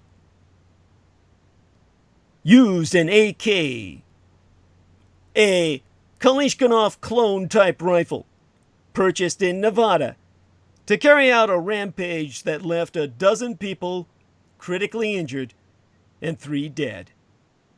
A federal law enforcement source told the San Francisco Chronicle that the gun was a WASR, a W-A-S-R, a Vazanar arrangement semi-automatic rifle, number 10 of a line of rifles manufactured in Romania by the long-established Cougar, or C-U-G-I-R, pronounced Cougar, arms factory, as a result of a collaboration between Century Arms International and Cougar, which itself be an AK, and Avtomat Kalashnikovka 47 derivative banned by California's assault weapons ban.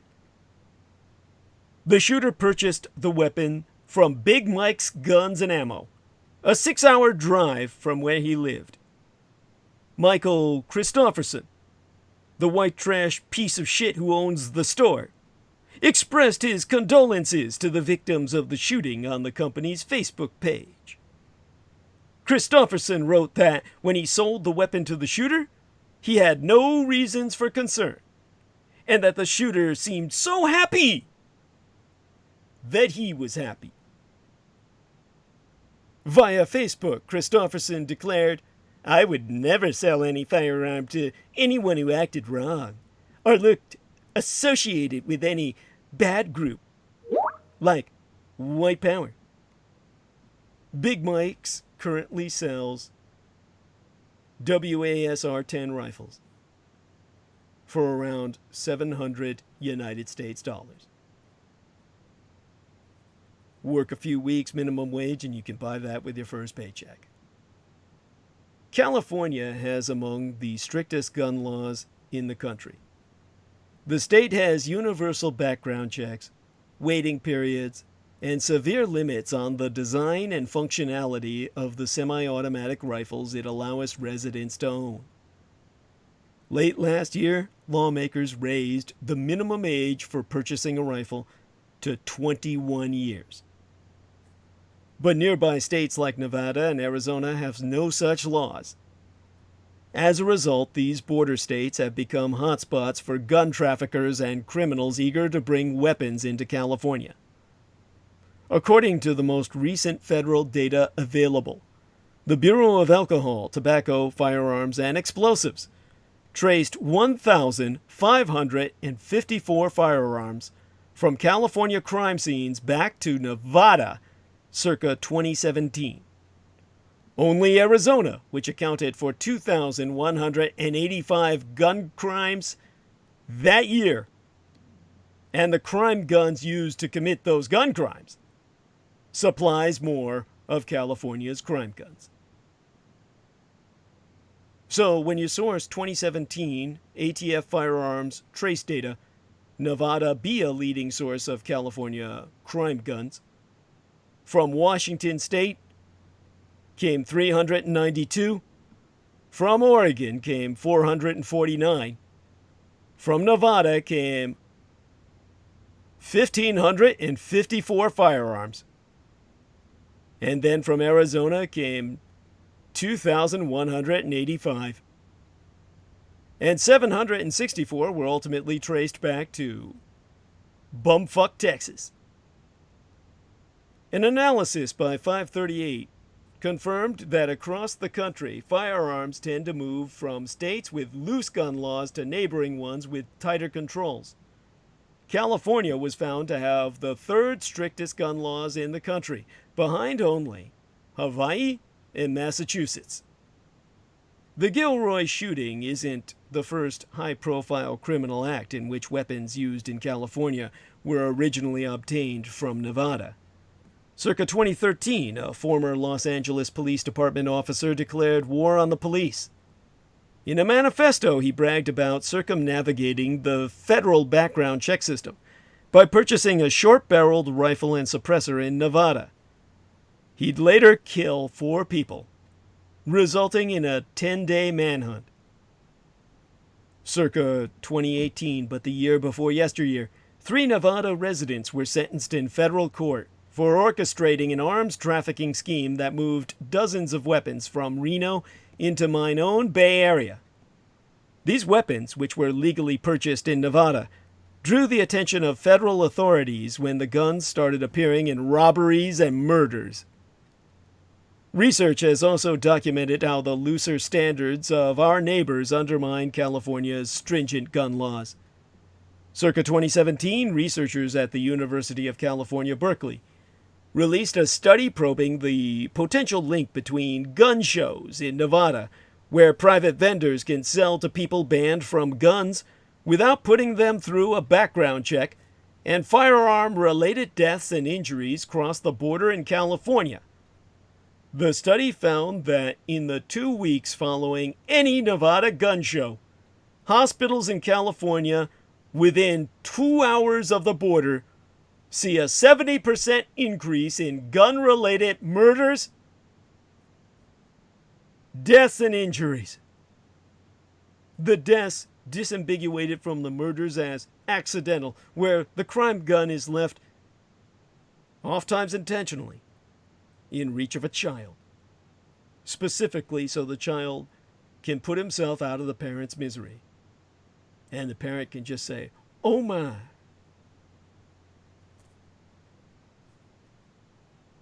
This is why The states' rights of the American Civil War between the states have to be put down. This is why a second American Civil War must be fought all over again. We must have national gun laws. We need a United States police force.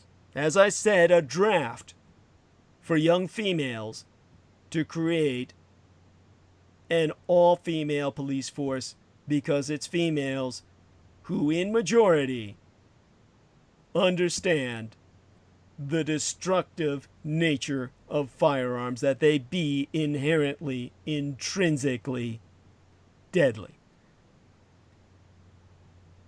That they be trained in the use of firearms to kill the men who wield them.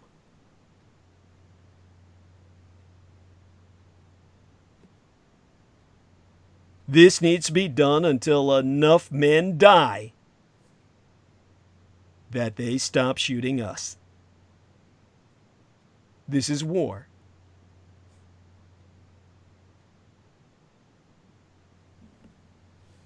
Now, in terms of what else may come up at the dinner table, far more innocuous would be healthcare. There has probably not been a more important issue in American politics than healthcare over the last decade. Democrats passed the Affordable Care Act. Was originated by the Clintons, but it passed as Obamacare in the general perception, which played a major role in Republicans taking control of the House in the 2010 midterms. Republicans then tried to repeal Obamacare, which in part led to Democrats winning back the House majority circa 2018. More Americans like than dislike the law at this point, though it's still divisive.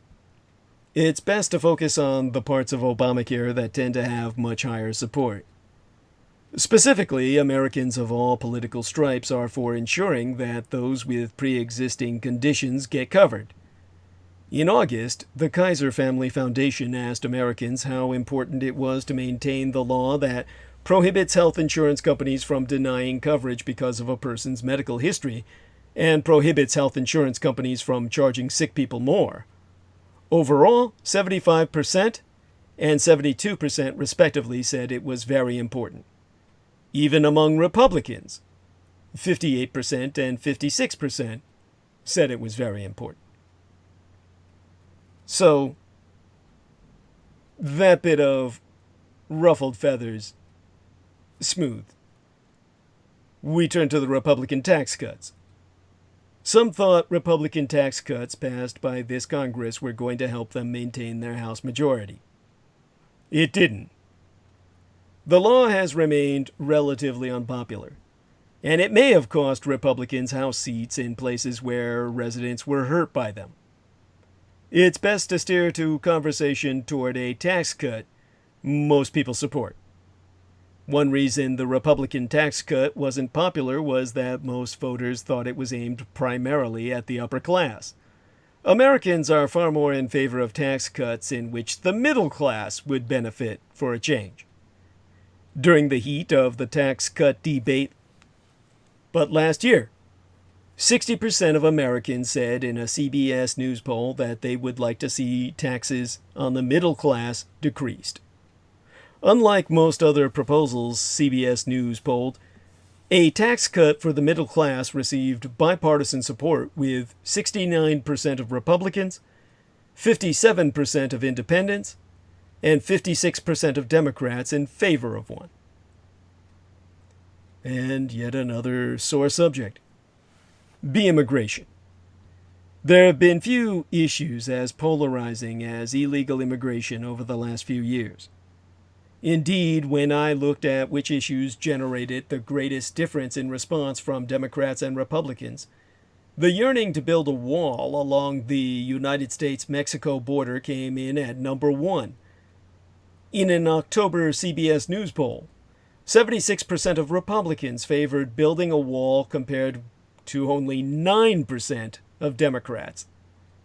Focus instead on legal immigration. Democrats and Republicans do generally agree on this topic. They like it. In a 2018 Gallup poll, 92% of Democrats said legal immigration is a good thing for the country. Among Republicans, 80% said immigration be a good thing for the country. According to the Pew Research Center, the percentage of Americans who want legal immigration decreased has dropped to 24%, a low since at least 2001, in wake of the Twin Towers attack, when everyone went on an anti-alien binge, to use the term alien in its proper legal context. Decreasing legal immigration is a minority position among Democrats at 16% and Republicans at 33%. And finally, of course, the one other topic that you would think everyone can agree on would be Washington politicians. But bringing up President Donald Trump at a family gathering is like wearing a New York Yankees shirt in Boston. It's bound to set off long stares and start potential fights. Trump is loved by Republicans and despised by Democrats. Mentioning Democratic leader Nancy Pelosi is probably not going to end much better. To bring people back together again, it's best to keep it broad. Trust in government in Washington remains at just 18% per the Pew Research Center. That holds with Democrats at 15% and Republicans at 22%. Emblematic of that is both Democrats and Republicans hate Congress. Overall, only 21% of Americans approve of the job Congress is doing. Republican approval stands at just 35%, while just 9% of Democrats give Congress the thumbs up. With congressional control split starting next year, it's likely that both sides will continue to have something to complain about. But here again is where we leave the dinner table, where you're trying to make peace. And we return to Douglas Dietrich and the reality we're all really in, where the situation is war. Because only one party's legacy beyond the line at this coming Senate circus. The Senate trial will shape the president's legacy and also that of his Republican Party cult. Thursday was a day of pomp and ceremony in the Senate at the opening of the impeachment trial of President Trump. But apart from all the scripted theater, the formalities marked a new and important test for the Republicans who control the upper chamber and therefore what kind of trial the country sees and what history remembers of those who sat in judgment. The challenge for Republicans is not the question of the ultimate disposition of the case against Trump contained in the 12 articles of impeachment read into the record on the Senate floor at midday Thursday. That appears to be a foregone conclusion, given the partisan makeup of the Senate itself. Instead, it be the question of how they will address and digest evidence of the president's actions with regard to Ukraine that has come out over the past 4 months. It is not just the president's legacy, what will be affected by the conduct of the proceedings over the next few weeks. It will also be the legacy of the Republican senators and their party. Will they follow the lead of their House colleagues, who, in the face of damning testimony, embraced the president's explanations that his interactions with Ukraine were perfect, in quotes, and that he was acting in the interests of the country rather than for personal political gain? Or will they judge him more independently and critically, even if eventually stopping short of casting guilty votes? The House managers, who will begin to present their case Tuesday, the day after tomorrow, will comest with the evidence developed during weeks of testimony and debate that resulted in the party line vote to impeach Trump at the end of December. That evidence includes testimony from a series of career Foreign Service and national security officials outlining the months-long effort to pressure Ukraine. But that won't be the only thing that senators sitting as jurors will have to take under consideration, as it be likely that additional evidence will emerge from outside the chamber that will weigh on their decision-making. Already, in the months since the House voted to impeach Donald Trump, there have been a series of revelations and statements that pose new challenges for the president's defense team and, importantly, for those in his party cult. Hours before Chief Justice John G. Roberts, Jr. was sworn in as the presiding officer for the trial, and before he in turn swore in the members of the Senate, the Government Accountability Office, the GAO, issued a report stating that the White House had broken the law by withholding $391 million United States dollars in military aid for Ukraine that had been authorized by Congress. A spokeswoman for the Office of Management and Budget took issue with that finding. Now, the GAO report of the Governmental Accountability Office followed the release of documents given by Lev Parnas, an associate of Rudolph W. Giuliani, the president's personal attorney, and an avowed Satanist that I've outed in the past and given all the backstory on, to House investigators and television interviews Parnas gave on Wednesday. Those interviews and the documents further highlighted Giuliani's role in Ukraine, including the efforts to force the removal of Mary Yovanovitch as American ambassador to Ukraine. Parnas's descriptions of events also tied the president more directly to the activity. He'd be under indictment in federal court, and his word must be viewed with skepticism. But what he has said and the documents he has offered further raise the stakes. Shortly after the House's impeachment vote, new emails from within the administration surfaced, including one from Michael Duffy, a senior official in the Office of Management and Budget, directing Pentagon officials to put a hold on the aid to Ukraine.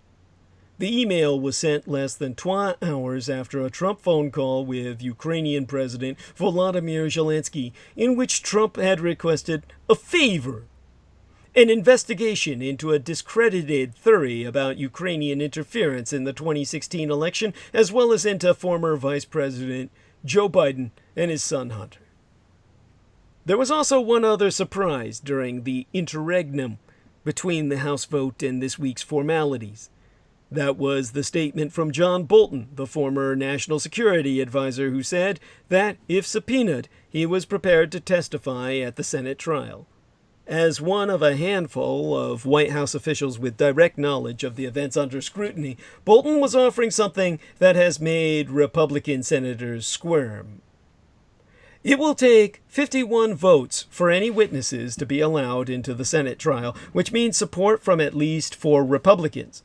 When it happens, as seems likely, the vote will trigger another partisan battle over who should be called, particularly what witnesses the president's defenders might demand, such as Biden or his son. That fight will not come for some days, not until after the House managers and the president's defense team present their cases. Members of the Senate took an oath to render impartial justice, but in the hyperpartisan climate that exists today, many lawmakers already have declared their verdicts. Some Democrats, including some of the senators seeking the presidential nomination, have said they have seen enough to persuade them that Trump should be convicted and removed from office.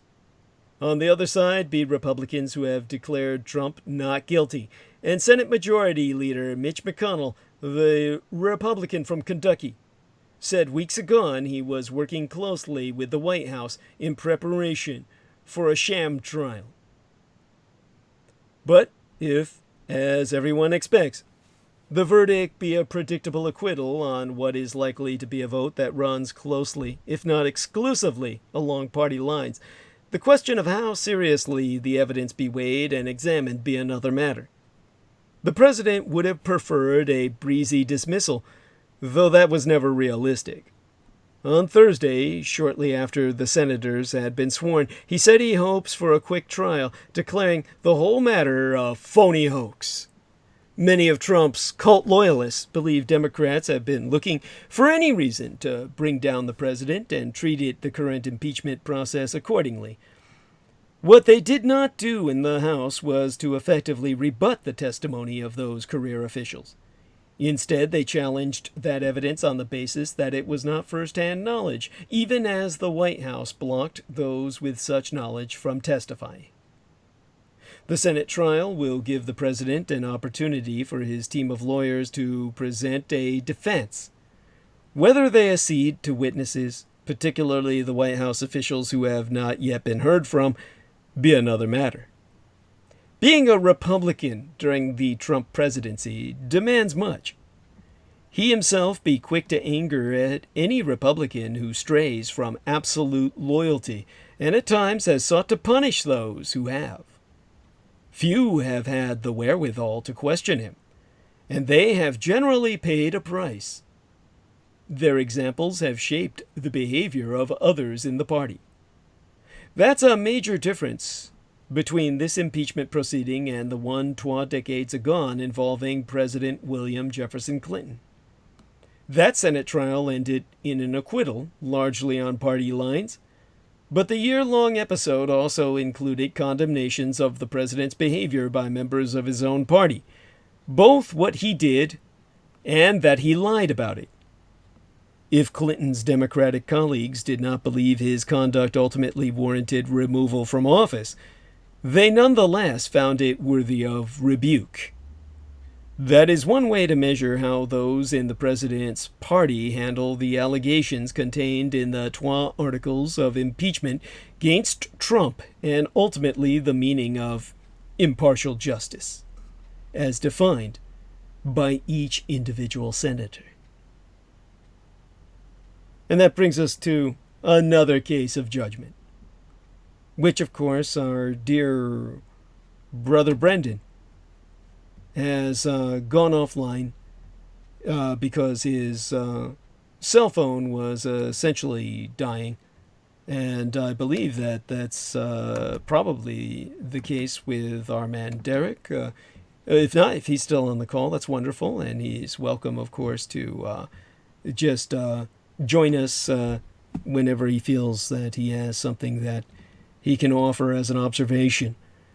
But in order to kind of take away from the heaviness, the gravitas of everything I discuss, we can take on culture versus anti-culture. The Oscar nominations opened our work week, coming in on Monday the 13th, with The Joker laughing its way all the way to the top of the Oscar pack. Indeed, The Joker scored more nominations than any other project, 11 in total. 'Tis the year of the throwback film, and it's time to rethink what movies be Oscar-worthy. Nostalgia played well, with films that looked to the white man's past netting a large share of praise. Only one actor of color was nominated, and not a single female directress be up for Best Director. Among the talents overlooked this year, Eddie Murphy, Jennifer Lopez, Lupita Nyong'o, Awkwafina, and Greta Gerwig. Exempli gratiae, Lulu Wang's The Farewell, a mostly Chinese-language family drama that was rapturously received and financially successful, was disregarded for a Best Screenplay Oscar. Every year, plenty of excellent films be excluded from the award season conversation for reasons that have nothing to do with talent or artistry. This year be no different. So let's look at the problem with the Oscars' idea of a good movie.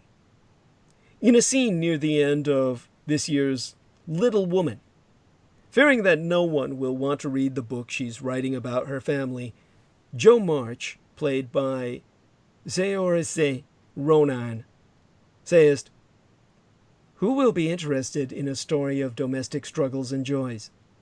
It doesn't have any real importance." Her sister Amy, portrayed by Florence Pugh, replies, "Maybe we don't see these things as important because people don't write about them."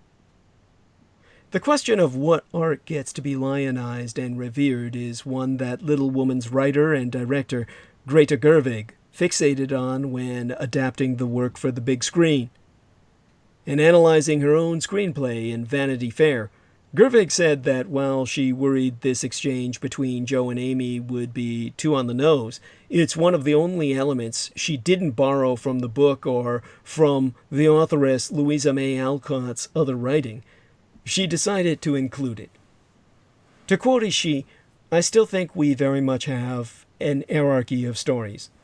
I think that the top of the hierarchy is male violence. Man on man, man on woman, etc.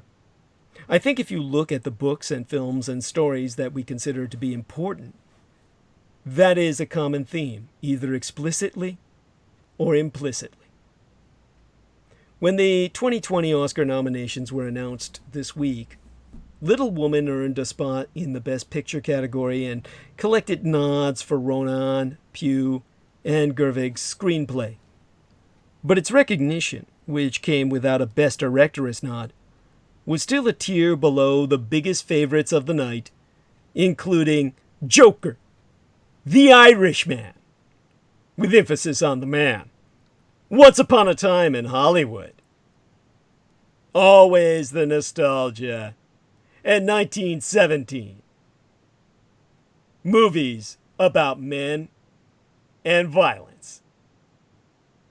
For decades, those kinds of films have dominated the ceremony. Long dramas about weighty issues, biopics of celebrities, or narratives about filmmaking, with a dearth of genre movies, domestic narratives, and stories told by women and people of color. Gerwig doesn't need to be the one-woman symbol of Academy Award sexism, and indeed, she expressed great positivity about the attention her film received in an interview after the nominations were unveiled, herself asserting that the numbers are all moving in the right direction. There have been great strides, and we've got to keep going, keep writing, keep making, keep doing. The main reason there's been so much coverage of Gerwig being shut out for Best Directress is that she had a real shot at making the list. Plenty of other excellent films by women and men this year suffered far worse fates, getting only a nomination or two, or being ignored entirely. Many of those snubbed films didn't fit the idea of prestige that has defined Oscar narratives for generations. This blinkered notion be what encourages studios to release certain films during award season, which tends to run from October to December, and to spend millions of dollars on for your consideration campaigns. It's what helps influential precursor awards such as the Golden Globes and the BAFTAs pick certain films for nominations, anointing them as favorites and nudging Academy voters towards them. The Irishman and Once Upon a Time in Hollywood were 12 films of the year that got 20 nominations between them. But these stories of masculinity and brutality, burnished by their filmmakers' legacies, shouldn't be the types of works most celebrated by Oscar voters year after year after year. Academy members themselves have the power to expand what kinds of movies are considered Oscar contenders. One step would be to reject the preemptive hand-waving doled out to so many acclaimed films, many of them artsier or smaller scale, that supposedly will never play with Oscar voters for little reason other than tradition. Think of Jordan Peele's Us, which won several critical awards for Lupita Nyong'o's dual performance but was overlooked by the Academy. Or Lulu Wang's The Farewell, a mostly Chinese-language family drama that, as I said, was rapturously received and financially successful, but was disregarded even for Best Screenplay, where the sparsely written war drama 1917 took a spot. A film that was engineered to look as if it all was a single fucking shot. Or Lorene Scafaria's Hustlers, an R-rated drama that managed to become a genuine box office smash, which couldn't muster a nod for its much-awarded supporting actor Jennifer Lopez. You might notice that these films happen to feature women and people of color both in front of and behind the camera. Indeed, recognizing a fuller spectrum of excellent cinema is just one way to organically diversify the Oscar nominees. Many of the best received films of the year that supposedly had no chance in major categories were comedies. Booksmart, Dolomite Is My Name, or horror films, Midsommar, or The Lighthouse, or foreign language films, Portrait of a Lady on Fire, or Transit, all categories that the Academy tends to overlook for the bigger prizes, with few exceptions. Most were also released by their studios outside of the end-of-year window in which serious movies tend to surface. Gradually reforming this established system will also require efforts from outside the Academy. Major critics have to continue championing quality work they think might be overlooked. Awards prognosticators should not reflexively exclude genre films from their predictions, and studios shouldn't be afraid of promoting a broad array of movies with screenings, events, and advertising come Oscar season. Within the Academy itself, reform initiatives meant to bring age, racial, and gender diversity to the Academy's voting body have already led to some noticeable changes. Moonlight was a surprise Best Picture winner in 2017, and I noted in 2018 that although Best Picture winner The Shape of Water was that year's consensus choice, it was still a weirder one than the Oscars had alighted on in the past. Some of the other nominees that year, too, including Peele's Get Out and Gerwig's Lady Bird, were the kind of films that usually get rebuffed. But progress doesn't happen linearly, and voters have since anointed true story mediocrity, such as Green Book and Bohemian Rhapsody last year, and nominated a homogeneous group of actors this year.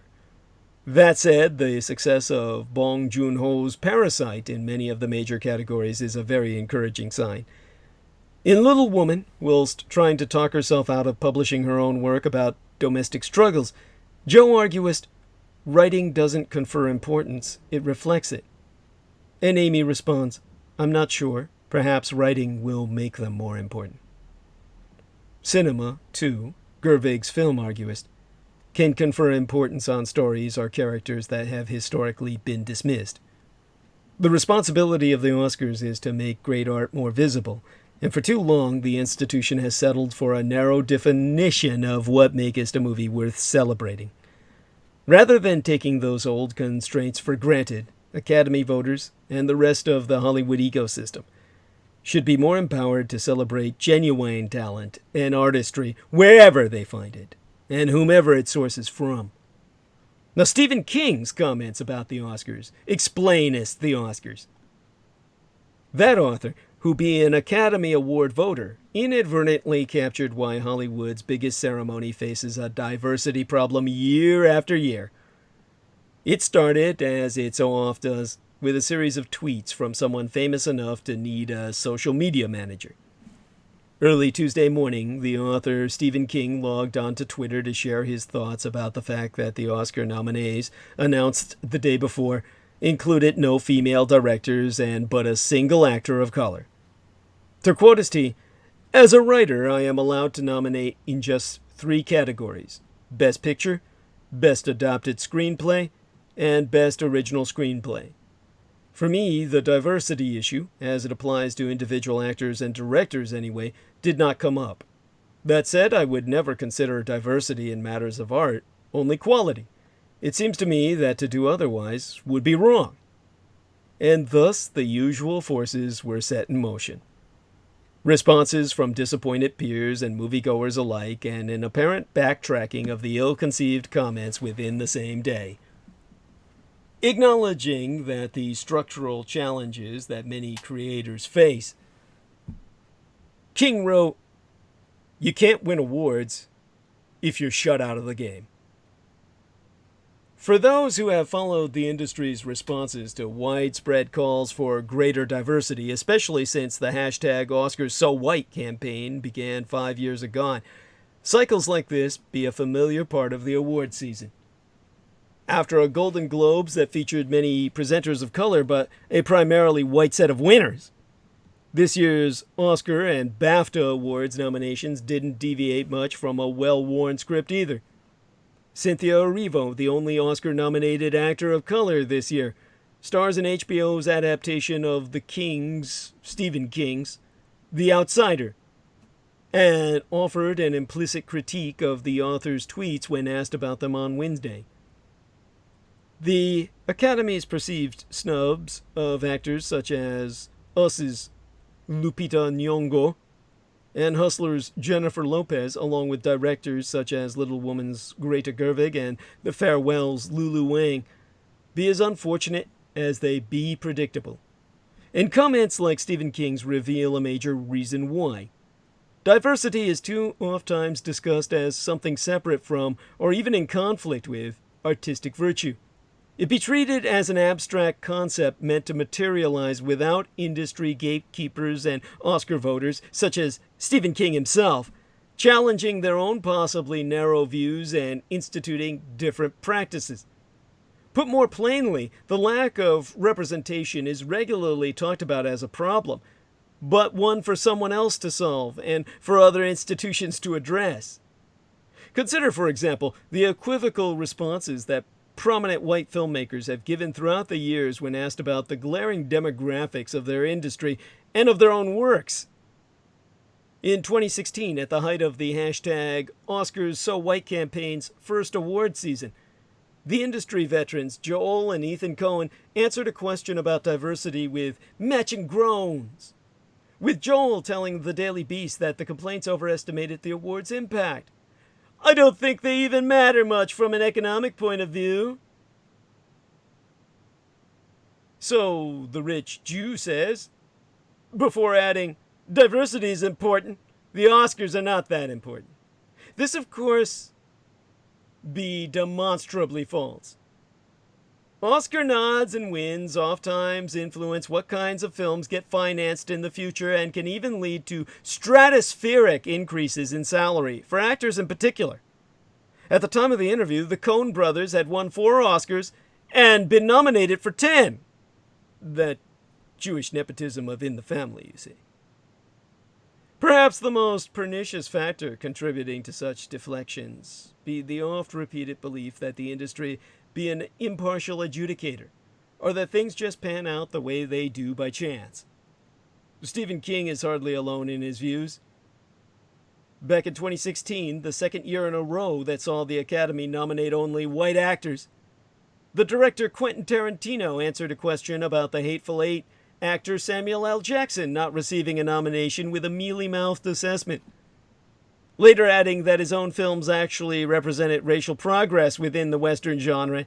Tarantino said, "My only guess, frankly, is that voters take him for granted. That would be my only guess."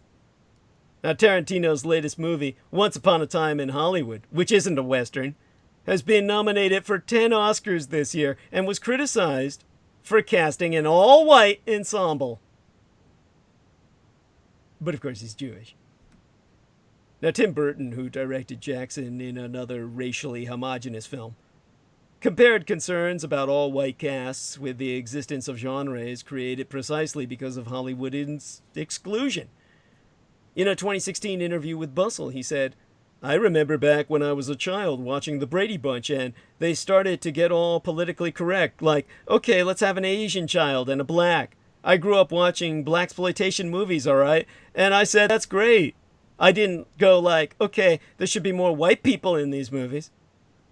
So often, though, even Hollywood's gatekeepers who have expressed a theoretical wish for a more inclusive entertainment landscape seem resigned to maintaining the status quo within their own field of influence.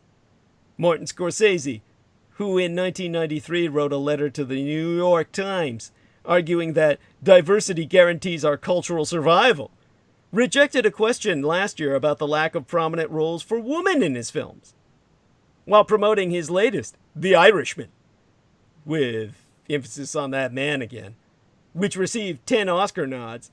He said, "That's not even a valid point. It's a question I've had for so many years. It is a waste of everybody's time."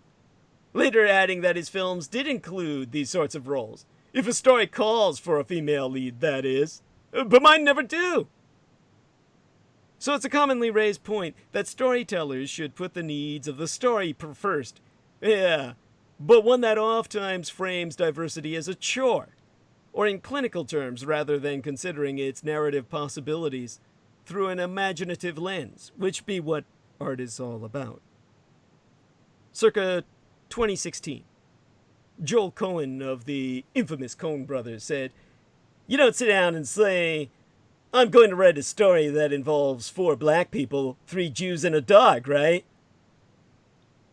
No, of course you don't have to. You hire your relatives automatically.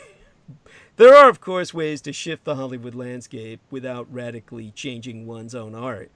And many Hollywood heavyweights do use their cachet to open doors for others.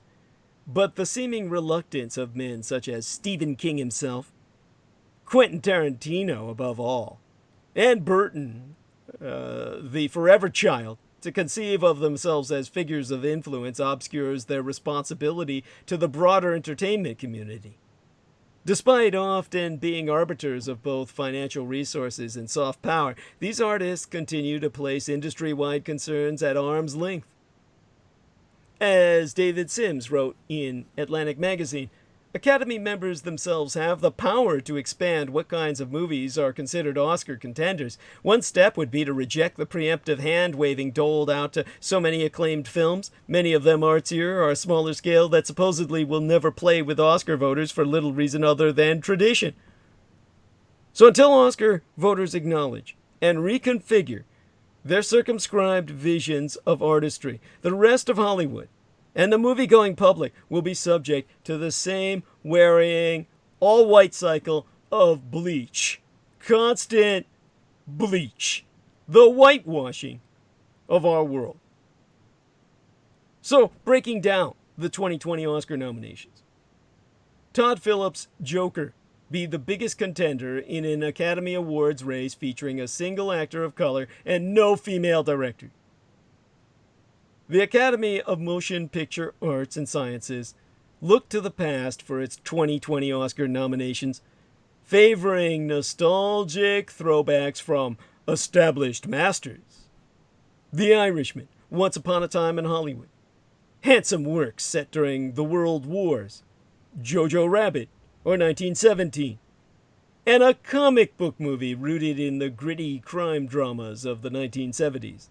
In fact, Todd Phillips' Joker received the most nods of the day with 11, encapsulating an Oscars already defined by controversy, in part because it nominated just one actor of color in an all-male Best Director lineup. There were some bright spots, perhaps the most heartening being the tremendous success of Bong Joon-ho's twisty thriller Parasite.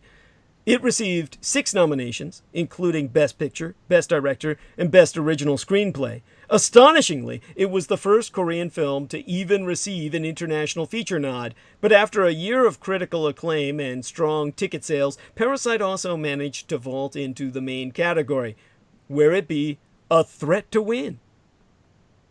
The Best Picture favorites, however, appear to be Quentin Tarantino's Once Upon a Time in Hollywood and Sam Mendes's 1917. Trois original and lush epics that triumphed at a 2019 box office mostly dominated by franchise features. Ahead of the 92nd Oscars, which will air on ABC on February 9th without a host, the biggest conversations will likely revolve around the homogeneity of the acting categories. The Academy has made strides in recent years toward radically updating its voting base, which is overwhelmingly white and male and skews older. Just old white trash pieces of shit sitting in their prebends. Still, the entire award season hinted at another potential #OscarsSoWhite moment. The British Academy is already promising an overhaul after unveiling a BAFTA slate with 20 nominations for white actors. In the end, the Oscars gave Cynthia Erivo a Best Actress nomination for Harriet, but overlooked several other prominent contenders of color, including Lupita Nyong'o for Us, Awkwafina, and Zhao Zhujian for The Farewell.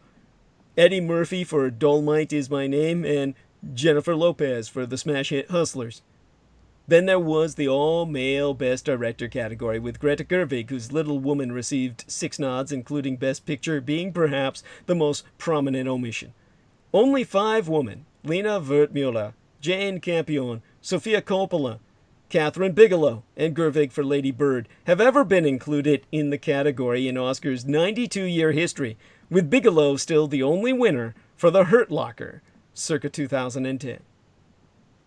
Last year featured several critically acclaimed hits directed by women, including Marielle Heller's A Beautiful Day in the Neighborhood, Lulu Wang's The Farewell, Lorene Scafaria's Hustlers, and Cassie Lemon's Harriet, but those films managed only 3 nominations total between them.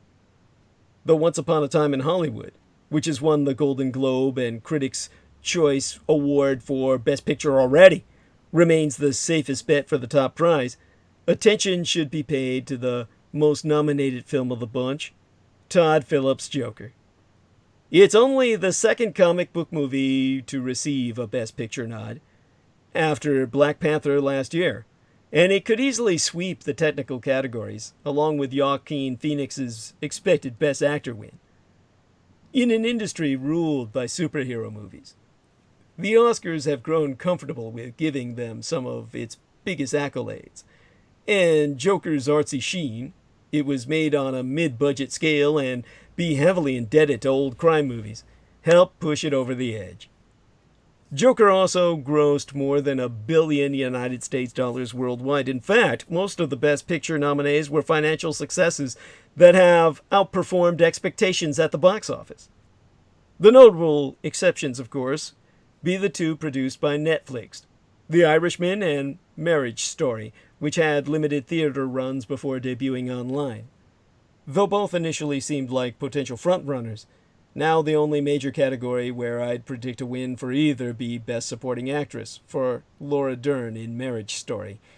The Academy still has a preference for theatrical releases, despite producing a hugely expensive, critically beloved gangster epic from Scorsese. Netflix will likely still have to wait to nab the biggest Oscar of all, since precursors such as the Golden Globes and Critics' Choice Awards have already aired. The only major indicators left for potential winners are the Screen Actors Guild Awards on January 19th and the BAFTAs on February 2nd. After February 9th, another Oscar season will begin with its own thrills and more so disappointments to follow.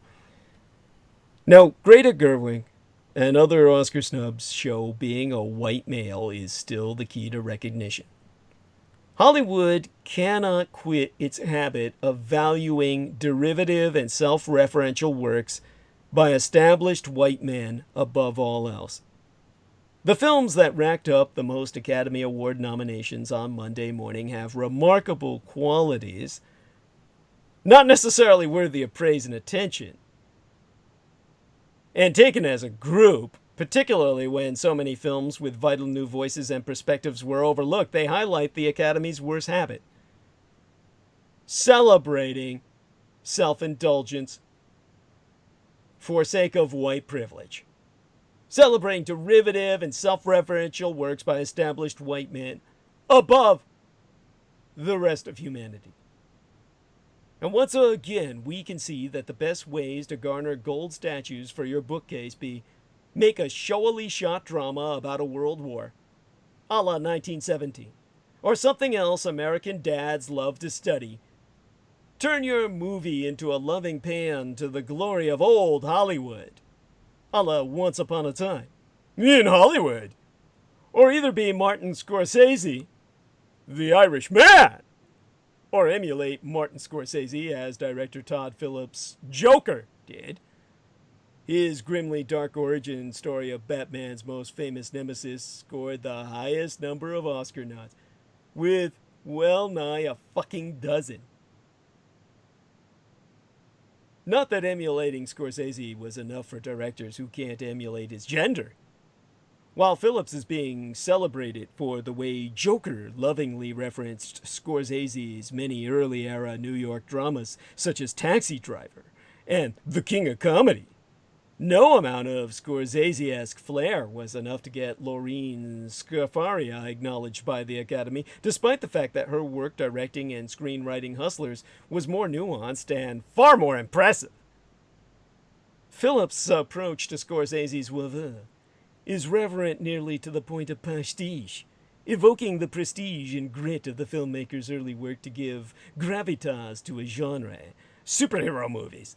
Scorsese himself feels be fundamentally preposterous. Scafaria, on the other hand, engages with Scorsese's work much more ambitiously. Her radically delightful film about a group of strippers turned scammers and the sense of family that blossoms among them while they drug and steal from their repellent customers places itself in conversation with such Scorsese films as Goodfellas and The Wolf of Wall Street, but demands respect on its own merits. Instead of imitating Scorsese, Scafaria dares to ask what one of the 77-year-old nominee's male-centric narratives might look like if the story followed the woman during the dance instead of the men throwing the money at them, and the resulting film be innately compelling, regardless of your familiarity with the older director's work. Yet Scafaria and her female peers in directing, including Greta Gerwig of Little Woman, Lulu Wang of The Farewell, and Melina Matsoukas of Queen and Slim, received no regard whatsoever from the Academy. Then there's the Academy's continual disregard for racially diverse performers and stories. It's an undeniable pleasure to see the universally praised Parasite become both the first Korean language movie to receive a nomination for Best Picture and the first Korean movie to secure a nod in Best International Feature, previously known as Best Foreign Language Film, with director Bong Joon-ho picking up a nomination for directing. On the other hand, it's galling that the Academy's voters didn't feel that even one performance in this phenomenal movie was worthy of a nomination in any of the 4 acting categories. In fact, 5 years after the viral #OscarsSoWhite campaign took the Academy to task for its all-white slate of acting nominations circa 2015, 2020's nominations show infuriatingly little change. Out of 20 fucking slots, twice as many went to Scarlett Johansson, nominated for both lead actress for Marriage Story and supporting actress for Jojo Rabbit, as went to any person of color. The only non-white person to turn in an acting performance worthy in the eyes of the Academy was apparently Cynthia Erivo, who played the lead role of Harriet Tubman in the biopic Harriet. Best lead actor nominee, Antonio Banderas, though often cast in Latinx roles, is white and Spanish. While Brad Pitt, leaning on his movie star charisma, is understood to be an Oscar-worthy supporting performance as Cliff Booth in Once Upon a Time in Hollywood, Jennifer Lopez's similarly magnetic performance in Hustlers apparently is not. While Charlize Theron's uncanny ability to look just like another famous blonde woman, as Megyn Kelly in Bombshell, merits Oscar recognition, Awkwafina's star-making dramatic performance in the similarly snubbed female-written and directed film The Farewell gets entirely overlooked.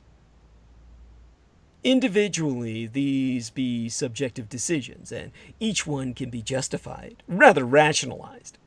But taken as a whole, they be deeply discouraging. Watching movies like Hustlers, The Farewell, and Little Woman, all beloved by critics and audiences alike, be a revelatory experience. These films be beautiful and inventive, whether they be bringing new insight to familiar material, as Gerwig does with Little Woman, or telling stories that be themselves new, like the challenges of being a second-generation immigrant in Lulu Wang's The Farewell. It had seemed like Hollywood studios finally understood the value of perspectives they've long ignored. So it's crushing to now feel like the Academy doesn't know how to celebrate the bounty it's been given. And it's maddening to be told that despite these seismic changes in what's being made, what was thought best in 1997 will still be considered best today by the same white trash pieces of shit that voted back then. Now, I was born sans the sports gene. Like many sports-averse pop culture aficionados, I oftentimes say that the Academy Awards be something akin to my Super Bowl. Yet on the morning nominations be announced, I am oftentimes forced to ask myself something I have asked my sports-loving friends as they tie themselves in knots during decisive games. Why dost thou invest any energy at all in something that mostly maketh thee miserable? My best answer be this. Because every once in a while, just like a sports team, the Academy can surprise you. Sometimes, as happened circa 2017, it resists the conventional choice of rewarding a film by a white wunderkind, celebrating Hollywood's bygone glory, and instead rewards a novel, moving film about a young black man coming of age in the projects of Miami and falling in love with his male best friend. And it feels like I've won the lottery. The joy when they get it right is only heightened by how rarely it ever occurs. With this slate of nominees, there's not a lot of space for surprises. But come February, I'll be on my couch praying for them just the same. But do remember, when it comes to the fucking Joker, the reason all the white men love it is because he's just another angry, miserable, white trash piece of shit who's just a little more creative than picking up a fully automatic firearm to kill en masse. And to top it all, like all the losers, he starts out still living with his fucking mother. In other words, he's just another white motherfucker who thinks he's suffered more than anybody else. And all those white guys who listen to Douglas Dietrich say, oh look, the Joker's getting his ass kicked again. Oh look, they're smashing his face with a bullet in the brain. That's how I feel when Douglas Dietrich talks about me. That's how I feel when Douglas Dietrich outs me as a white trash piece of shit. I'm rolling down them steps too. Yeah, and I get to the bottom all bruised, but I have the last laugh. Paint my face a bunch of fucking colors. That's how I look colored. See, I'm colored. No, you're just a clown. And everybody's laughing at you, not with you. And nobody likes your films outside of the white trash piece of shit community that blew $1 billion on that. Super shit. The feel-good movie of the year. Because you all know deep down inside, that loser is yourself. With the psychotic fantasy of vengeance on the world that you have neither the creativity nor charisma to carry out. Now, one among the creepiest true crime tours in America be the Tucson Murders True Crime Tours. The Tucson Murders True Crime Tours provide a historic crime investigation into forgotten lost crimes in Tucson, Arizona. These small private tours are hosted by the Mr. Ben Baron Stenius, a true crime researcher and enthusiast who will personally take us to real historic crime locations related to these crimes in Tucson. Relive these events and hear the untold stories behind the stories. The Baron Ben specializes in the seemingly ever-developing case of the late serial rape killer Charles Howard Smitty Schmid Jr., alias the Pied Piper of Tucson, and Aftermath Tour. See theunfinishedman.com for excerpts from his book about to be published and scenes from film documentaries he's been working on. But other cases, such as the strange case of Morris Brady, the Dr. George Marvin Tejardine case, and the Red Rapist are also within his repertoire, as in fact are all the crimes that shocked the Southwest throughout the 1960s, the very decade I myself entered this vale of tears. These devastating crimes stained a city so deeply, they may never be removed. For tour information, contact the TucsonMurders.com. Tucson spelled Tucson, Tucson, put the word "the" in front of it. And you can telephone Ben directly for the Baron to personally guide your tour at 1-520/323-3406. That's 1520-323-3406. Now, before I get into all the deeply serious shit that's going to take us down the well of starting off with the coronavirus of Wuhan, let me check out the live dashboard and see how everybody's doing. Let me see if there's anything new on the plate. And, well, Lena Crane is still with us, or has been. She says, let's see now. We got Mirel Berengari. All right. And, wow, they're having quite the exchange. I'm glad I started such a discussion. Now, that's something to take satisfaction from. And J-Mo's telling us, Azael Madchild says, DDD with the solidarity fist. Thank you, Azael. Same to you. And Henry Solstice says, Mop Gear is scary stuff. Yes, thank you. He says stuff, scary stuff. So, there we are. So, we've got a little more. I don't understand why I can't go up further. Hopefully that manifests as easier to scroll up when it publishes. J-Mo's talking about keeping the occult stuff secret, and he says such things may make other listeners uncomfortable, and that's contrary to what I want. I do so out of respect for Douglas's transmission. Thank you, J-Mo. He says, can't the zombie virus be an analogy of viruses of the mind? Yes, most certainly. Disinfo, misconceptions, lies, and paradigms based on no evidence and historical fact. Thank you. And what of the cell phone zombies? The buffoons always hunched back, walking to a crawl with faces in phones on the goddamn street. Yes. Now, Mirel Berengari says, I've heard it said in various conversations about gun control that taking guns away from criminals will not prevent them from having them. They will just get them another way. That was the same bullshit. Mirel Berengari says, also, speaking of criminal entities, the banning guns for civilians would give overpower to the government. That's the same bullshit. It's always the same shit. Like, well, if you're convinced your government wants to kill you, leave! If you're convinced your government wants to kill you in America, go to another fucking country. It's that fucking simple. So let's see some of the answers he's been getting. So Lena says, Mirel, the Aurora, Colorado shooter was an agent. His psychiatrist was Lorianne Ann Fenton's sister. Yes, that's quite correct. Lorianne was Dietrich's Aquino assigned manager for a while. Thank you. And then Lena said, Chiro, you think Putin gets it? I'm close to blocking you. No pro-Putin stuff, please. Thank you. Yes, thank you, honey. Good God, that somebody could even say that is that move to Russia. Tell Chiro, if Chiro really believes Putin gets it, move to Russia. It's that simple. I'm sure he'd love you. And then Lena says the idea that gun safety regulation will take power away from the people and make them vulnerable to the government's classic NRA psyop. Not true. Thank you.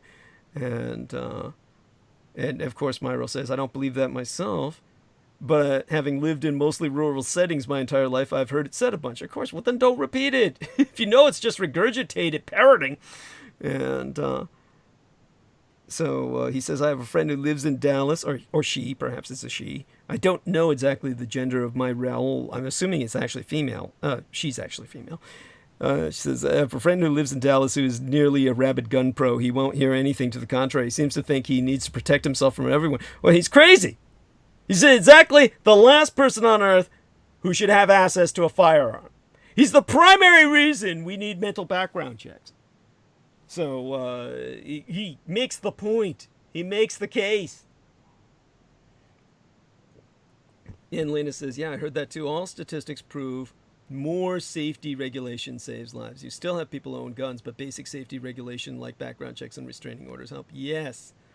And then Myrel Berengari says, no matter who they are, I suppose this has a lot to do with the fact that he is a man of color and knows how historically people of color have been treated here. Oh, yeah, wonderful, wonderful. So that's his excuse?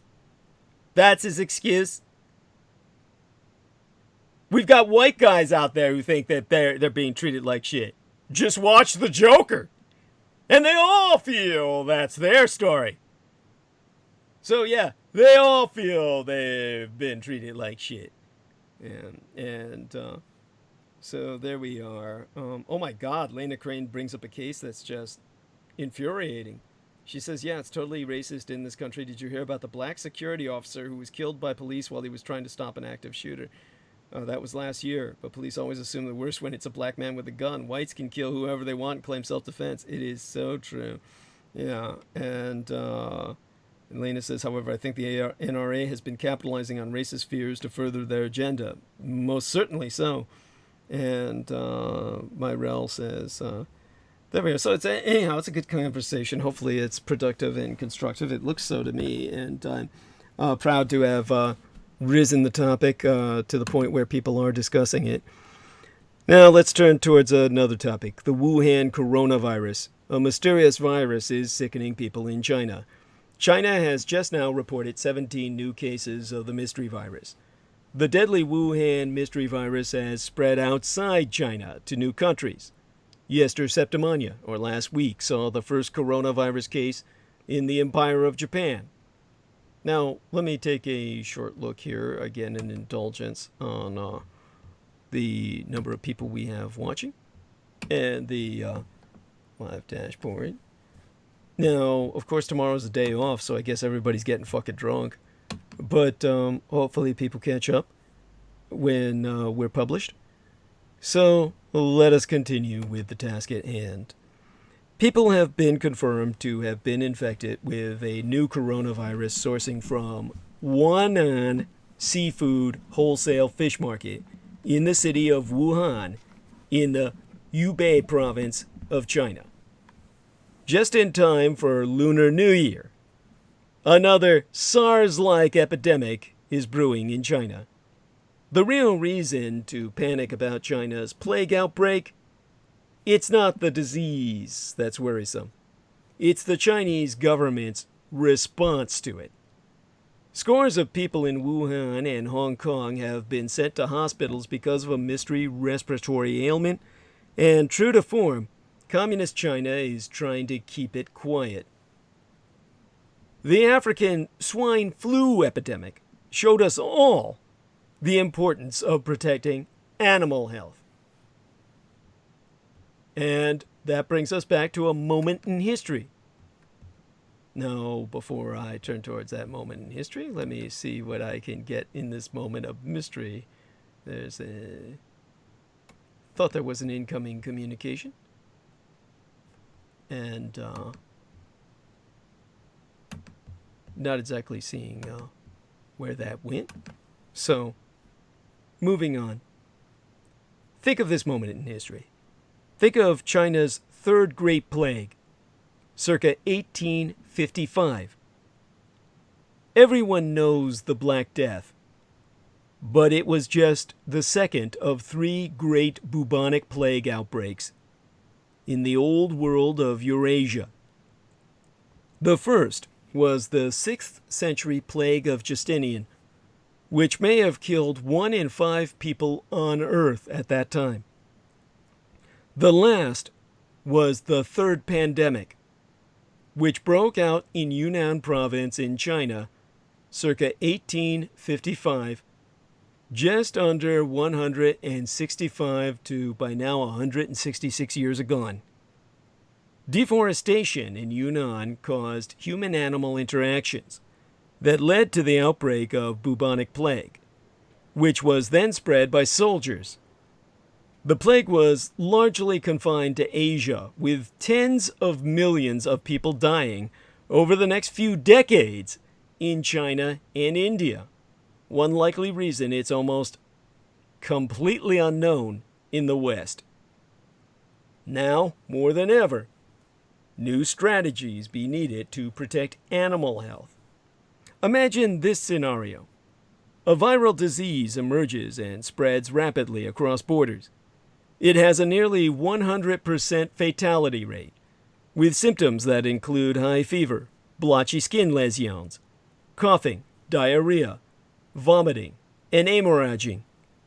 There be no treatment or preventative vaccine for the disease. So it results in widespread loss of life and a staggering economic toll. The international system struggles to come together to stop it from spreading even further. This might sound like any other number of infectious diseases among humans, including SARS, Ebola, and H5N1 influenza, also known as bird flu. But it actually describes African swine fever, a malady that does not infect humans, but wreaks havoc on pigs. Since African swine fever first emerged in China in August of yesteryear, that country, which produces more than half of the world's pork, has lost more than 40% of its hogs due to the disease or to government culling programs. That amounts to a loss of nearly 1/4 of all the world's pigs. China's economy, as a result, has incurred more than 141 billion United States dollars in direct losses as of September of yesteryear. When including the harm to upstream and downstream industries that rely on pork, like pig feed production and catering, the damage is most certainly much, much greater. And the outbreak is not confined to China, as it has crossed into neighboring countries like Vietnam and South Korea. African swine fever has also been circulating in Central and Eastern Europe since 2014, causing more problems in region. Bulgarian officials recently announced that they will need to cull 24,000 hogs, in addition to the nearly 250,000 that were culled this past summer in an effort to stop the disease's spread. The Danish government has even gone so far as to build a 43-mile fence along its border with Germany to prevent wild boars from infecting its domestic pork industry. Unfortunately, boars can swim, allowing them to get around fences. So this is Denmark's marginal line. African swine fever is not the first animal infectious disease to have international consequences, but it is by far the costliest. And while this particular virus cannot infect people, overall animal health has a direct bearing on the health of humans, as many illnesses that affect humans originate in other parts of the animal kingdom. The scale of the current African swine flu outbreak thus demonstrates the need for new strategies to better address the global health needs of both animals and humans. The current worldwide health governance system places a great deal of emphasis on surveillance. If we know where outbreaks be occurring, we can trace those who may have been exposed to an infectious disease and share information among governments in order to coordinate a response. Sans effective surveillance, it'd be easier for a disease to gain a foothold and spread further, which is part of the problem bedeviling the current Ebola outbreak in the Democratic Republic of Congo. But by tracking outbreaks and monitoring those affected, we'd be more likely to stop an outbreak before it overwhelms existing healthcare systems. This is precisely why the international health regulations, an international treaty designed to promote global health security, requires governments to report certain disease outbreaks to the World Health Organization within 24 hours of detection. Unfortunately, that agreement applies only to infectious diseases in humans. There be no equivalent treaty regulating whether governments must share information about infectious disease outbreaks in animals, a major shortcoming in the global health governance system when it comes to outbreaks of disease among animals that ultimately zoogenetically translate to humans. The FAO, the Food and Agricultural Organization, operates the global surveillance and early warning system and tracks confirmed animal disease outbreaks through its IMPRES, an acronym comprised of all uppercase letters EMPRES, acronymous for Emergency Prevention System, the Global Animal Disease Information System. The Food and Agricultural Organization of the United Nations is a specialized agency of the United Nations that leads international efforts to defeat hunger and improve nutrition and food security. Its Latin motto, Fiat Panis translates to let there be bread. The Food and Agricultural Organizational EMPRESS, the Emergency Prevention System for Animal Health, develops strategies for intervention and improved management. It works to monitor and give early warning and ultimately to prevent animal diseases. This program works with governments, non-governmental organizations, or those infamous NGOs that all the conspiracy freaks are dictators like the Trump of the Tropics, the man who runs Brazil, so fear and hate and loathe. Media outlets are also worked with, and FAO officials around the world work with all of these organizations to identify and track diseases, but it relies on voluntary compliance. That be its biggest shortcoming, because governments and producers may be hesitant to report outbreaks voluntarily because of the potential economic costs. Countries may place restrictions on importing animal products from other jurisdictions with disease outbreaks, and these controls can be costly. After the discovery of a single case of mad cow disease in Washington state circa 2003, the American beef industry lost more than 11 billion United States dollars in revenue due to restrictions on American beef import imposed by major importers like Japan and South Korea. After African swine fever appeared in the Philippines in September, its domestic pork industry suffered losses of nearly 20 million United States dollars per month. Faced with these economic costs, governments may hesitate to share information or deliberately minimize the severity of an outbreak. At the individual level, producers worry about the loss of their livelihood and oftentimes try to hide evidence of any infectious disease outbreaks. The Chinese government has told pig farmers that they would receive approximately 170 United States dollars in compensation for each animal lost to African swine fever, but it has failed to give local officials the funds necessary to make us these payments. In such a scenario, producers may have an incentive to hide or minimize outbreaks in an effort to sell their remaining animals. Even when it comes to diseases that affect humans, the international community lacks effective tools to compel compliance with reporting requirements.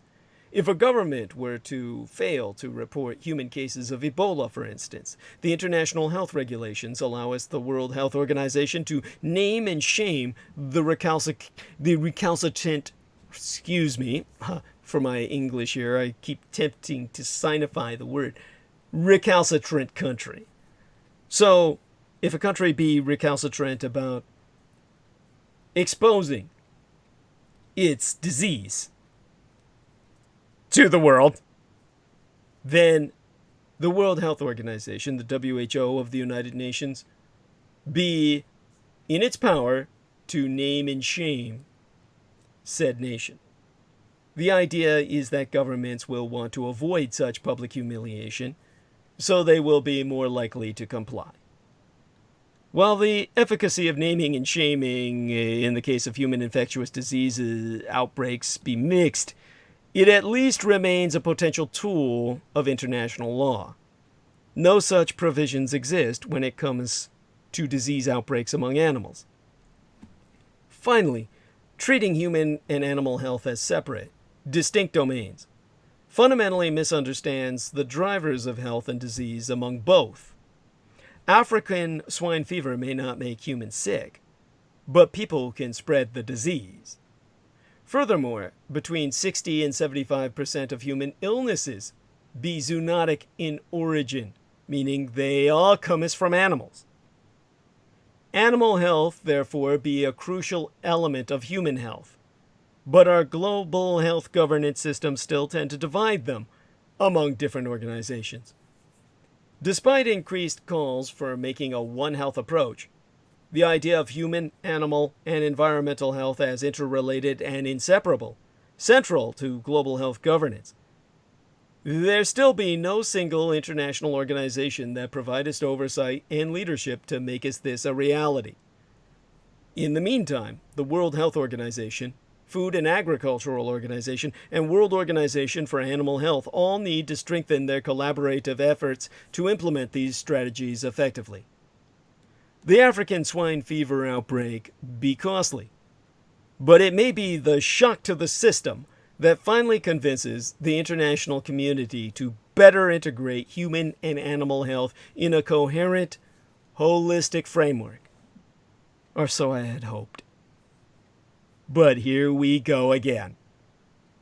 A mysterious outbreak sickens people in China, causing panic in Hong Kong, Singapore, and Taiwan as the world awaits real information from Beijing. We have been here many times before, from deadly influenza epidemics in the 1990s to SARS circa 2003, with more flus since, and recently even a cluster of pneumonic plague cases. So, plague outbreak, you may say? But the month before yestermenses, the month before last, in the second full work week, mid-menses, mid-month November of 2019, a state attempt to censor news of 2 cases of pneumonic plague in Beijing failed, sending the China-watching internet aflutter. I'm starting to slur. The decision was later reversed and a public health warning put out. Despite its grisly associations, plague is not a huge public concern. Well, not a huge public health concern. Both the United States and Communist China see cases every year as a result of people coming into contact with mammals that commonly carry the disease, such as prairie dogs. This time around, the story begins with a mysterious respiratory outbreak on December 12th of yesteryear, just days behind us, in the central Chinese city of Wuhan. It sent at least 59 people to isolation wards in infectious diseases hospitals, where 7 are now said to be in critical condition. As be typical, Beijing has kept mum about the outbreak, aside from insisting that the scientists, including non-Chinese, toiling to identify the culprit microorganism need to maintain secrecy, and that there be no evidence that it can be spread from person to person. Really? I mean, why? In fact, the government of Red China delayed notifying anybody about the pneumonia outbreak until Wuhan city officials acknowledged it a fortnight, 14 nights, 12 weeks after its apparent onset. In part because of the delay, the disease spread.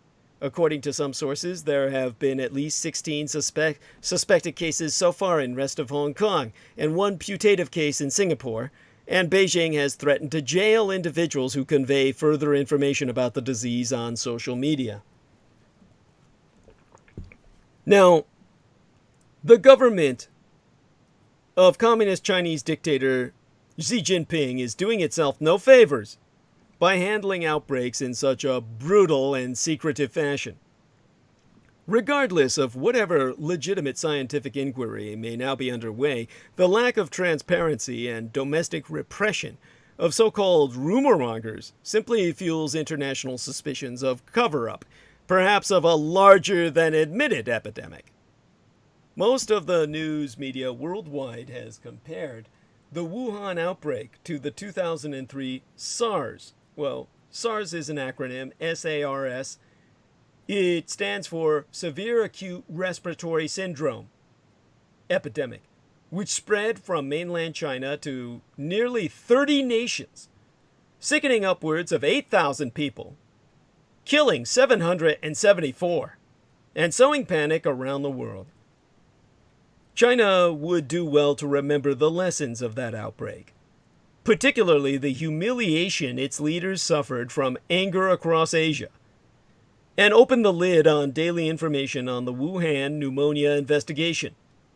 And it had better do so before January 25th, but days away, this weekend, the Lunar New Year, when millions of Chinese pass through the nation's high-speed train hub of Wuhan on their way to celebrate the holiday with relatives. As of this transmission now, it seems that the new outbreak started in or around a very large indoor fish market in the city of Wuhan, which has a population of more than 11 million and is located south of Beijing in Hubei province. Whatever the precise origin, most of the subsequent infections have been in Wuhan. 12 China's major rivers, the Yangtze and Han, flow through this city, making it one of China's oldest and most important centers of commerce. It is also a hub in China's vast high-speed railway system, which carries millions of passengers daily. In other words, the latest outbreak has not struck some remote outpost, as has been the case with other epidemics, including Ebola in the Democratic Republic of the Congo, but has arisen in a central hub in a nation-state that is itself at the center of international trade and travel. The Medical Administration of Wuhan Municipal Health Committee first raised the alarm on December 30th when it posted a red alert on its website declaring an urgent notice on the treatment of pneumonia of unknown cause. Local reporters who called the health committee hotline were merely told that there was a pneumonia outbreak of unknown cause involving 27 patients, most of whom were connected in some way to the South China seafood market. The patients exhibited respiratory distress, reduced blood cell counts, white blood cell counts, and high fevers, and they failed to improve with antibiotic treatment. A viral cause was suspected. On New Year's Eve, Hubei provincial authorities put out a report announcing that an official inquiry concurred that, and I read this from the Chinese here, 27 cases of viral pneumonia have been found, all of which were diagnosed with viral pneumonia/pulmonary infection. Of the 27 cases, 7 were critically ill, and the remaining cases were controllable. 12 of them improved and were expected to be discharged soon. That night, Hong Kong authorities began tightening security, acknowledging that 3 travelers who had been in Wuhan had ended up in hospitals in the territory suffering respiratory distress. One woman was being treated in Princess Margaret Hospital, which managed many of the 2003 SARS cases. Along with Hong Kong, Singapore and Taiwan also began conducting temperature screenings at airports and train stations, hoping to spot feverish pneumonia carriers before they could spread whatever the mysterious disease might be. Then, on New Year's Day, alleged medical documents appeared on Chinese social media and Twitter purporting to show that the outbreak was, in fact, caused by the SARS virus, which be a member of the coronavirus family. But by January 3rd, Chinese authorities said they had ruled out several types of pneumonia as well as SARS, noting that the mystery agent was not a coronavirus and bore less than 4% genetic similarity with SARS. Concern about another SARS epidemic was ill-placed, authorities so said, and they arrested 8 individuals from Wuhan, who now face severe punishments for, quote-unquote, publishing false information on the internet sans verification. Well, we should have those laws here, by God. David Polk, editor of the Shanghai-based Sixth Tone news website, noted on a page that has since been removed that the crime of spreading rumors can lead to 7 years imprisonment in communist China. Last year, a man was detained for 10 days for spreading rumors on WeChat about an H7N9 flu outbreak in Haikou. Circa 2018, a man went to prison for falsely claiming that thousands of people had been hospitalized after eating tainted watermelons. Now, by God again, those laws be sorely needed here. But the reason rumors spread so easily be clear. As Polk translated one post that has since been removed on Weibo, people spread rumors precisely because the authorities didn't respond in a timely manner. So how can we be blamed? Don't I have a right to know the truth, be afraid, and try to save myself? According to the South China Morning Post, another person wrote on the Wuhan police's Weibo account, "How is this a rumor? This outbreak happened.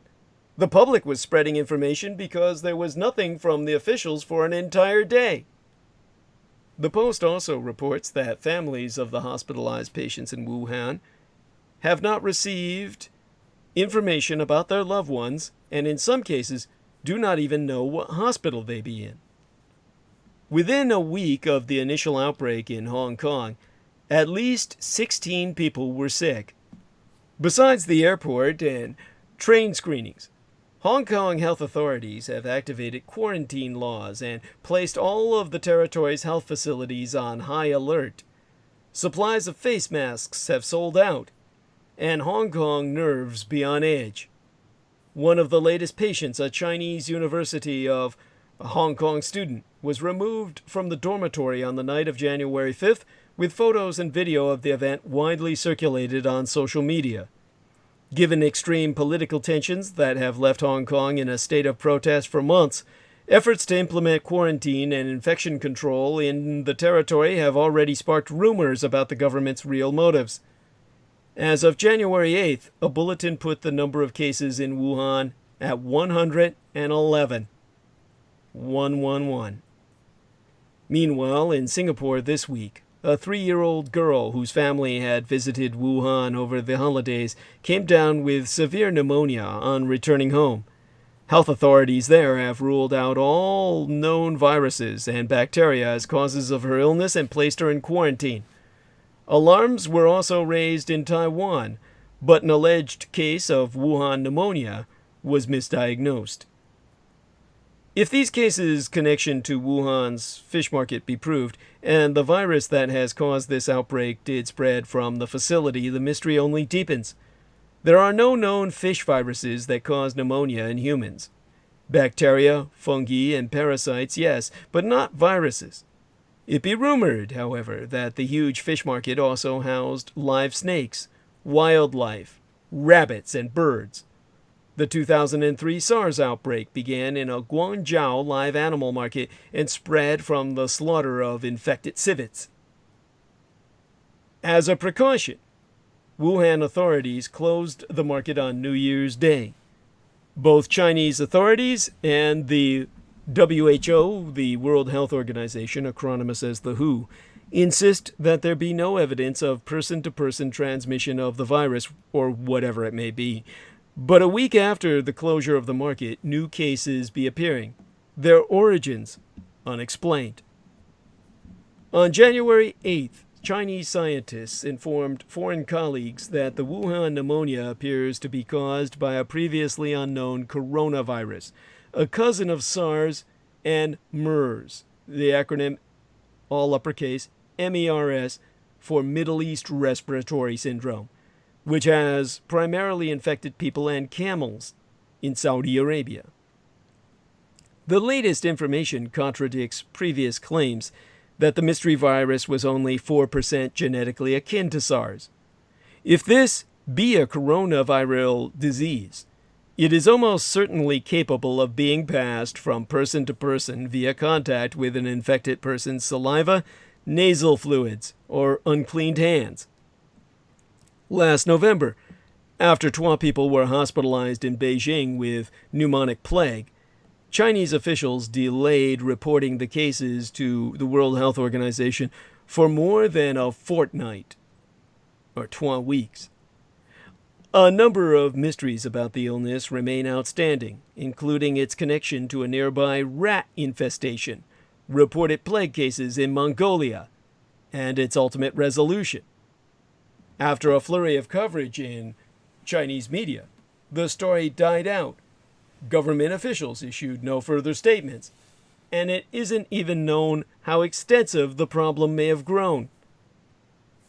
For the latest outbreak, the conclusion of that story tale, well, more like that sorry tale, is the best case scenario. The worst may be a repeat of the SARS epidemic.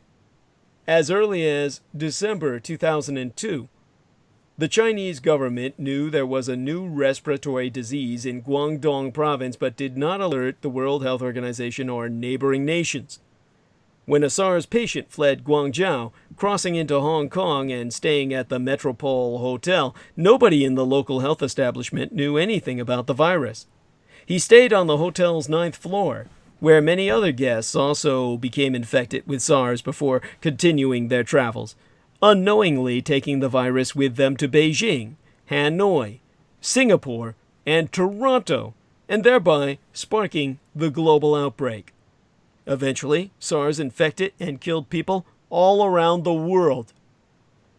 Communist China could have prevented that tragedy, but instead chose secrecy and denial. It wasn't until April of 2003 that Beijing admitted the extent of local SARS cases, prompting a mass exodus from the capital city of tens of thousands of workers, students, and the like who carried the virus to their hometowns. Chinese health and police authorities were only able to stop the nation's epidemic by assuming that the entire population might be sick, setting up fever check stations that anyone in the country would encounter several times a day, and putting anybody whose temperature was abnormally high into hastily constructed isolation treatment units.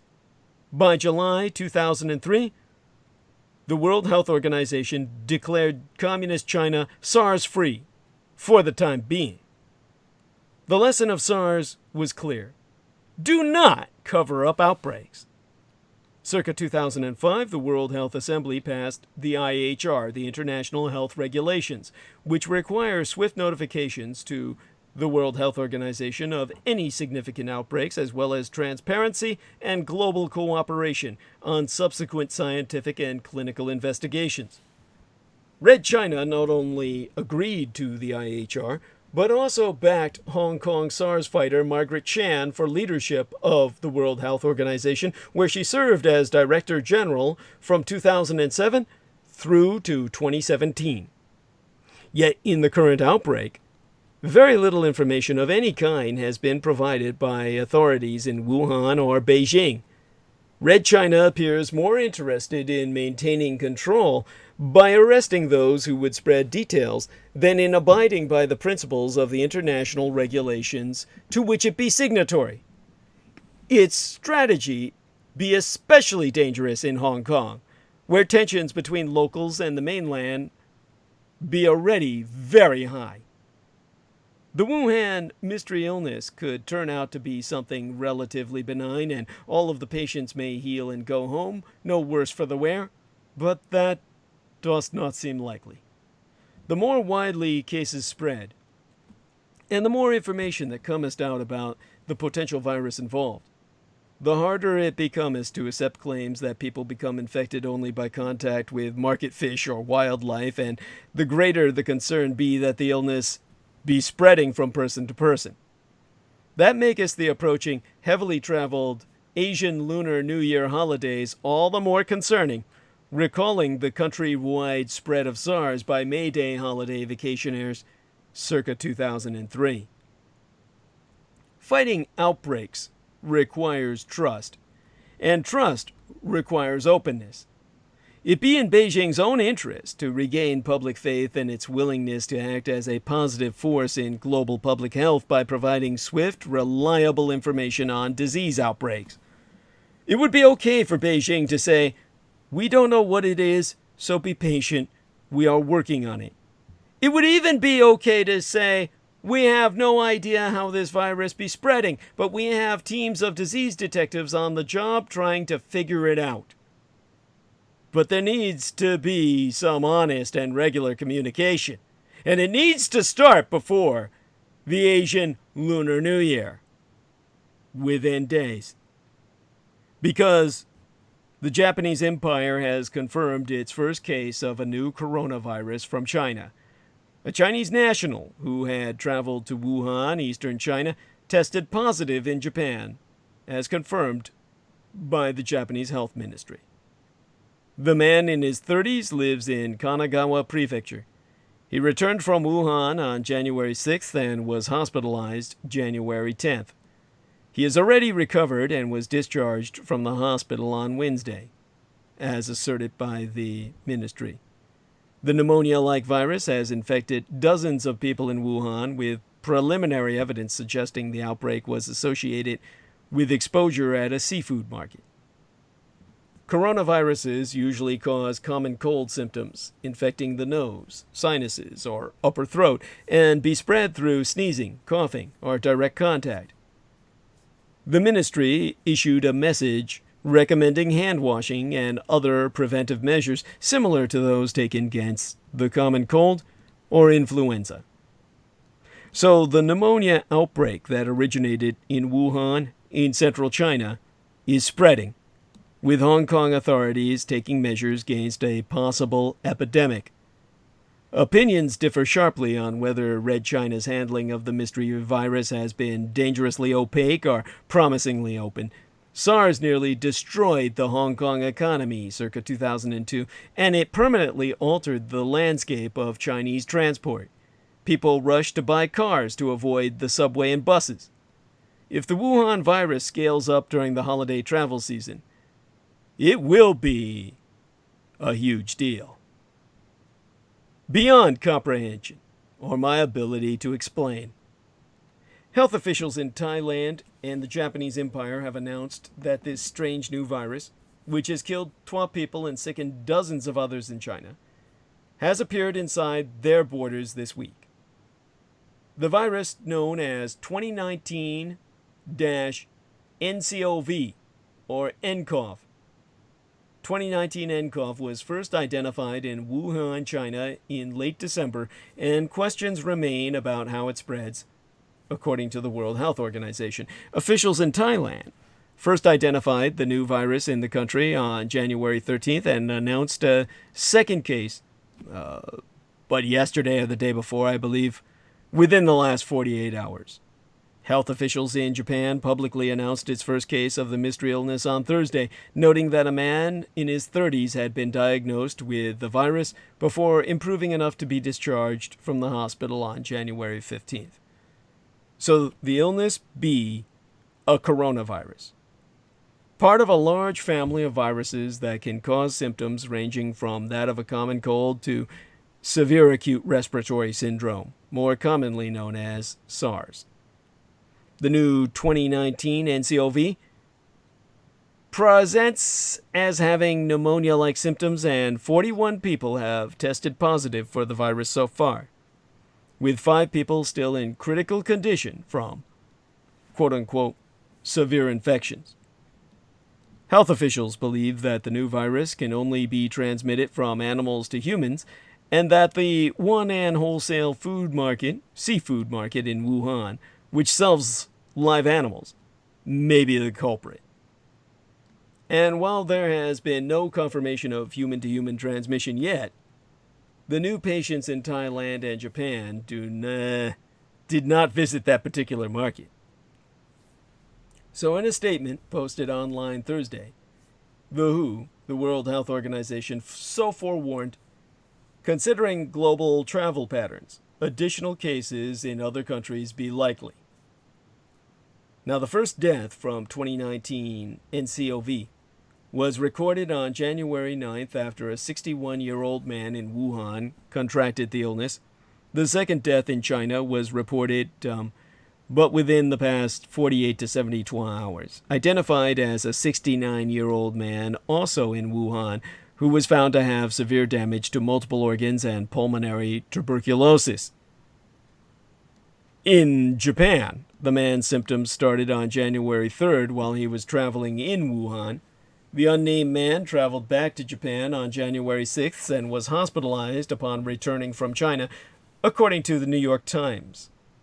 Health officials be particularly concerned about his case since he reportedly didn't visit any market with live animals, though he did have close contact with other pneumonia patients, according to the CIDRAP, an acronym, all uppercase, CIDRAP, acronym is for Center for Infectious Disease Research and Policy, at the University of Minnesota. Now, the virus popped up in Thailand after a 61-year-old Chinese woman from Wuhan visited the country, according to Thailand's Ministry of Public Health. The woman didn't visit the seafood market in Wuhan that has been at the center of the known 2019 nCoV illnesses, but she did visit a different market that may have had live animals. Obviously, there's much less concern about this new virus if it cannot be transmitted from person to person. As long as it can only travel from animal to human, there are relatively straightforward precautions that can be taken to keep people healthy. The Wannan seafood market was shut down and cleaned on January 1st, just a day after the potential link was discovered on December 31st. The market has since reopened. Some airports, like the one in Narita, Japan, are doing thermal scans of passengers to screen for anyone presenting with a fever. And a team at the German Center for Infection Research in Berlin has reportedly developed a new lab test for 2019 nCoV that was published by the World Health Organization on Thursday. Professor Christian Drosten was on the team behind the Zika virus test that became the standard worldwide.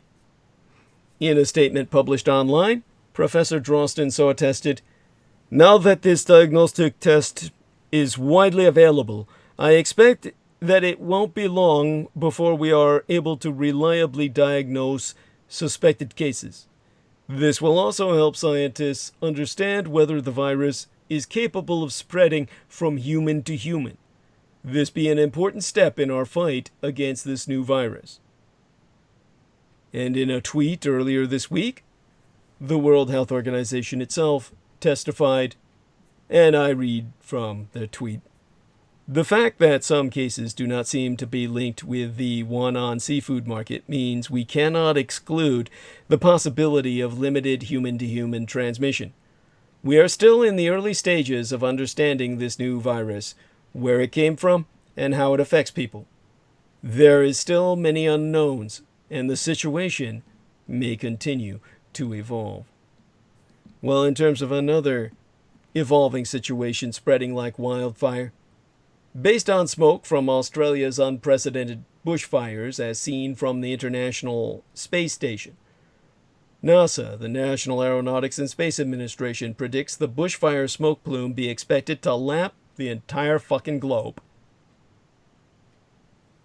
We're all breathing in Australia's smoke now. We know why Australia is burning. In explainer mode, the underlying causes of Australia's shocking bushfire season.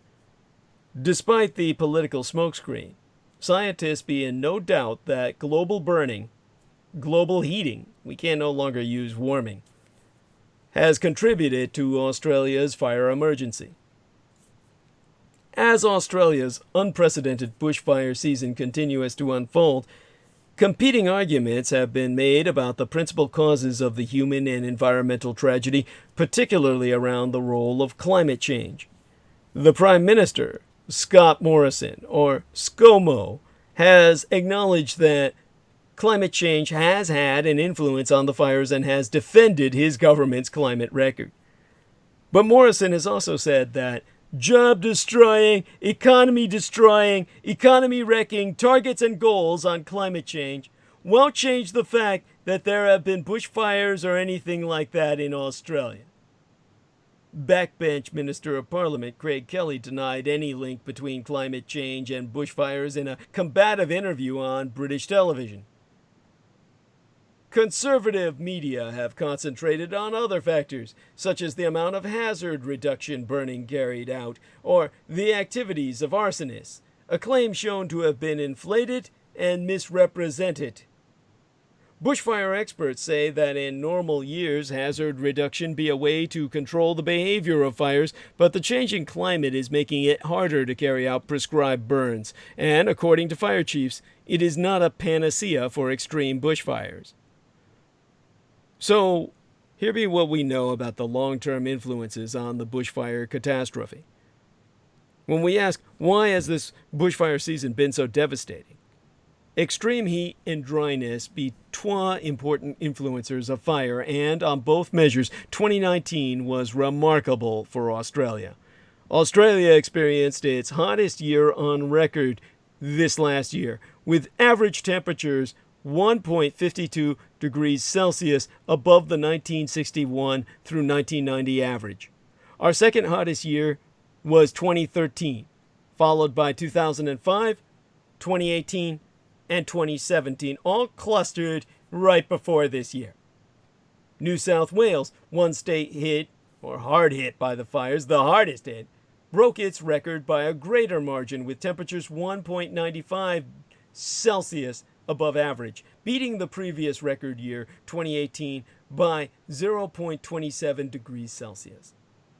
At a very basic level, rising levels of greenhouse gases in the atmosphere change the Earth's radiation balance, allowing less heat to escape. Australia also had its driest ever year, but yesteryear, 2019, with rainfall 40% lower than average based on records going back to 1900. New South Wales also had its driest year.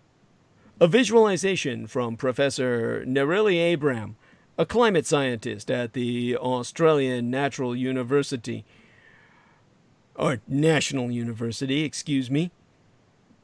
examined hot and dry years in Australia since 1910 and how they correlate with major bushfires. Now, fire authorities and the Bureau of Meteorology look at the risk of bushfires using the Forest Fire Danger Index, a combined measure of temperature, humidity, wind, speed, and the dryness, but not the amount, of fuel on the ground. Australia's 2019 spring months of September, October, and November were the worst on a record going back to 1950 for bushfire risk. What about the natural weather patterns? There have been 12 other meteorological patterns that helped generate the extreme conditions Australia has been experiencing, and both these modes of variability were in phases that made conditions worse. The Indian Ocean dipole was in a positive phase, meaning the Indian Ocean off Australia's northwest was cooler than normal, and the west of the ocean was warmer. Positive dipole events draw moisture away from Australia and tend to deliver less rainfall. But there be evidence that the extra greenhouse gases in the atmosphere are also impacting the dipole and another phenomena known as the SAM, the Southern Annular Mode.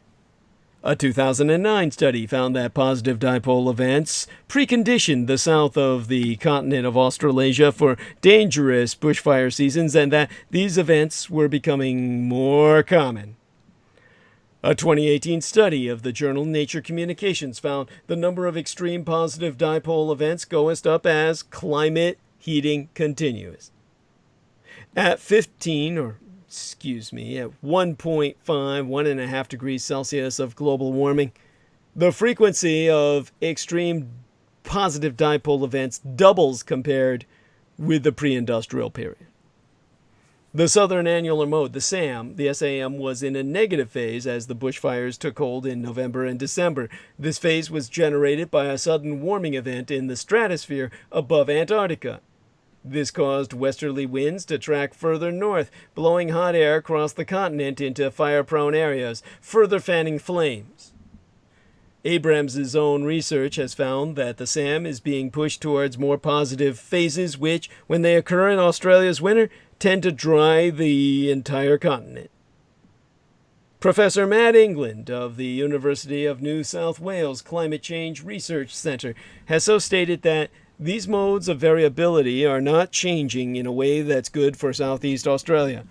We know with certainty that we are stacking the dice for the chances of these extreme drought years because of the changes in the modes. So, what has happened to Australia's fire weather? Scientists have already detected a trend towards more dangerous fire weather in Australia.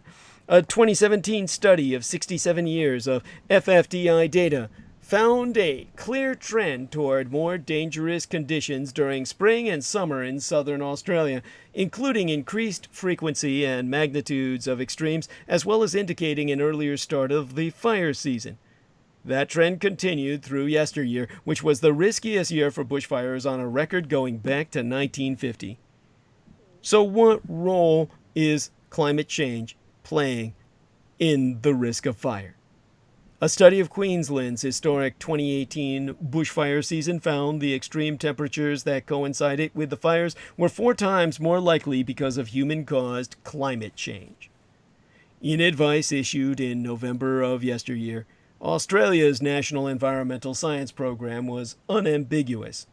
And here I quote them at length. Human-caused climate change has resulted in more dangerous weather conditions for bushfires in recent decades for many regions of Australia. Observations show a trend towards more dangerous conditions during summer and an earlier start to the fire season, particularly in parts of southern and eastern Australia. These trends be very likely to increase into the future, with climate models showing more dangerous weather conditions for bushfires throughout Australia due to increasing greenhouse gas emissions. Despite such unequivocal statements, Scott Morrison has been irritated that interviewers have asked about his government's record on climate change, saying it was just ridiculous to link any one emissions reduction policy to any of these fires. Morrison's argument that no emissions reduction policy can be tied to individual events is spurious, as the same argument could be put for any and all efforts to reduce emissions anywhere in the world at any time. Scientists also noticed that 2019 was a standout year in Australia for the formation of extreme bushfires that became coupled with the atmosphere, generating their own lightning and gusty, violent, and unpredictable winds. Rainfall is replaced with blackened hail and embers that can be shot out over distances of 30 kilometers, causing more fires of their own. The demon reproduces. Another study has found that global heating will create more favorable conditions for these pyro-CB storms to form in Australia. Pyrocumulonimbus storms. Pyro-CB. These are like firenados. In fact, they give birth to flaminados. And they themselves are more like burning hurricanes.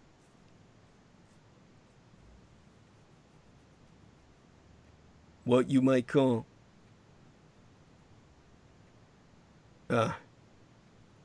it's just getting to the point where hell on earth is Australia. So what about the future? Climate studies show that conditions in Australia for extreme bushfires will only get worse as more greenhouse gases be added to the atmosphere. On Friday afternoon, the president of the Australian Academy of Sciences, Professor John Shine, said Australia would need to further improve its climate modeling ability and understanding of fire behavior to mitigate against the extreme events that would become more frequent and intense because of climate change. He so testifying that Australia must take stronger action as part of the worldwide commitment to limit global warming to 1.5 degrees Celsius above the long-term average to reduce the worst impacts of climate change. Now the aforecited England said, "We are loading the dice for more and more of these summers, but we have had knowledge of this for some time. What we have seen in Australia this year will just be a normal summer if we warmed the planet by 3 degrees Celsius. And an extreme summer would be even worse than we've seen now." And Abram concluded, "Even from my perspective, I am surprised by just how bad 1 degree Celsius of warming is looking. It's worrying that we be talking about this as a new normal because we are actually on an upward trajectory. Currently, the pledges in the Paris Agreement are not enough to limit us to 1.5 degrees Celsius. We are looking more like 3 degrees Celsius. 3C. And in a 3C world, we're all gonna burn." And as firefighters battle flames across the continent, Australia's Prime Minister is fighting to keep climate change out of the conversation. Scott Morrison called this bushfire season and the changing climate the new normal, but has given no indication that he will change his policy stance and transition away from fossil fuels. When will Australia's Prime Minister accept the reality of the climate emergency? When Prime Minister Scott Morrison took Australia's top office in August of 2018, the leadership of his predecessor, Malcolm Turnbull, had been in question for months, if not years, by his coalition of right-leaning national and liberal parties. But the final blow came after Turnbull supported a national energy plan, a national energy plan, that would have moderately reduced the power sector's reliance on fossil fuels, thereby cutting greenhouse gas emissions and mitigating global climate change. In an attempt to save himself at the 11th hour, Turnbull backed off enshrining any emissions reductions into law, but it was too late. Morrison was elected by liberal lawmakers in a backroom coup and quickly declared that Turnbull's energy plan was dead. His commitment to fossil fuels was already well known. As recently as 2017, when he was Australia's treasurer, and when, according to the International Energy Agency, Australia itself exported more coal than any other country in the world. He brought a lump of coal to Parliament and presented it to his fellow members as if they were primary school students, saying, as he passed it around, "This is coal. Don't be afraid. Don't be scared. Won't hurt you." He failed to mention that the coal had been shellacked to prevent his or anyone else's pasty white hands from ever getting dirty. Morrison's tenure as Prime Minister has since been marked by his refusal to acknowledge the scientifically confirmed link between the fossil fuel industry and climate change. Through the remainder of 2018, a severe drought and record-setting heat waves led tens of thousands of flying foxes to fall dead from the sky, burned alive while flying over flames, as if they had been barbecued on a fucking spit. That year, the Intergovernmental Panel on Climate Change found, among many other terrifying climate impacts, that the Great Barrier Reef will die entirely if warming exceeds 1.5 degrees Celsius. Already, it has seen extensive coral bleaching, and death. Mega death of the largest living thing on the planet, the Great Barrier Reef. That would be the death of the largest known living collectivity of organisms. The spring of 2019 was Australia's driest on record. But instead of changing his stance, Morrison championed a pro-fossil fuel policy that included plans for a new coal-fired power plant and the allocation of $10 million toward a study assessing whether to revive a decommissioned coal plant in Queensland. The Labour Party, meanwhile, campaigned against him on a platform of greater climate action, including more aggressive emissions reductions targets. No one expected Morrison to win re-election. Polls suggested that a majority of voters were concerned about climate change. But low turnout and apathy due, in part, to the generally unstable nature of Australian politics — no prime minister has lasted a full term in more than a decade — contributed to a surprise victory for Morrison in May of 2019. On election night, he told a crowd, "I have always believed in miracles." Perhaps that be why Morrison insisted that coal won't hurt you, when, of course, it bloody fucking will. Coal is the dirtiest, most carbon-intensive fossil fuel. Shutting down all coal power plants is imperative to limiting increases in global temperature, and eliminating coal, especially in OECD countries like Australia, is the lowest hanging fruit in the transition to renewable energy. The OECD being the Organization for Economic Cooperation and Development, an intergovernmental economic organization with 36 member countries, founded circa 1961 to stimulate economic progress and world trade. According to one report, OECD countries could conceivably end coal use entirely by 2030.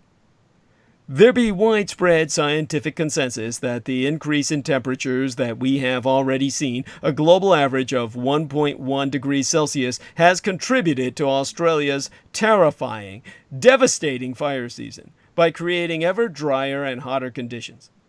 But as recently as November, Morrison threatened to outlaw climate activism, a day after protests at a mining conference in Melbourne led to skirmishes with police.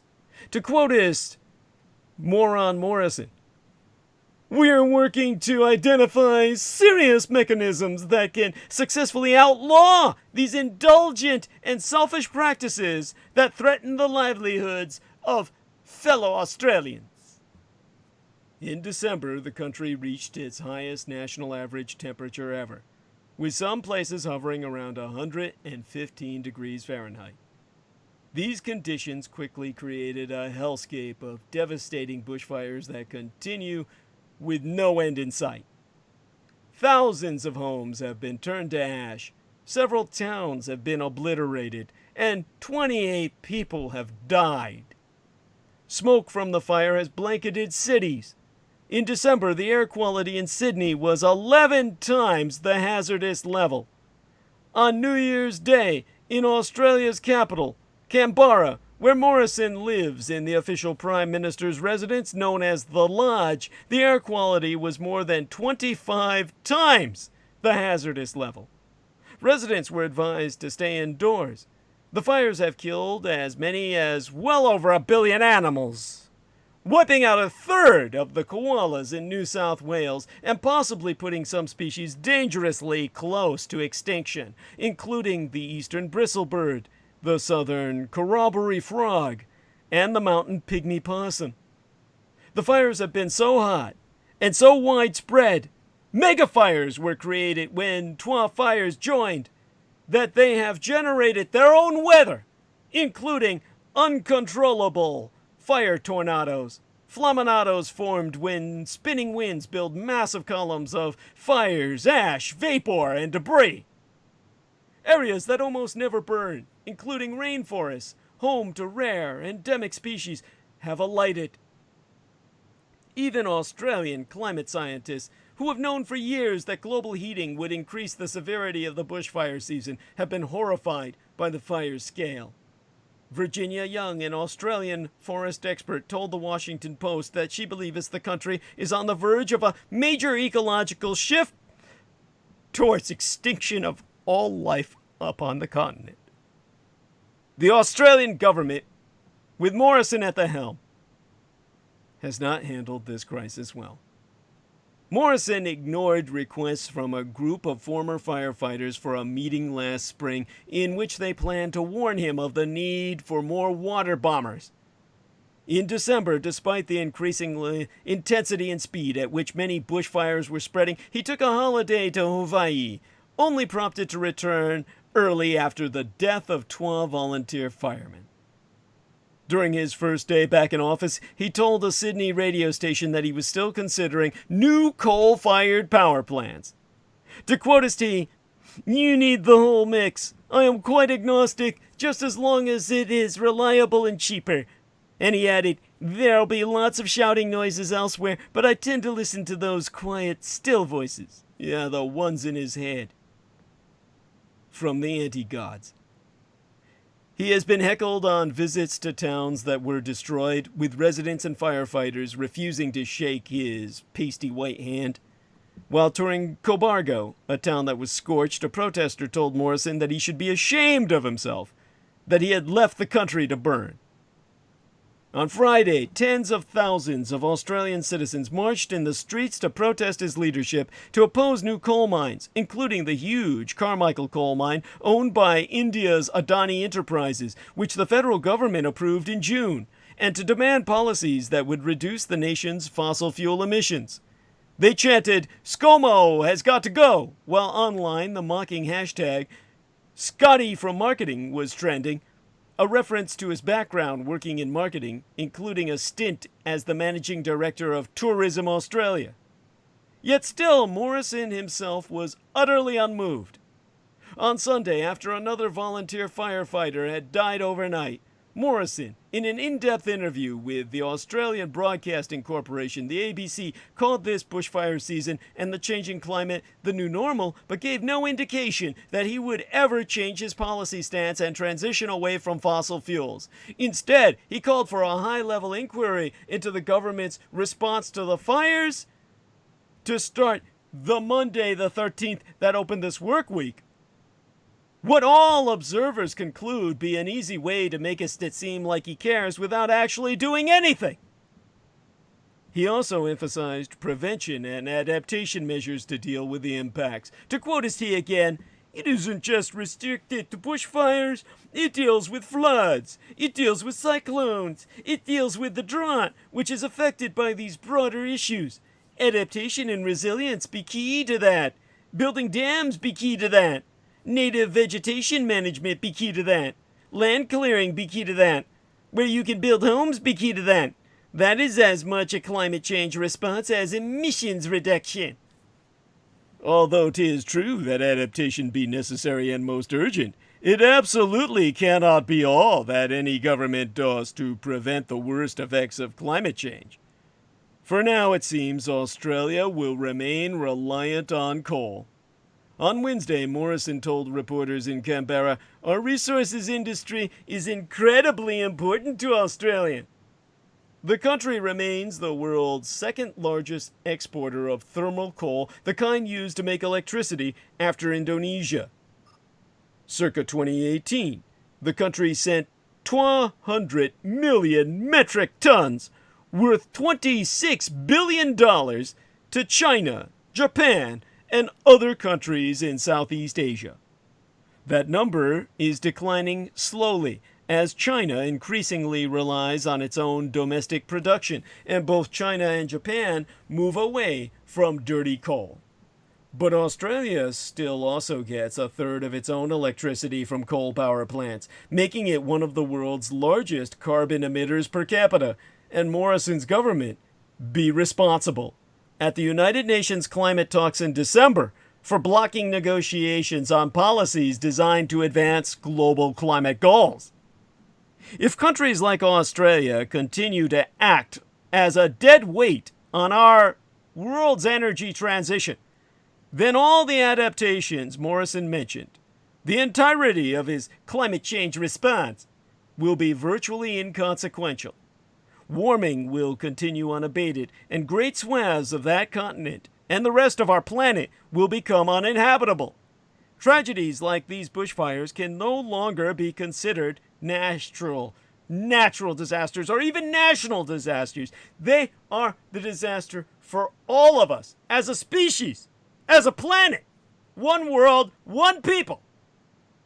On January 2nd, Morrison attended the funeral for Geoffrey Keaton, one of the firefighters who had died on the job. At a press conference afterward, he was asked about his climate policies. To quote Steve verbatim, "This is a natural disaster. We cannot control the natural disaster, but what we can do is control our response." It now be estimated that the fires to date represent between half to 2/3 of Australia's annual emissions budget. So are the bushfires Scott Morrison's Hurricane Katrina moment that he cannot live down? Hurricane Katrina was one of the worst natural disasters in American history. It displaced hundreds of thousands of people in Louisiana, Mississippi, and Alabama. The damage was estimated at 100 billion United States dollars, and more than 1,000 people are known to have died. When it struck, American President George W. Bush was on vacation on his ranch in Texas. The 12 days it took for him to decide to cut short the vacation and return to Washington was a disaster of a different kind. It was not just a political disaster for Bush himself, but a disaster for public confidence in the agencies responding to the storm. Blame games erupted between Washington and state and local authorities about why the response was so slow. A decision to publish a picture of George W. Bush surveying some of the Hurricane Katrina damage along the Gulf Coast states from the comfort and security of Air Force One backfired badly. In his book entitled Decision Points, Bush later wrote, "That photo of me hovering over the damage suggested I was detached from the suffering on the ground. That was not how I felt, but once that impression was formed, I couldn't change it. Boo-hoo-hoo." Analysts agree that Bush's reputation never recovered. As people yell at the Prime Minister when he visits their devastated communities or howl for his blood on social media, the story of Bush's failure to immediately recognize a catastrophe and the urgent need for leadership it represented tells us what problems be created by Scott Morrison's perplexing failures of political and policy judgment in recent weeks. People are frightened and angry. Some have lived through a fire or just faced the anxiety of trying to evacuate family through massive traffic jams. They may have faced shortages of food and fuel, and or several days sans power and communications. Such people tend to lose their faith in the capacity of governments to comprehend, let alone respond, to a crisis like this that be likely to continue for at least some months ahead. Nobody cares about Morrison's problems. A prime minister who clearly felt on the back foot after his trip to Hawaii spent several days defending that decision and then too much oxygen defending how much preparedness was already in place and protesting too much that he was but a servant of the states. Nobody cares about the prime minister's problem when their house is under threat or they nosed their lives to be in danger. They want to know what be being done to help them. Morrison's language has gradually started to reflect this. A press conference in Bairnsdale on Friday saw him talk more, for example, of the federal government's role in rebuilding East Gippsland. But the scale of this ongoing catastrophe, which on Thursday saw one of the biggest peacetime evacuations in recorded Australian history, and its likely length, means the Prime Minister and his government will be daily confronting the realities of climate change in their response, however much they continue to choke on the words. These fires have made climate change a reality of the present tense for many Australians, not something that they can put off to the future. To give us some scale of what has happened there so far, international media outlets have been reporting the 2018 California fires burnt 12 million acres. The 2019 Amazon fires, 12.12 million. And the 2019 Siberian fires, 6.7 million. So far, Australia's 2019 through 2020 fires have burnt 12 million bloody acres. For starters, that poses big problems for all those glib meet it and beat it responses to climate change questions by moron Morrison and his ministers. It be estimated that the fires to date represent between half to 2/3 of Australia's annual emissions budget, and politically, all the accounting tricks with emissions and targets and boasts about meeting international targets by 2030 don't mean anything to anyone down there anymore. Parroting references only blocks the focus. Realistically, if Australian climate change debate, and I say debate in quotes, was able to be weaned off whatever hallucinogenic drugs it has been on for the past bloody decade, it would wake up in 2020 facing a very different balance of demands. Yea, so the ongoing war about reducing emissions will continue. But perhaps now equally important and urgent be the difficult policy and leadership questions about adapting to climate change. How spending $200 a year could help prevent climate change be something that needs some explaining. On average, Australians be willing to chip in an extra $200 a year to prevent climate change. It turns out that money could go a long way. The parent-like references to meeting and beating targets has been very effective at blocking any real focus on what policies the government claims are actually driving this emissions reduction miracle, sans any pain to anybody. When you look, it turns out that the policy cupboard be completely bare. The government's quarterly figures. Their quarterly figures on what has driven emissions lists figures sans any real obvious help from government policy. Exempli gratiae. In the most recent report released late last year, One major factor helping drive an emissions estimate that had been revised down was the agriculture sector, due to floods in early 2019 and the ongoing effects of drought. On Thursday, Treasurer and Deputy Liberal leader Josh Frydenberg mouthed that what the government be focused on is the most effective way for Australia to meet its international obligations, recognizing that we are, as a planet, seeing climate change and we need to be part of the global solution, which we are. We will continue to make necessary steps to ensure there is a smooth transmission across the economy, but in the most cost-effective way. Really, Josh? It's just on 18 months agone that you appeared at the National Press Club in your then capacity as Environment and Energy Minister.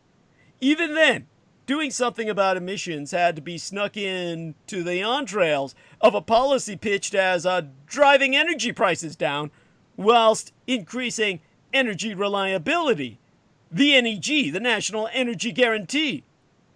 Politicians need the fortitude to stand up.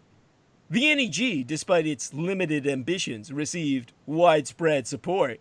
That day at the press club you said, governments at all levels and parties of all persuasions must put ideology aside and work together to put the national interest first. The National Energy Guarantee is our chance to secure a lasting consensus. We must not miss this opportunity to deliver a more affordable, more reliable, and lower emission energy system for Australia. Except your party did.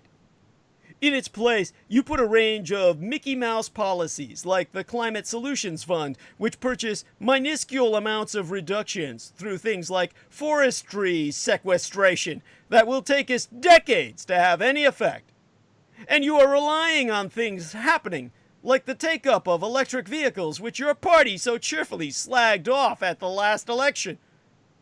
The real test, however, may not be on what the government does on cutting emissions, but on how it leads Australians to confront the sorts of brutal adaptations current events show them they now face. Not just the immediate effects of disasters, but the questions they raise, like building standards, towns that governments will not able to afford to rebuild, and communities that have run out of water. These be decisions which various levels of government will have to make us together and support each other upon, and have the fortitude to stand and explain us to people, not simply walk away. How are they getting away with this?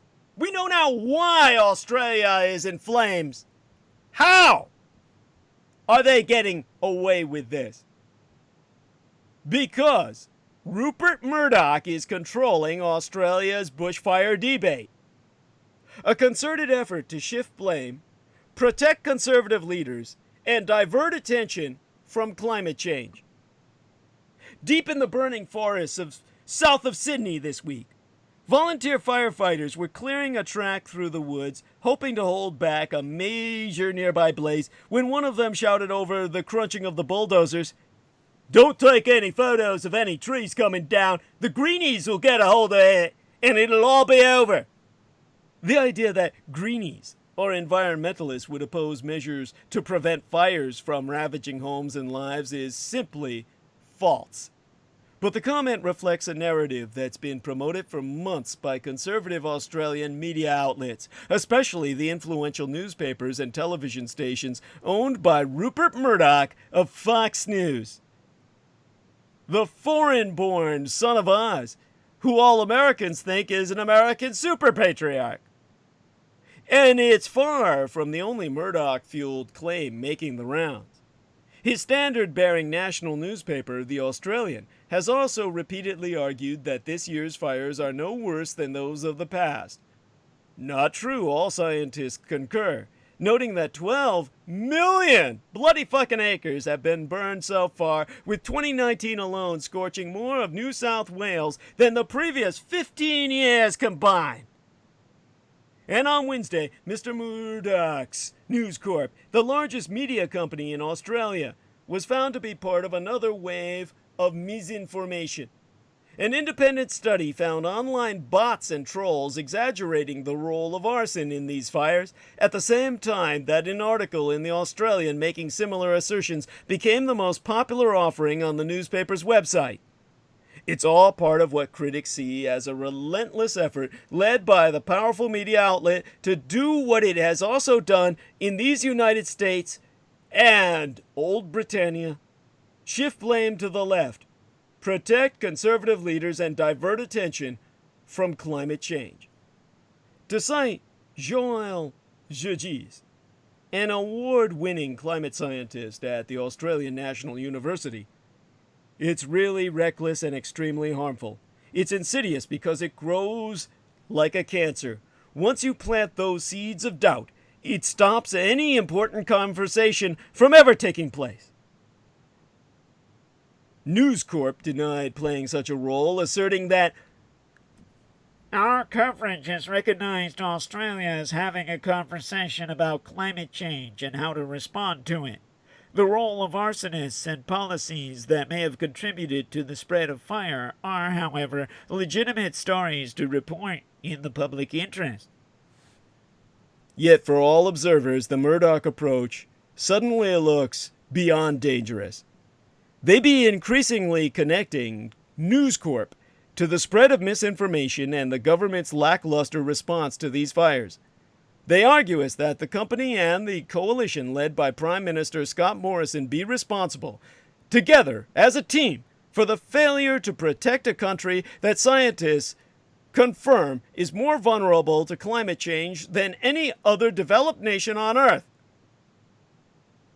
In late December, The Oz, as the new corp-owned paper be known Down Under, heavily promoted an interview with the government's energy minister, Angus Taylor, warning that top-down pressure from the United Nations to address climate change would fail, followed by an opinion piece from Mr. Taylor on New Year's Eve. Other News Corp outlets followed a similar playbook. Melbourne's Herald Sun, for example, pushed news of the bushfires to page 4 on New Year's Eve, even as they threatened to devastate towns nearby and push thick smoke into the city itself. Days later, residents in a town nearly flattened by the fires heckled and snubbed Mr. Morrison during a visit to assess the damage. A new hire for Mr. Murdoch's Sky News channel, Chris Smith, branded them as ferals, slang in Australian for unkempt country hobos. Yet now Australia's media is feeling under public pressure. Australians are ready to break out of the cycle of climate change denial because catastrophic fires make it hard for media to stick to old narratives. Australia's media landscape is dominated by right-wingers who reject mainstream science on climate change. But their views are out of touch with those of the public, which increasingly accepts the role of human activity in climate change. Australia, the fossil-fueled paradise at the bottom of the world, is too easily misunderstood. The summer bushfire crisis has reinforced views of Australia as a country that for too long kicked back in the sun-soaked, carefree denial of the greatest threat our species has ever faced. Yet amid the intense grief felt by every Australian right now, the possibility of change flickers nearby. The world sees Australia as locked in a cycle of denial and calamity. As Robinson Mayer wrote for The Atlantic magazine, maybe Australia will find itself stuck in the climate spiral, clinging ever more tightly to coal as its towns and cities choke on the ash of a burning world. There's not a lot of hope that Australia might be prodded into kicking its coal habit after its first terrifying trip to the emergency room. Sociologists ascribe this to Australia's monochrome media landscape. Right-leaning outlets rule the nation, with each city's News Corp masthead dominating readership. A few younger digital outlets like news.com.au, AU for Australia, also owned by News Corp, are slightly more progressive, but monoliths run highly politicized angles in both straight reporting and blogs. Key figures such as Terry McCrann, Tim Blair, and Miranda Devine churn out high-frequency, low-research blog posts tuned to each day's target, whether it's a climate policy, a piece of research, or an individual scientist or advocate. Step into a train station in Sydney's central business district, and you'll be met with the 10-foot-tall head of the right-wing columnist Andrew Bolt on bright LED advertising boards, urging you to subscribe to his daily broadcasts about the supposed climate change hoax, itself highlighted with light-emitting diodes. There be, of course, a relationship between the demands of the readership and the content these outlets deliver, but the proportion of the audience coming to these papers for outright climate change denialist content is likely to be vanishingly small, given the pointed lack of disbelief in climate change in the general public in Australia. The UK's The Sun and The Times have much less of the anti-climate science nonsense found on Australia's sites, despite both the United Kingdom and Australia sharing similar levels of public acceptance of climate science.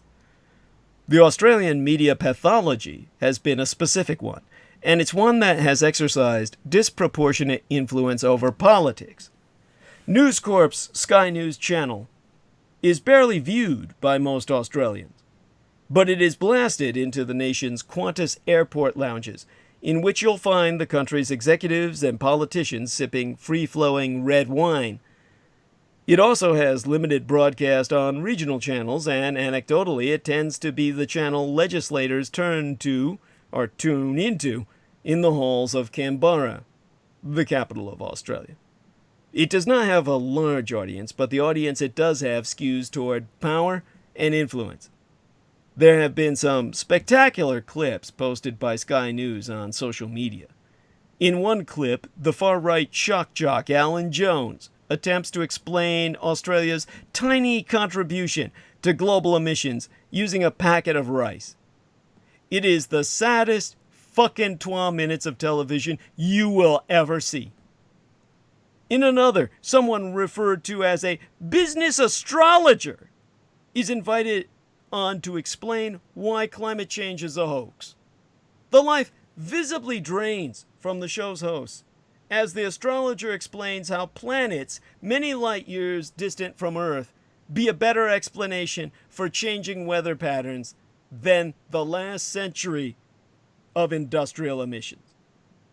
Sky News' particular style of ludicrousness can be traced back to a talk delivered in early 2012 in which the UK-based activist Christopher Monckton, who does not accept mainstream climate science, proposed the creation of an Australian version of Fox News.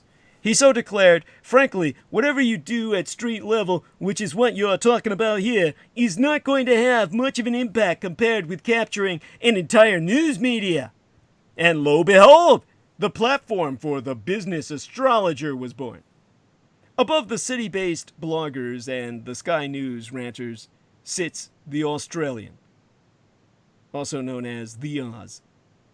It is climate change denial for the people who'd never seen themselves clutching a tabloid rag or diving into the comments section on a website.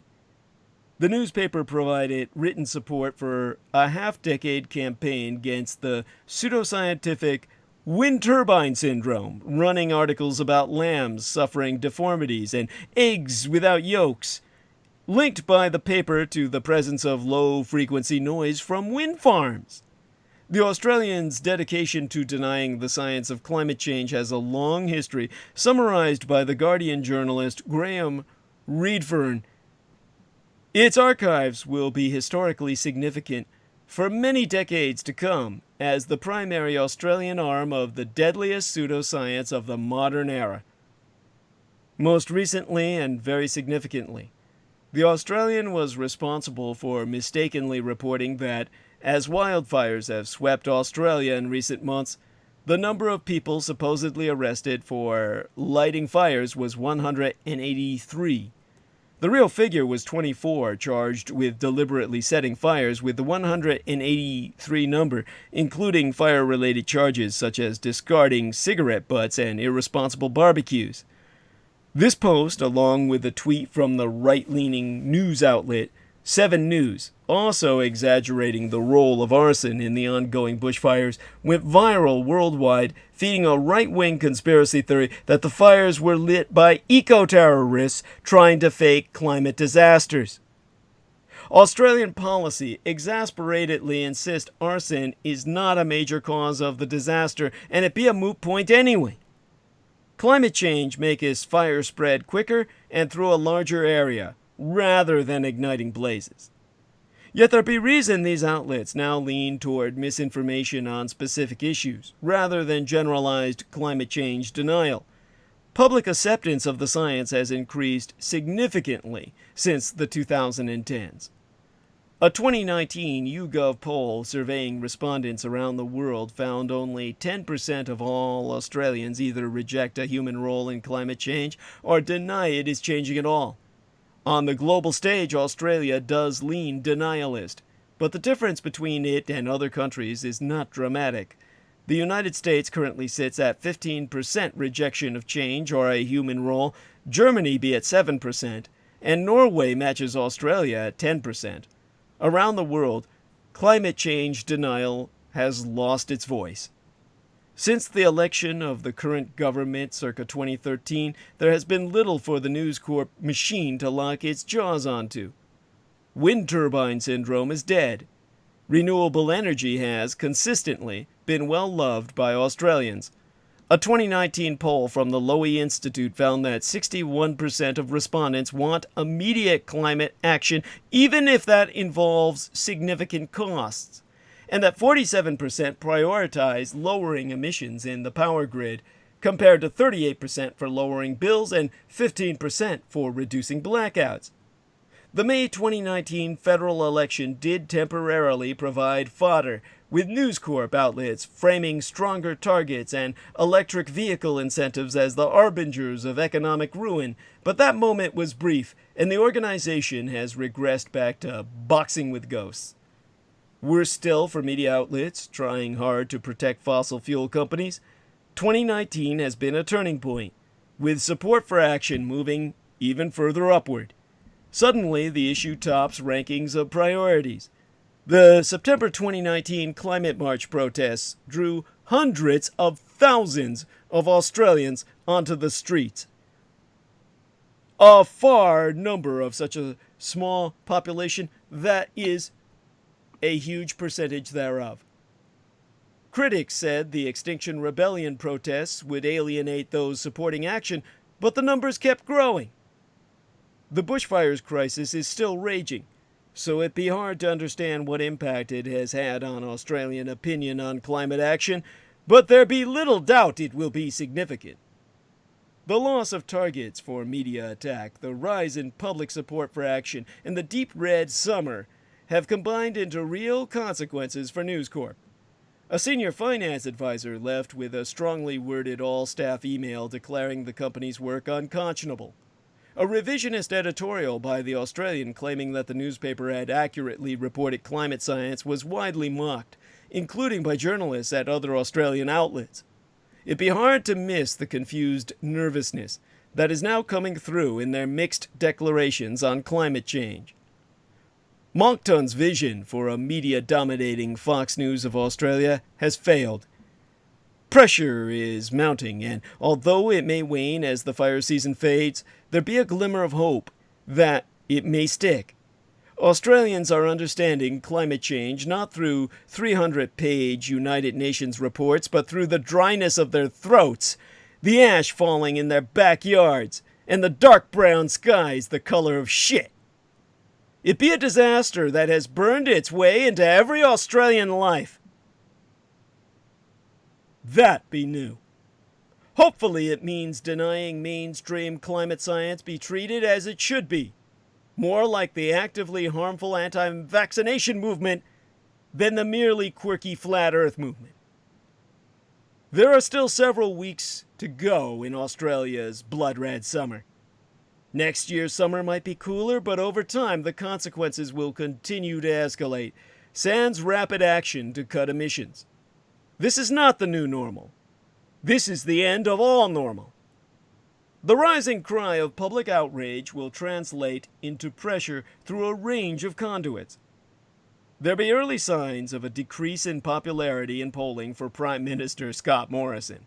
And though we be far from the next trip to the Australian ballot box, it may well translate into enough nervousness to cause leadership instability and reduce the power of the government's conservative, climate change denying elements.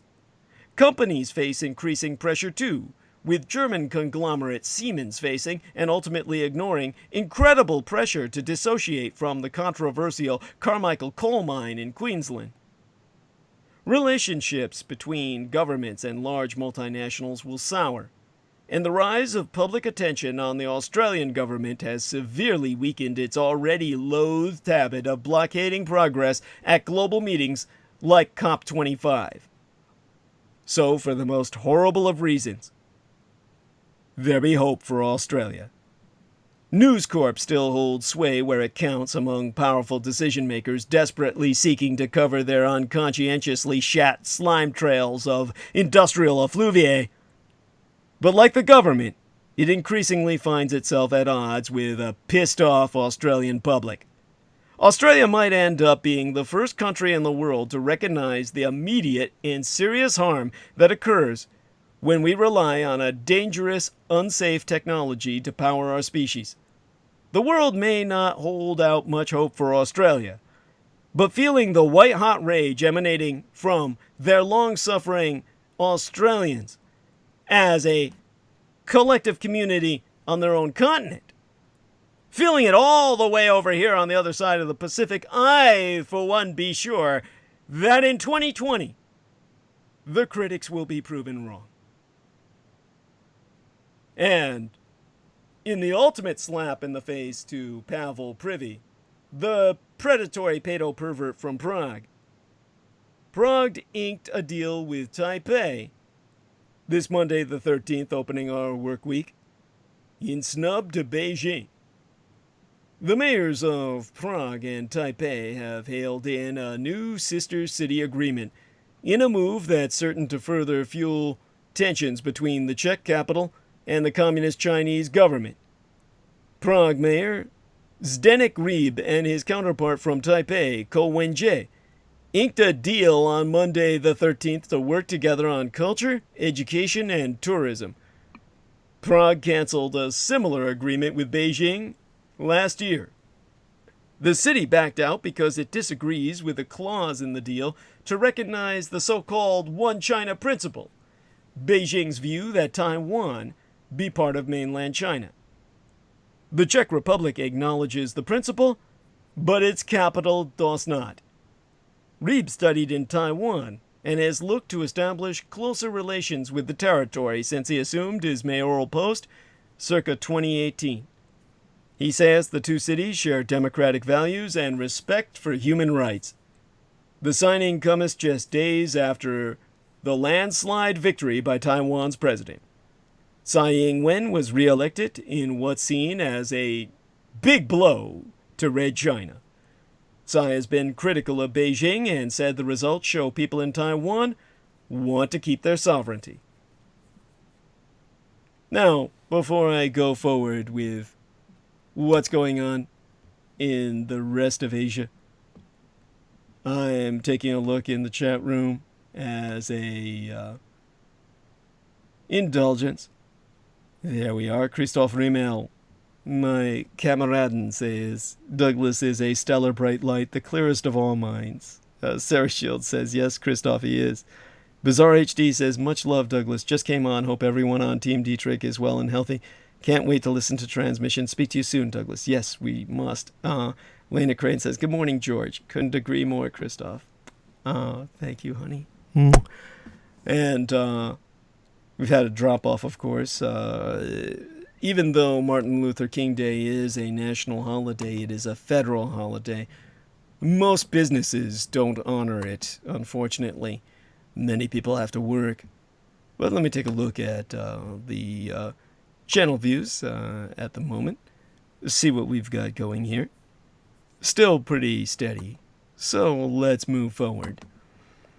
Now, China's policies toward Hong Kong and Taiwan are driving a slow-motion catastrophe.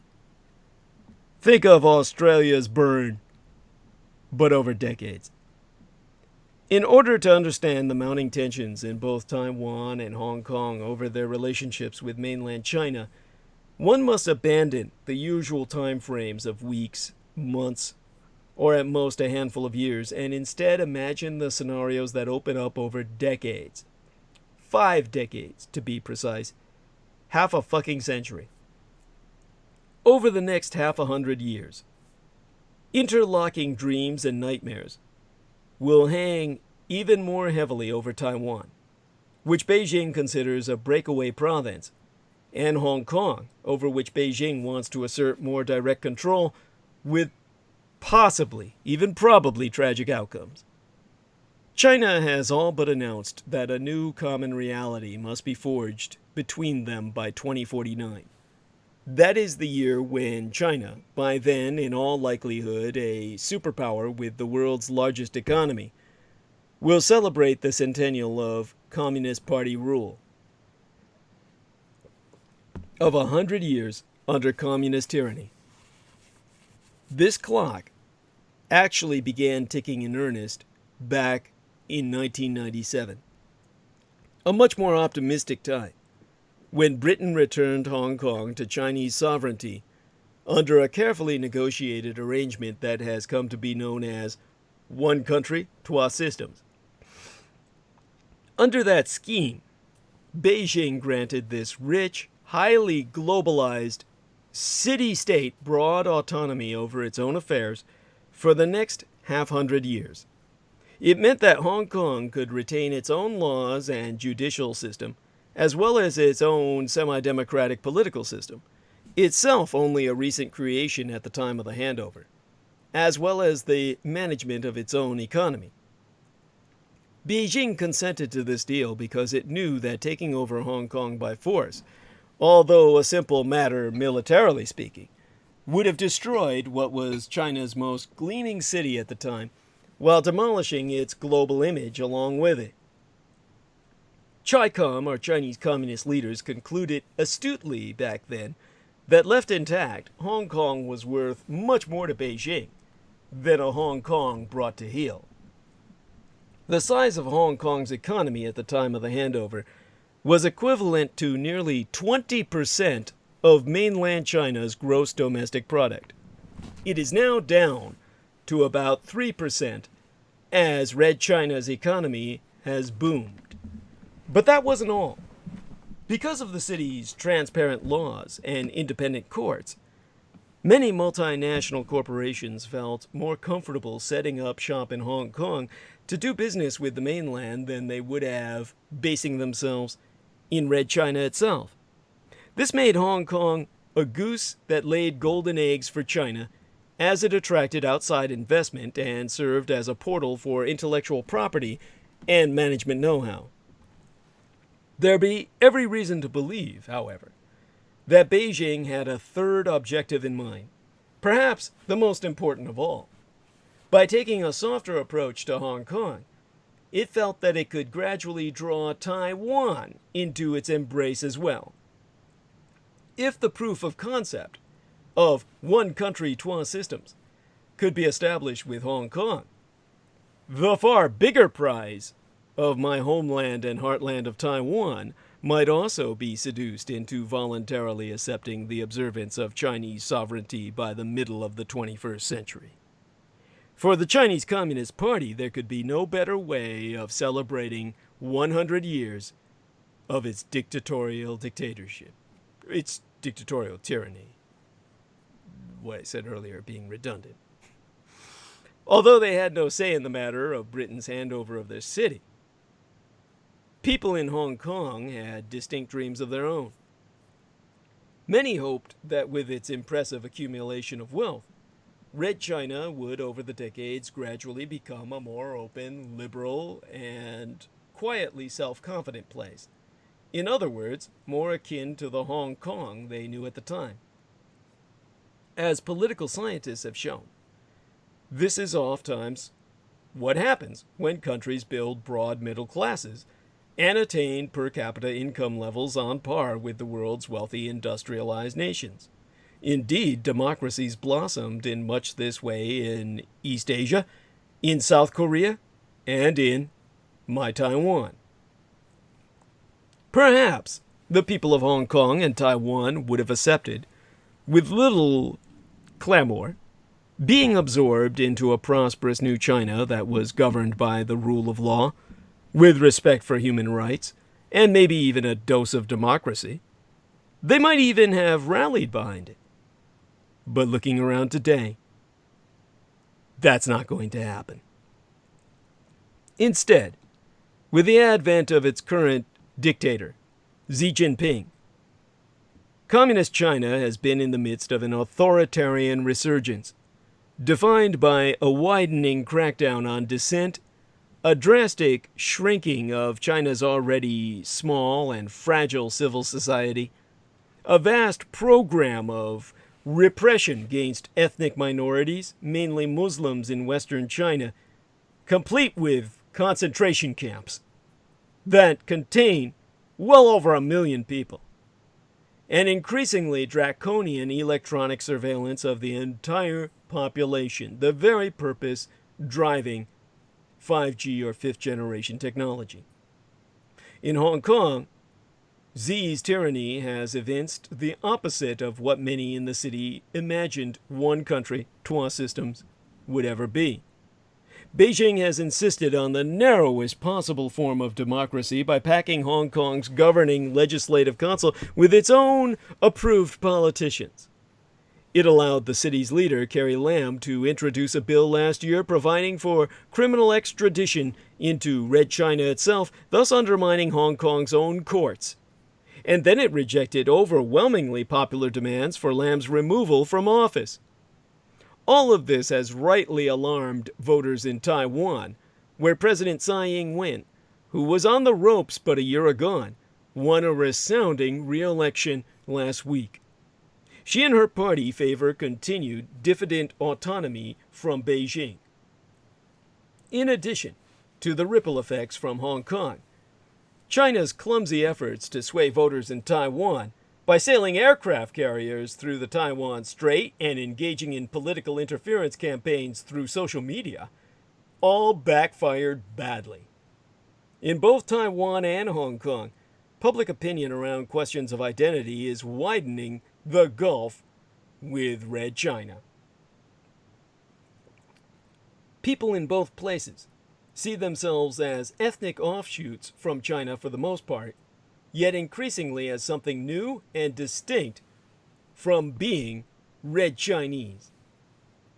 These attitudes have been shaped to some extent by Taiwan and Hong Kong's respective colonial histories, involving Imperial Japan and Pax Britannia, but more so by a deepening attachment to democracy. Suddenly, 2049 no longer feels very far away. Too soon to imagine China becoming more liberal and tolerant, especially under a vile dictator like Xi, who has gifted himself the power to rule for all his life and seems intent on taking China down an ever more authoritarian path. Xi has ominously declared that the question of Taiwan's absorption into China cannot be put off, that these issues cannot be passed on from generation to generation, in his own words. Official Communist Party propaganda in China itself keeps stoking popular support for reunification as a national priority. This has all the makings of a slow-motion catastrophe, and it be anything but clear how it can be avoided. Insisting that Beijing not use force in either Hong Kong or Taiwan be a good start, but it is only that. At some point, the will of local populations to manage their own affairs democratically is going to collide with the power of the world's biggest economy and largest military on Earth. China insists this be no one else's business, and the world will have to decide if it agrees. Because Taiwan deserves to be a normal country. It's time to stop playing games about the nation's status. last weekend, the people of Taiwan overwhelmingly voted to renew the mandate of the DPP, the Democratic Progressive Party, and President Tsai Ing-wen for another 4 years, in an election that saw the incumbent win more votes than any other presidential candidate in Taiwan's history.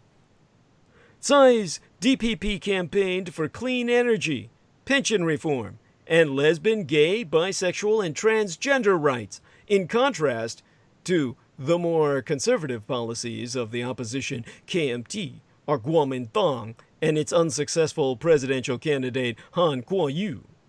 But the press has all but ignored these bread and butter issues in its coverage of the Taiwan elections, and with good reason.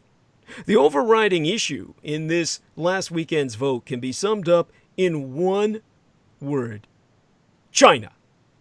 The incumbent DPP has long held that Taiwan be an independent country, while the opposition KMT insists that Taiwan be an inseparable part of China that just happens to be separated at the current moment. China be forced to tolerate the de facto political independence of the government on Taiwan, thanks largely to factors that I've articulated in fair depth in the past and will do so again in the near future, and to the rationalization of the rest of the world. It be reliant on the explicit promise of American military protection. But China will not abide any suggestion that the island itself, Island China, my homeland and heartland of Taiwan, does not form part of the sovereign territory of the Chinese Empire. The KMT, descended from the nationalist side of China's civil war, long maintained the ambition of retaking the mainland until it settled into a semi-comfortable, mutually profitable relationship with Beijing. During the period of relative Chinese liberalization in the 1990s and 2000s, the aughts of the 21st century, the decade of the zeros, the idea that Taiwan could strike some kind of Hong Kong plus deal, retaining effective independence whilst joining Beijing under one country, two systems, seemed plausible. Today, that idea is dead. Taiwanese have since crowded the streets after election, holding up 5 fingers for the 5 demands Hong Kongers have called for in recent mass protests. Relations between China and Taiwan have been especially icy ever since the DPP unseated the KMT circa 2016. Now that Tsai and her party have been re-elected, relations are likely to remain on hold for another 4 years. The United States recognizes the People's Republic of China as the sole legal government of China, and acknowledges the Chinese position on Taiwan, sans endorsing it. In any case, the government in Taiwan, which under Chiang Kai-shek once aspired to return in force to the mainland, has long since given up such objectives. The Taiwanese state is still legally called the Republic of China, Jinghua Minguan, but it consistently brands itself as Taiwan, and even uses the .tw internet domain.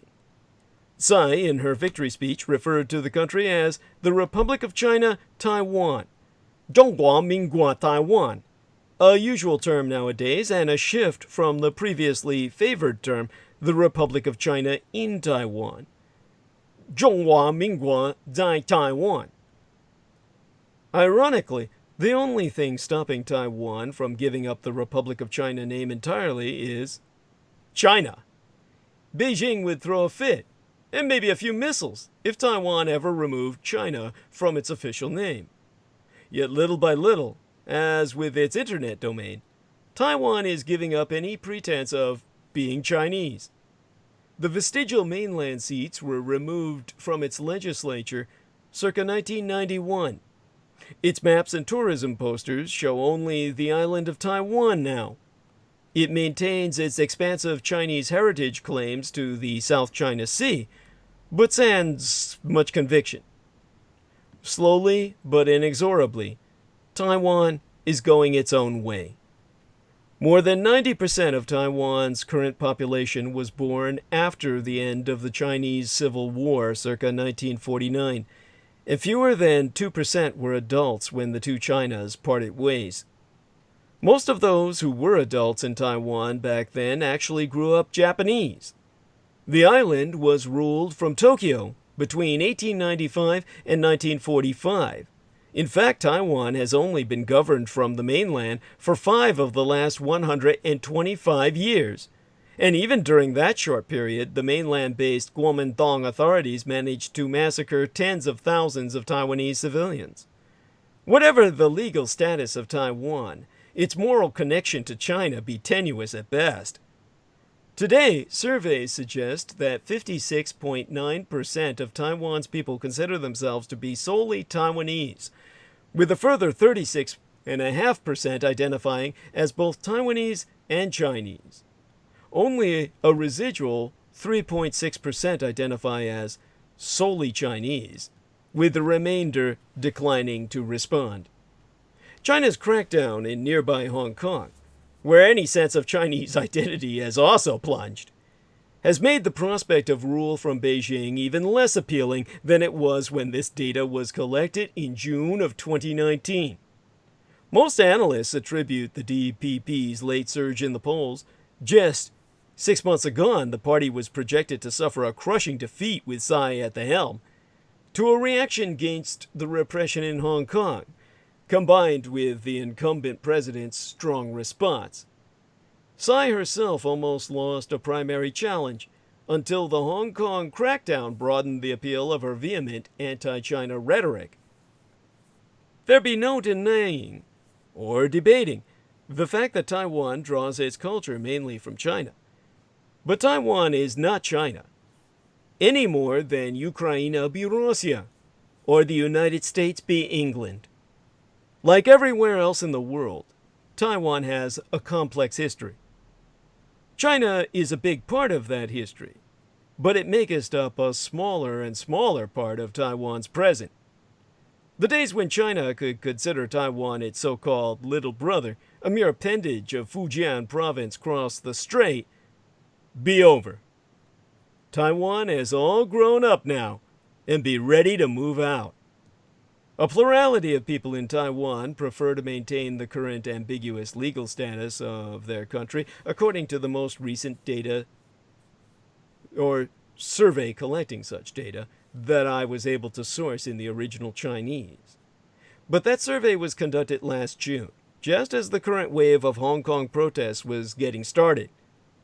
This last weekend's election results suggest that anti-China sentiment may have hardened, to say the least. Whether or not that means Taiwan's people be prepared to face the geopolitical uncertainties that would accompany a formal declaration of independence be unknown. Most Taiwanese probably just want to be left in peace, and that means not provoking Red China across the strait. But after 7 decades of de facto independence on both sides of the Taiwan Strait, the one China myth is wearing thin. Taiwan is never going to vote to become a province of China. And China is never going to invade Taiwan, one hopes. Although Chinese leaders have repeatedly left open the possibility that they might use military force to take over my island, China's capacity to undertake such a logistically challenging amphibious assault be doubtful, to say the least. Threats of future hostility be no reason to keep a nation of 24 million people in perpetual limbo. It's high time for the world to recognize my Taiwan as a member of the global community of nations. If not now, when? Taiwan has not declared its independence, though the DPP maintains that the country is already independent. Either way, the most practical next step isn't a formal declaration that throws down a gauntlet to an already embattled China. It's the simple recognition of realities on the ground through actions that treat Taiwan more like an ordinary country. No one can reasonably expect Washington to recognize Taipei out of some vague sense of historical responsibility. But the United States is now locked in an epic struggle with the Communist Chinese Empire to shape the character of the Pacific Basin for generations to come. Taiwan be the key node in Pan-Asian technology and production networks. With Hong Kong's autonomy now compromised, Taiwan has also become the last free media zone in the Chinese-speaking world. The United States doesn't need naval facilities or air force bases in Taiwan. Such trifles be the stuff of geopolitical fantasies, of overgrown boys playing at war by putting markers on maps. But the United States would benefit from seeing Taiwan's autonomy put on a firmer footing. Obviously, nothing so dramatic as full United States diplomatic recognition of Taiwan be imminent, and little could realistically happen before the November elections by any rate. But if Tsai asks for it, a gradual escalation of United States-Taiwan relations should be on the next American administration's agenda by 2021. On December 2nd, 2016, then President-elect Donald Trump took a historic congratulatory phone call from Tsai Ing-wen. Renewed efforts to raise the status of Taiwan could start with more of the same: phone calls, trade delegations, official visits, and the like. There'd be no rush to get to the end goal of bringing Taiwan in from the diplomatic cold. In any case, the main benefits to these United States are going to be gained from the process of recognizing Taiwan, from the slow but consistent ratcheting up of diplomatic pressure on Red China, not from reaching the end goal of normalized relations. Taiwan deserves to be a normal nation state. That's not America's problem. But the United States can use gradual steps toward the recognition of Taiwan to help it achieve larger goals such as economic liberalization and the promotion of human rights. Regional allies such as the Japanese Empire and the South Korean Republic, as well as emerging partners such as India and Vietnam, can and should be brought into these efforts. Taiwan is not the only country being bullied by Communist China. If the United States but starts the wheels turning, it will find the rest of Asia bandwagoning on its side. Because Taiwan's voters have shown how to beat populist-personated elitism. Mobilization and national identity proved key to Han Kuo-yu's defeat. Back in 2016, political scientists began to examine a worrying hypothesis.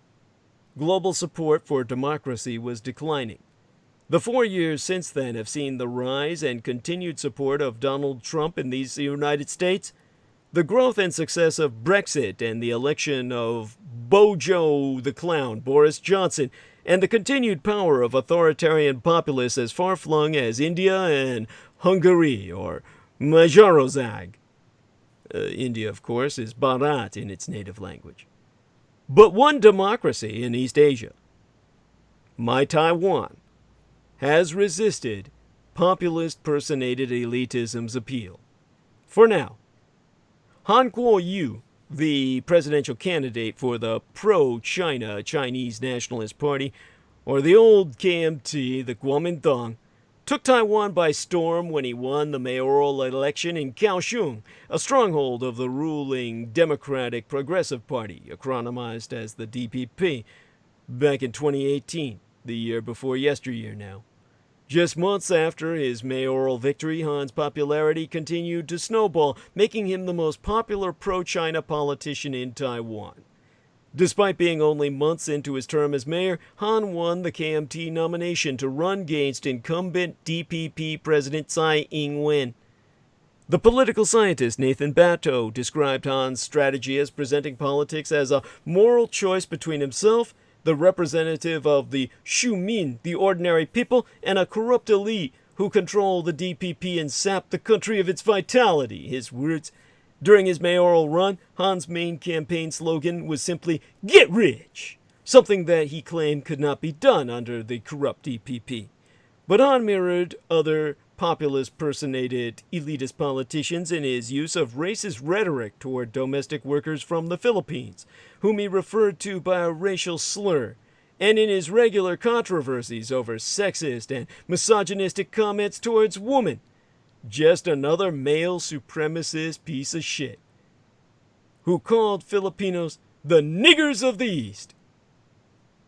Now Han, like most KMT politicians these days, be adamantly pro-China. He endorses the 1992 consensus, supports strengthening ties with the CCP, the Chinese Communist Party, and waxes fondly of an era in Taiwan's history when economic growth was easy under an authoritarian government. In March of yesteryear, 2019, Han went to Hong Kong, Macau, and Shenzhen to negotiate trade deals for Kaohsiung and Red China. Taiwanese were upset with his visit and closed-door meetings with CCP or Chi-Com officials, but Han insisted he was just there to sell fruits. The biggest fruit that was sold was himself. He sold out. In May, Han's approval rating was at 50%, while Tsai, still recovering from a defeating midterm and presidential primary challenge, was below 35%.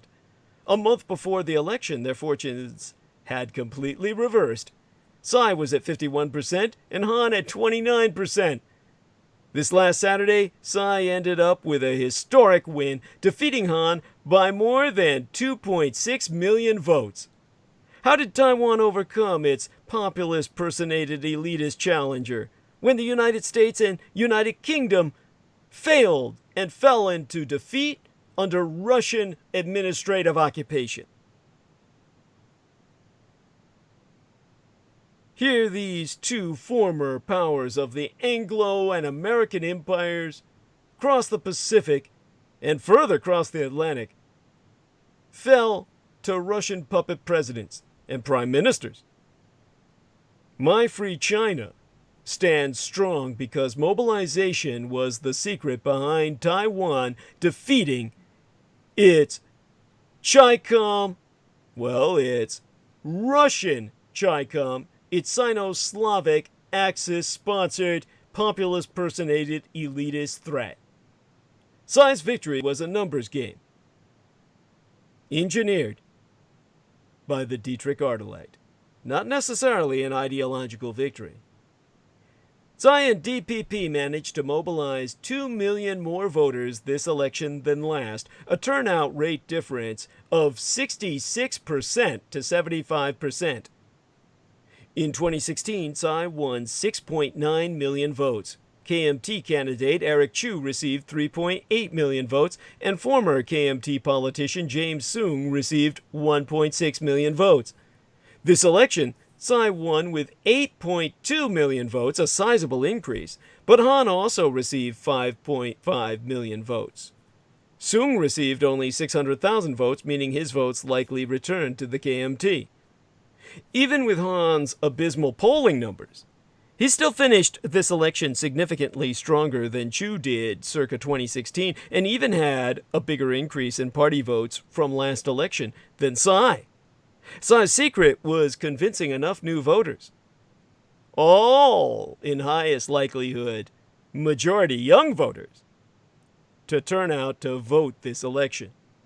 The role Hong Kong played in this election as a whole be debatable, but it was certainly the key behind the DPP's youth voter mobilization strategy.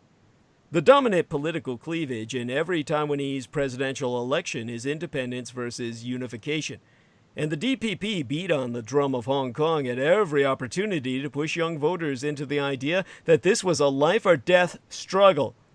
Rejecting one country, two systems was an effective way for Tsai to simultaneously articulate her support for Taiwanese sovereignty.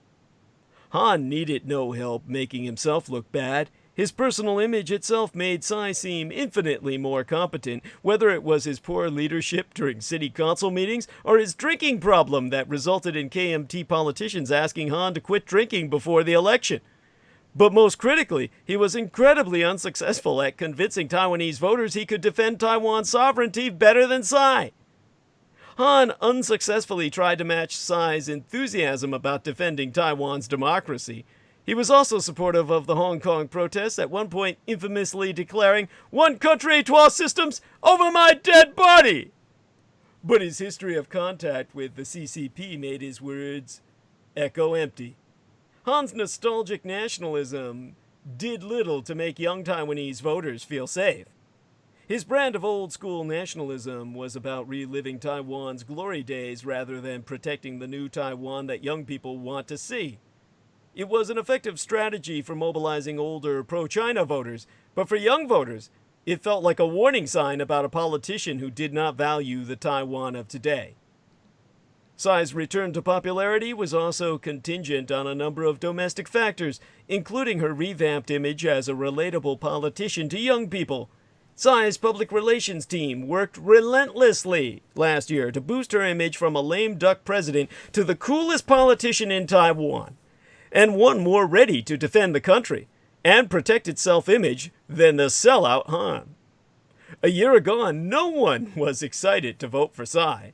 After doubling down on her image as the Iron Cat Lady, along with hundreds of cat memes and YouTube appearances, Tsai became the hippest politician in Taiwan, winning back the hearts of young voters.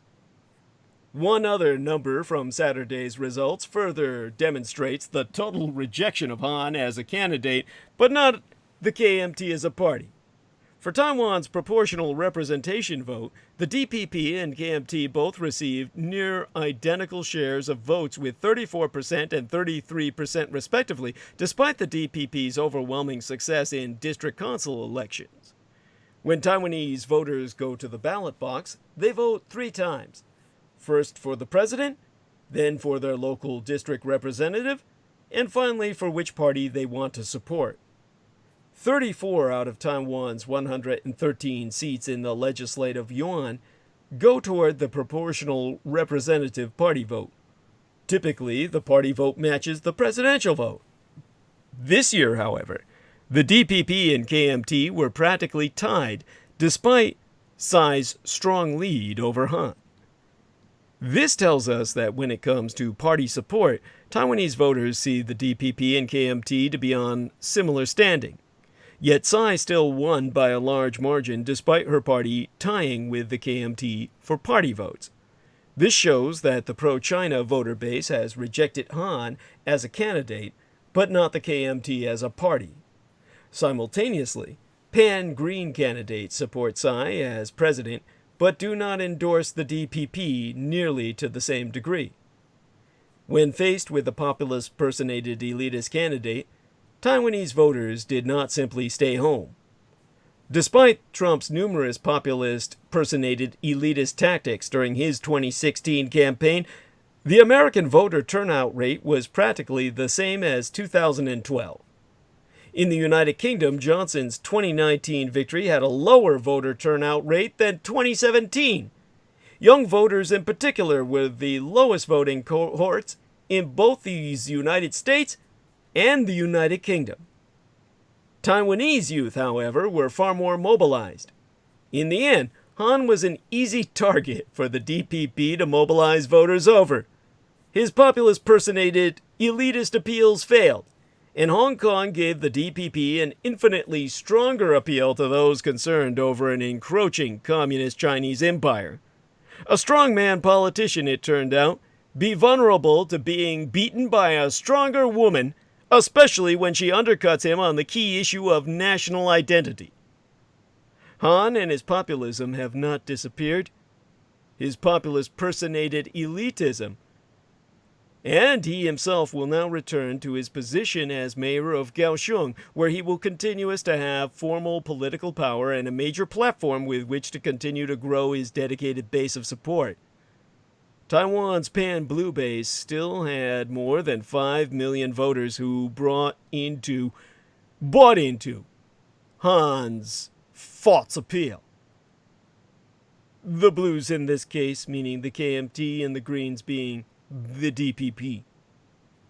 How the KMT's Blue Future leadership responds to Han's support, and whether or not Han can maintain his support in the future, will tell whether Taiwan can win the long-term war against populist-personated elitism. To re-emphasize, Taiwan is the last free place in the Chinese-speaking world. But can the 63 years young President Tsai Ing-wen preserve its democracy? President Tsai Ing-wen won re-election by a landslide over last weekend, underscoring the priority of her campaign against Communist China's expansionist intentions. What Taiwan is up against as the last truly free place in the entire Sinosphere, the Chinese-speaking world, brings us to the personal history, the backstory of Tsai Ing-wen herself. In the early 1980s, a young Taiwanese student newly enrolled at the London School of Economics heard a knock at her dormitory door. A pair of bedraggled British students were there to ask Tsai Ing-wen if she wanted to subscribe to a newspaper. In the spirit of collegiality, she readily agreed.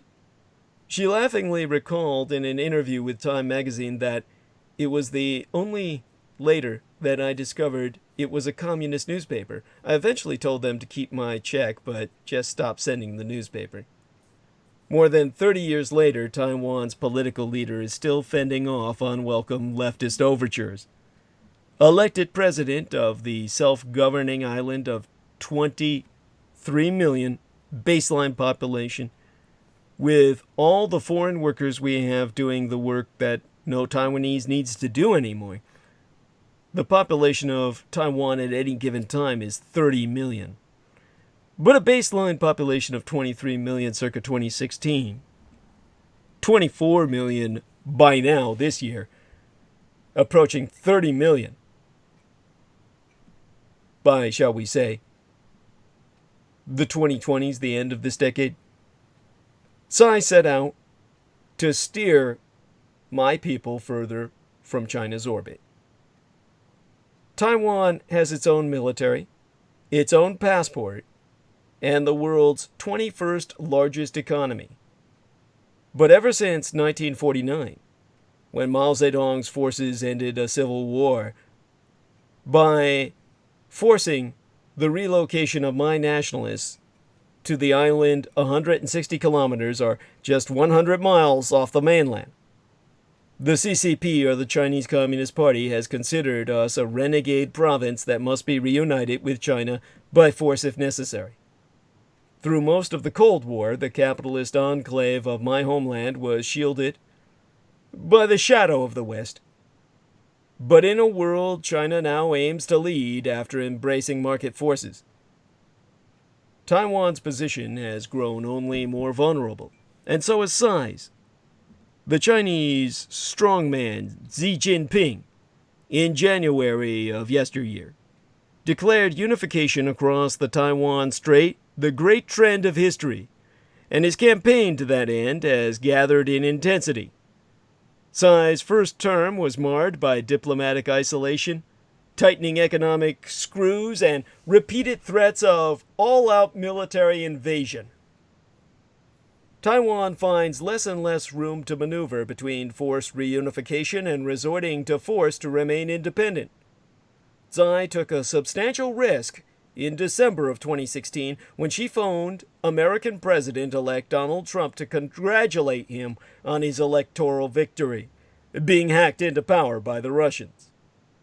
She could relate because Chiang Kai-shek maintained alliance with the Soviet Union even relocating its embassy to Taiwan after the Taiwanese relocated their government from China thereon, because the Red Chinese were deemed by the Soviets to be mad fanatics deviating from socialist sanity.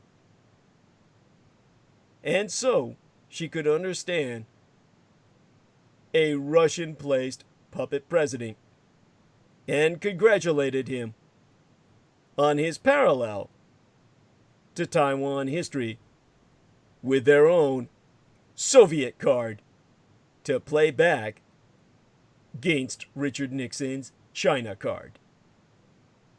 The call was the first between American and Taiwanese leaders since the United States recognized the Chinese Communist Party's dominion over China, including Taiwan, circa 1979. In her aforecited interview with Time magazine, Tsai called the conversation a very natural thing. but it was deemed an affront by Beijing. One compounded when Trump suggested the United States might revisit the question of Taiwan's status as a part of China.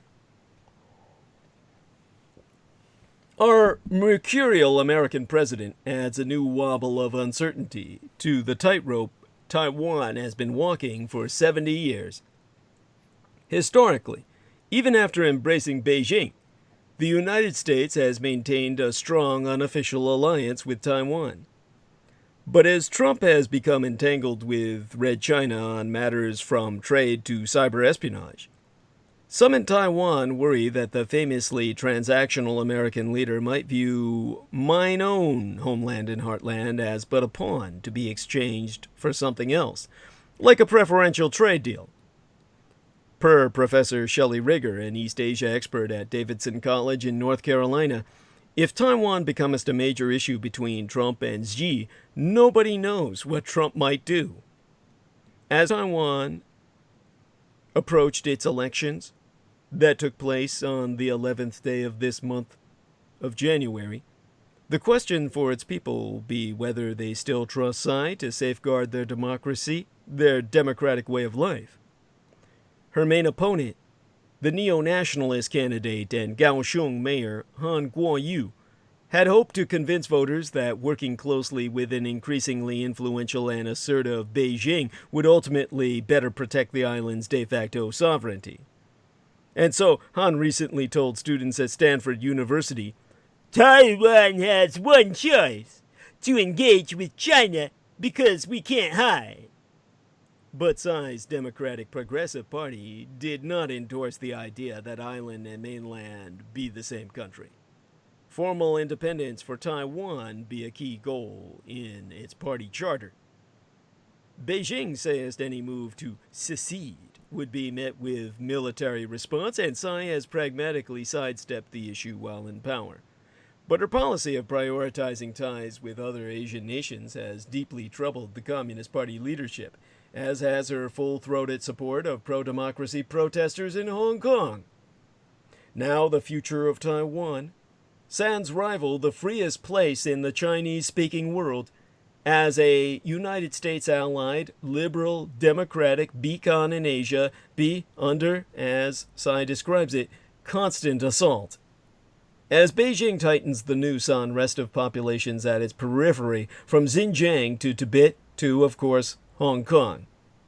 Tsai attests that the CCP saw this election as an opportunity to do the same to Taiwan, something she was determined to prevent. To quote Xi, Beijing would like to see a divided Taiwan, to see our economy and development stall, to create a better foothold to influence cross-strait relations.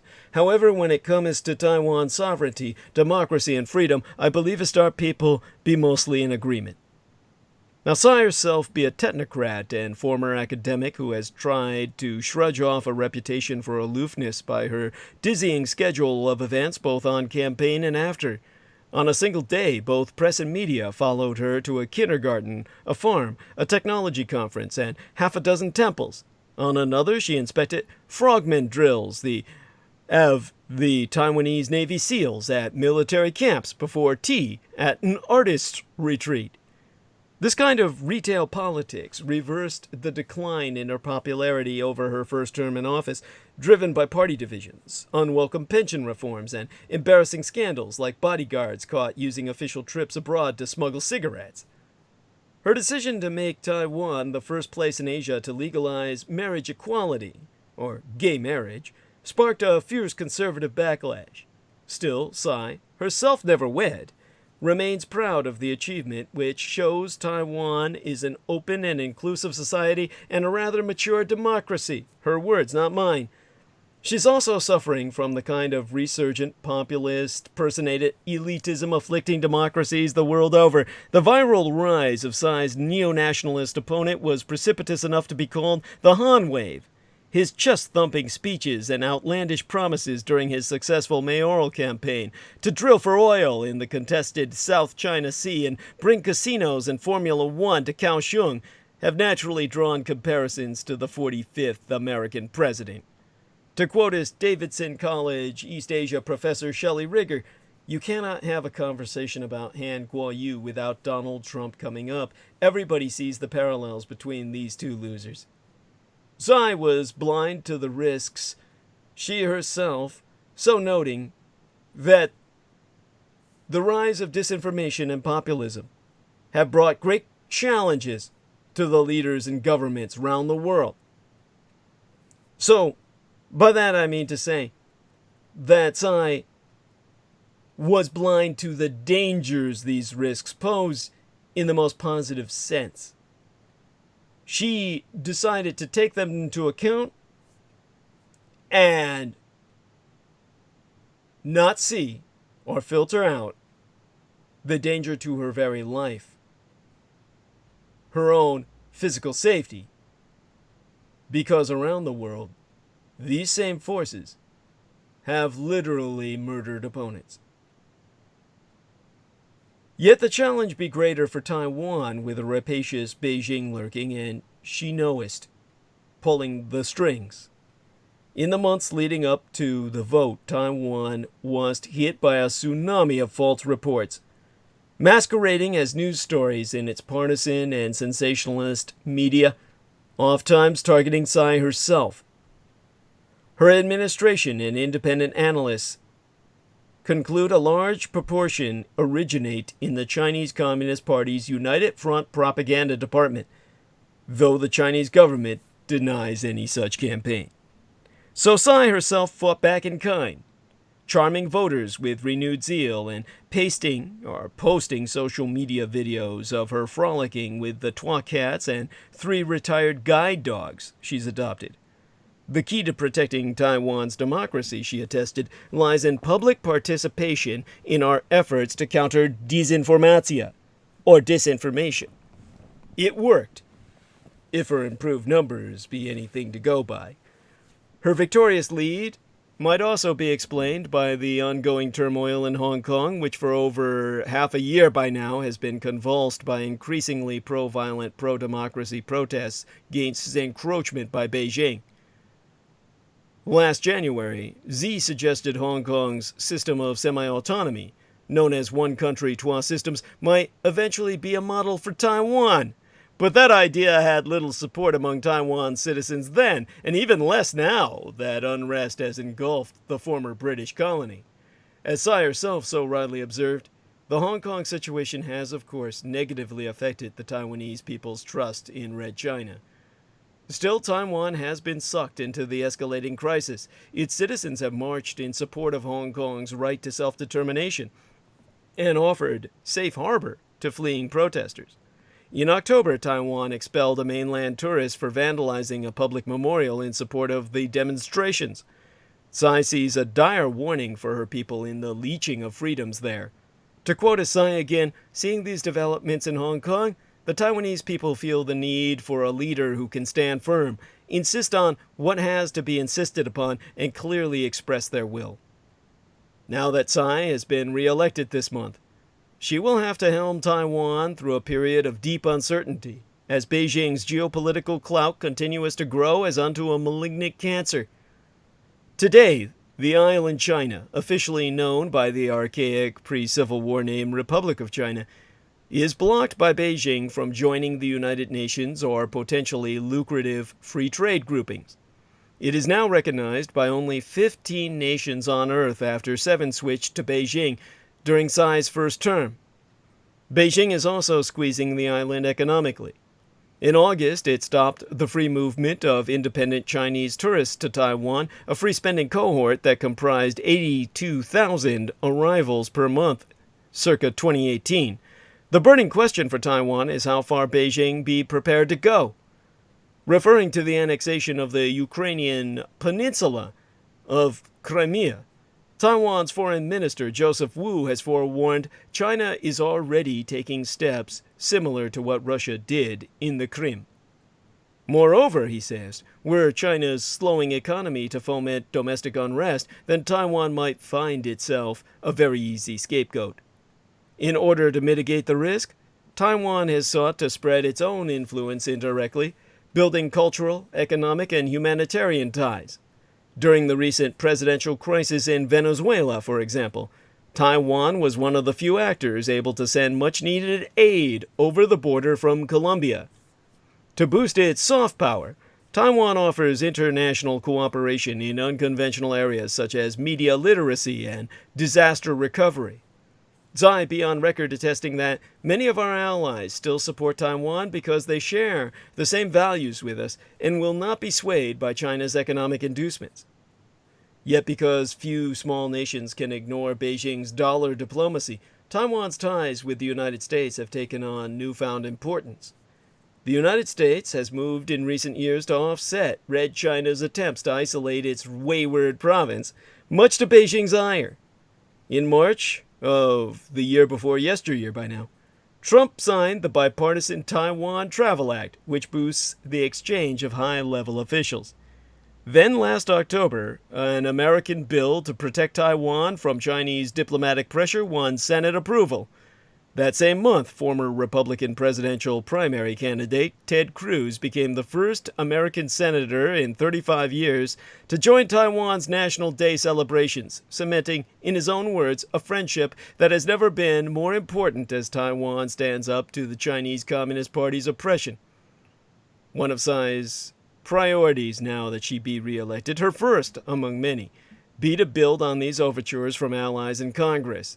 She may need them, as China's ambitions be widely known to stretch further still. In the South China Sea, the Communist Chinese Empire has militarized disputed islands and reefs into fortifications dubbed unsinkable aircraft carriers. In September, the Pacific nations of Kiribati and the Solomon Islands each restored diplomatic ties with Red China, a move Tsai's government knows will give Beijing an enhanced foothold in region. Per Taiwan's Foreign Minister Joseph Wu, China took them by strategic design. If the international community does not react strongly, China might make changes to the Pacific in the same way as the South China Sea. Although Beijing insists these and other fortifications be defensive in nature, Tsai isn't buying it. By her own observation, China's military capacity is still growing, and it harbors expansionist objectives. The danger be that the alarm bells might be ignored by a world so entwined with Beijing economically, including the United States.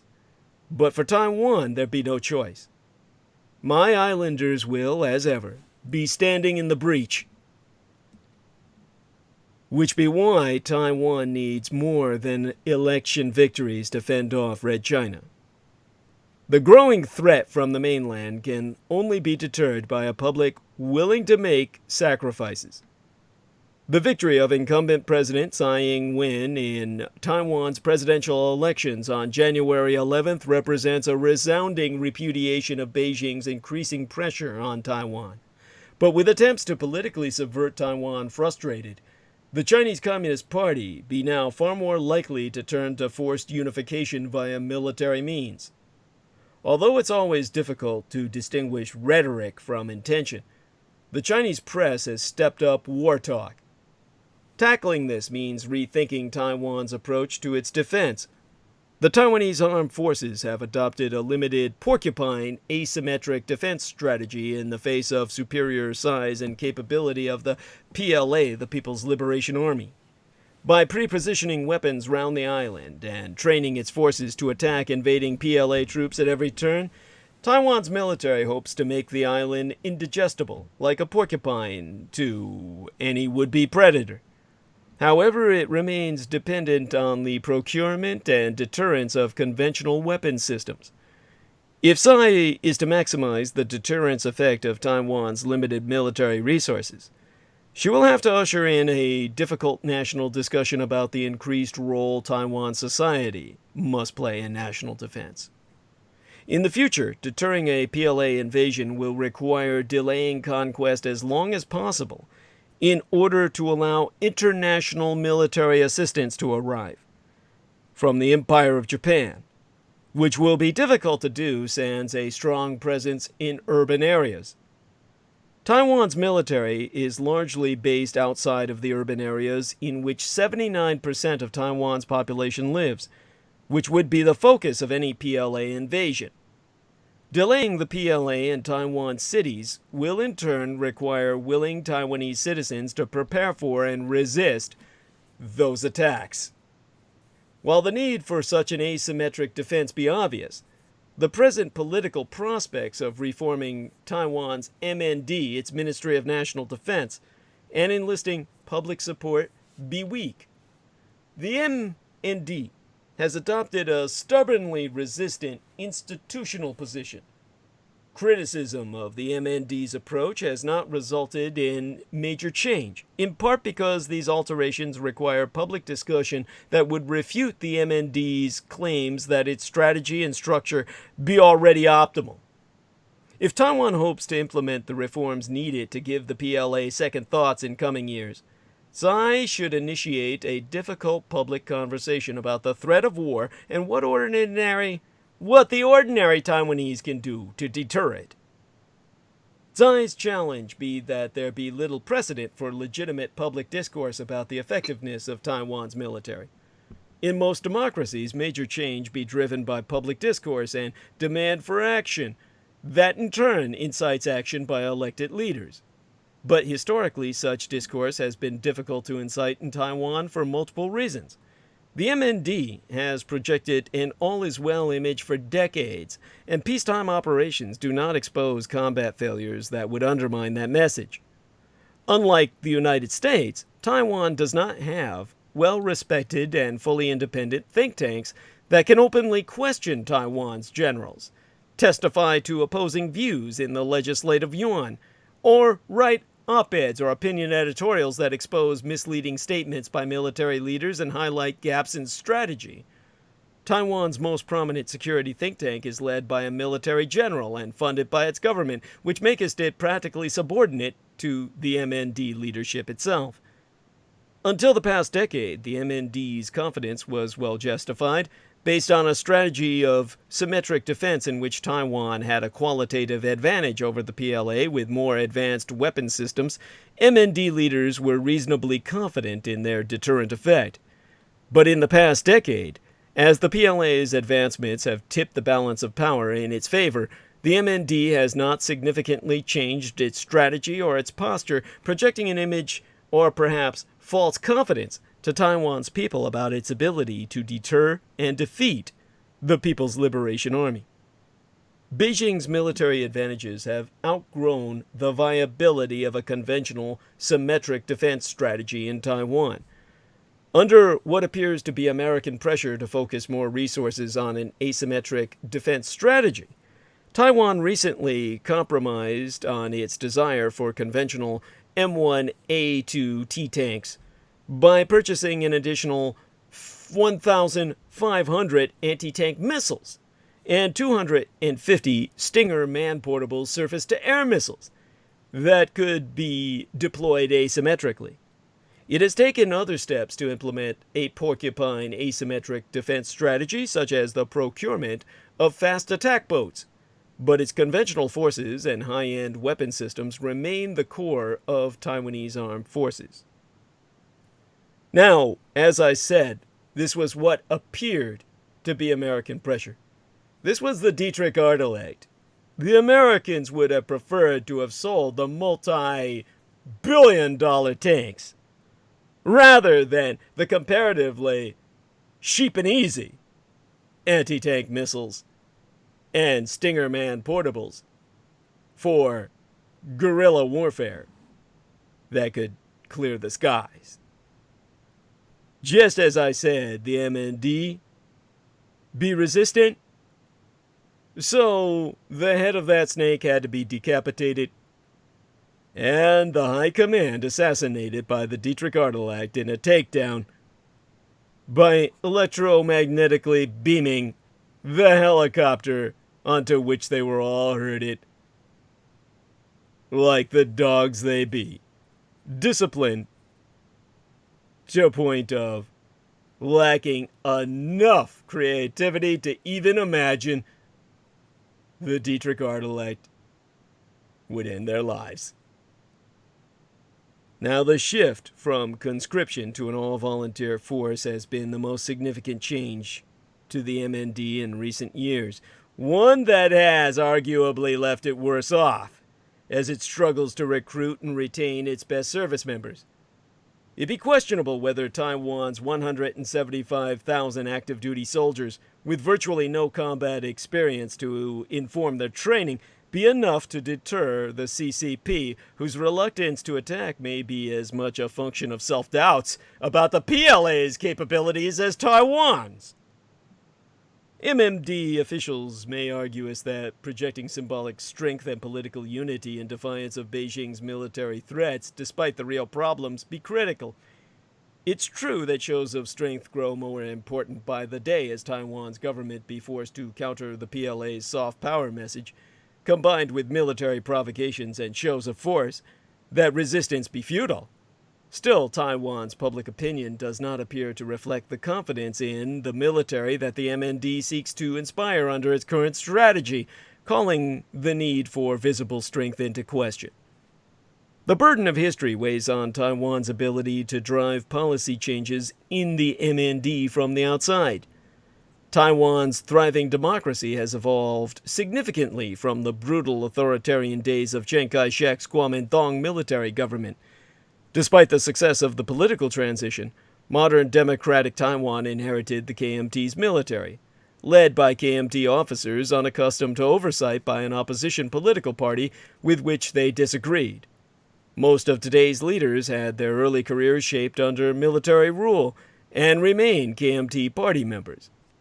Though the transition from Taiwan's military authoritarian government to democracy put the MND under civilian control at the most senior level, that careful compromise also left it largely independent of day-to-day civilian oversight. Exacerbating this issue, Tsai's DPP, or Democratic Progressive Party, having no historical military ties of its own, does not benefit from the military credibility of retired officers throughout its ranks, making DPP civilian oversight of the MMD, especially disagreements on policy and strategy, even more difficult. Under the DPP, Taiwan's NSC, or National Security Council, has only one mid-level official who manages MND matters. With Tsai's re-election amid broad popular support, she'd be better positioned than ever before to take the most difficult steps that be sorely needed to improve Taiwan's defense. The first was killing the high command. Although she would be best served to enlist allies in the MND leadership as she continues to drive reforms, her agenda can also include the establishment of stronger NSC oversight over the MND's strategy, plans, and policy.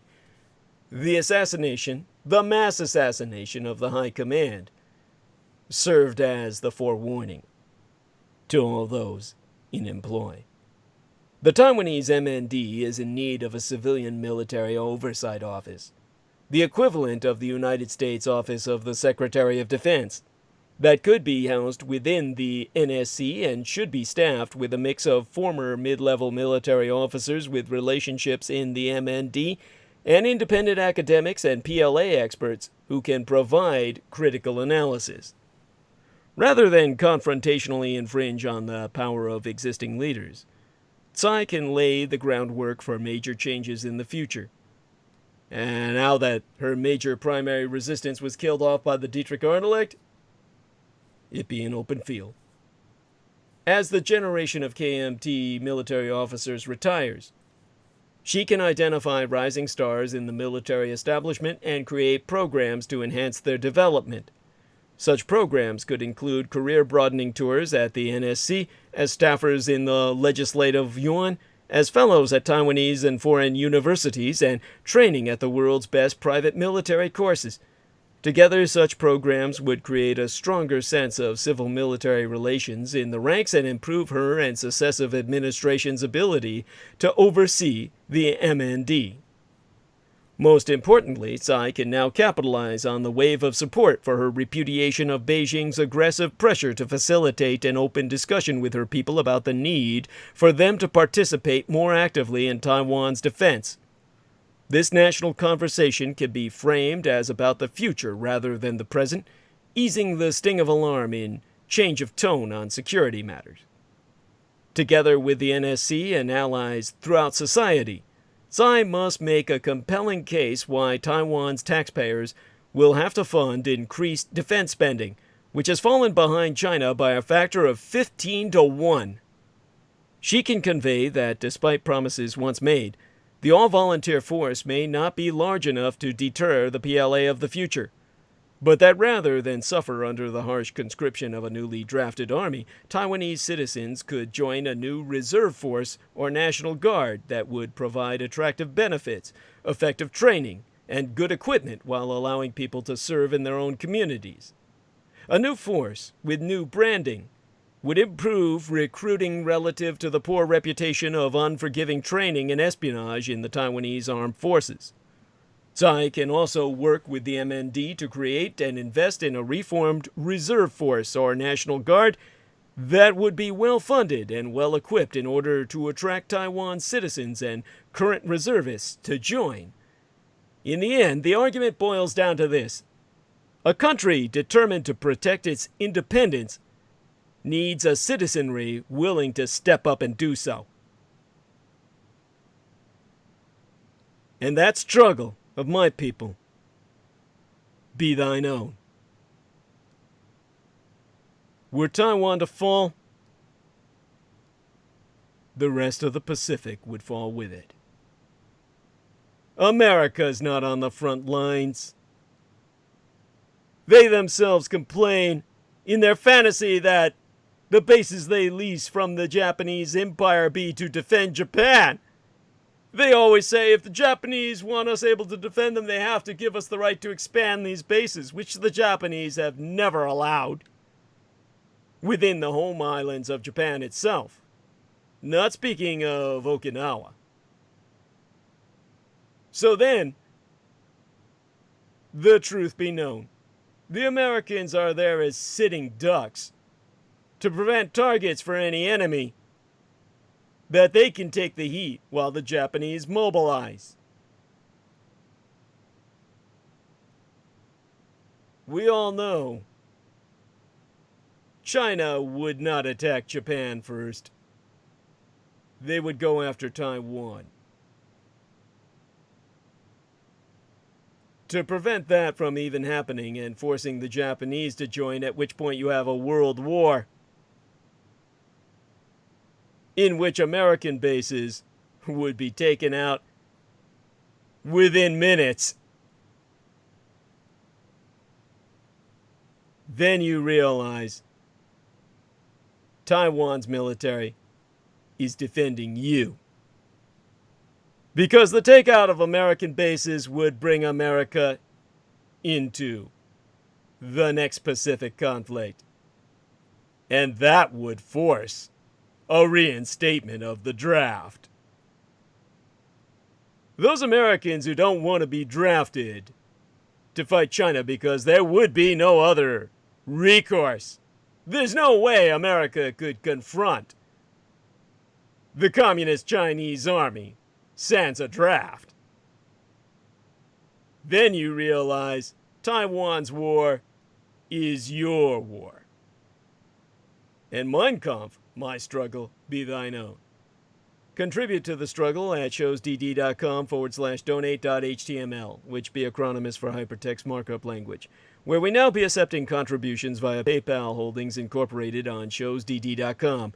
All due acknowledgement be unto our own personal hero, our dearest English brother in battle, who be Team Dietrich's our Dragon's ultimate post-episodic producer, and our final productions archivist at showsdd.com, as well as the YouTube Maggot channel property manager, John Henry II McMills Warrington. You can subscribe to his channel at youtube.com/c/Magator, Magator being spelled MAGGOTAUR, and you can friend and follow he via his Facebook timeline at facebook.com/John.War. For were it no for he, nigh all videographic works of the renegade military historian would have been lost. 'Twas he who saved nigh all the Douglas Dietrich videos published on platform provided by YouTube that would have otherwise been erased from all free public public accessibility and monopolized for privatized monetization via Patreon, via the openly subsatanic, welfare-supported white trash Pueblo, Colorado-based amateur sorceress and skunk whisperer Amber Rose Dio, whose My Stick Warrior channel actively exploited YouTube to promote the Edomite Thalamar will magic of the Peter Simon Lavinda, pseudonymous author of the Simon Necronomicon, published circa 1977, to children for years prior her exposure, and via his own so-called Dietrichology YouTube channel by the parentally aided and abetted violent alcoholic Eurotrash Canadian multiple sexual assaults offender Pavel Edward Prevara, who resided in his federally pensioned parents' Toronto domicile and aliases himself as Paul Edward via his Facebook timeline, whereon he hides still behind images of myself to friend underage boys precepts predation. You can find out more at the show's dd.com homepage for linkage to all the evidence thereunto you need. So this be an alert and Achtung, a warning for the attention from all fans, friends, and followers that a public service of Bolo be on the lookout for pedo-predator Pavel Edward or Paul Edward Prevara, whom you can find more backstory about in the September 8th, 2019 dated episode of Critical Omissions entitled Deep Web Pedo-Predator Hides Behind the Face of DDD. This public figure, the former executive producer of the Critical Omissions program, who was caught red-handed attempting to archive my entire Google account after having hacked it via VR co-managed Douglas Dietrich YouTube channel, be an identified transnational cyber terrorist with a known criminal record in intimate partner sexual violence, who has been confirmed to still be preying on young boys behind my known image, even whilst brazenly self-promoting his LinkedIn corporation self-employment expertise as simply Jap. Paul Prevara referencing himself on LinkedIn as a data engineer for then producing my program Maketh Little Sense Beyond Hyperbole, and the citing of Jap as his employer, or rather his field of employment, as he be presenting himself as self-employed, thereby indirectly but publicly self-asserting his unemployability, maketh no sense at all beyond the intended entendre as ethnic slur against myself, Jap otherwise being an acronymous for a software, Java Anon Proxy, which you can find out more enough appropriately at freshmeat.sourceforge.net/projects/anon, as in anonymous, similar to Tor, also all in the uppercase, TOR, the onion router, as in multi-layered, which itself be likewise exploitable in hiding or encrypting IP or internet protocol addresses by moving through multiple routers, a dark web tool employed throughout the pedopornographic industry precepts pederast predations, Jap being similar thereunto, but Jap itself being relatively new, released in December of 2016, as well as concurrently deployable to hide web browsing. Paul Prevara, thereby openly promoting himself as a data engineer in the realm of child exploitation and baby rape, advertising unto others his own ability to deep dive into the depths of deepest darkness and assist others in such. His About section in linked read is, my objectives remain the same, resolve data problems through abstraction, which all too obviously makes no sense whatsoever, a silly string of terms comprising a non-sequitorial word salad. A data engineer develops, constructs, tests, and maintains architectures, such as databases and large-scale processing systems, which altogether might be occulted, it has obfuscated, as abstracting data problems, but it is not how anyone seriously seeking employment would ever advertise themselves. Instead, Paulie Boy the Pedo presumes any potential contractor to read, as in to interpret, his pithy about statement as, I exploit Jap to resolve data problems, it as transmission of questionable data, through abstraction, the cascading and mixing of the data streams of multiple users in order to further obfuscate, it as to cull, the data to outsiders, which be what Jap does. Both Paulie Boy, the pervert from Prague, and his foreign-born Euro-slut handler Agnieszka, or Agnes Maria Shrogzinska, promote themselves as hackers. It would be self-evidently stupid to advertise oneself as such via LinkedIn by all common sensibilities, but they have been emboldened by the Temple of Set to hide it in plain sight. Paulie's entire linked entry being utterly senseless by any conventional rationale other than within this context. Ergo, Paul Prevara be advertising more than meets the eye. Anyone doing a search on Jap specifically via LinkedIn, in disambiguation from the ethnic slur, which would simply pull up anyone's profile who had worked in either a Japanese restaurant or on the islands of Japan itself, will come across his page, and most likely not many more, with the nebulous statement of resolve data problems through abstraction, it has via encryption, being the key. Anyone who wants help in questionable tasks requiring JAP now be directed to his page, and his page alone. His critical omission, a blatant hypocrisy, what speaks volumes in of and for itself, being that he refuses to explain this in his openly published public statement per myself as to why he still misrepresents himself by hiding behind the photograph of a quote-unquote liar, which you can see on facebook.com/PI342, instead of his own flaccid face for reasons what be all too obvious. No one would friend him by his own wretched appearance, despite the fact that he tells underage minors that they have finally found Waldo of the Where's Waldo franchise, and that Waldo was really Harry Potter, his other preferred self-misrepresentation all along, before offering to let them play with his magical wand. And one final warning by way of Pavel Privy, the pedo-predatory pervert from Prague. He has now established a false Twitter account by which to continuous misrepresenting himself, called, all uppercase, @DDD_now. The official Twitter account for myself be @DougDDietrich with only the D's in uppercase. Both the identified malefactors, Rose Dio and Paulie Privy, ultimately boasted themselves activated assets of the Temple of Set founder, the Set theistic, id satanic, high priest and primary Wikipedia contributor, the United States National Security Agency, Deputy Director Dr. Michelangelo Mikey Aquino, Colonel, United States Army Special Forces, Psychological Operations, retired but laterally transferred into NSA, where he ultimately retired yet again at the civilian equivalent of the rank of general. The federal parlance, it's called a supergrade.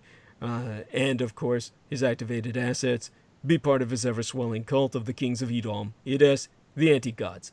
But now you, too, can do your part in the fight against total annihilation.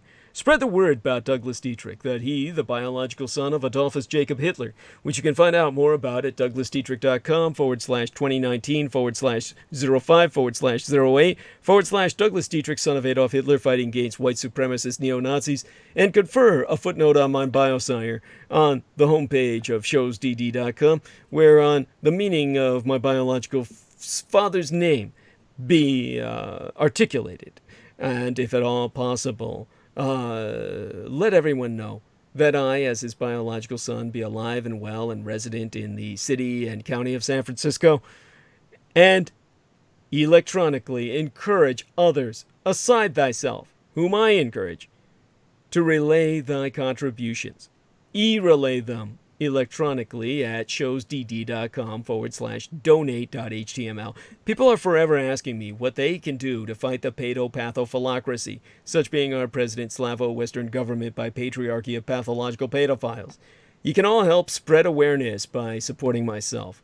We have a new contribution page on douglasdietrich.com where you can make a donation online using either thy credit or debit card. Simply go to douglasdietrich.com and click the red donate button.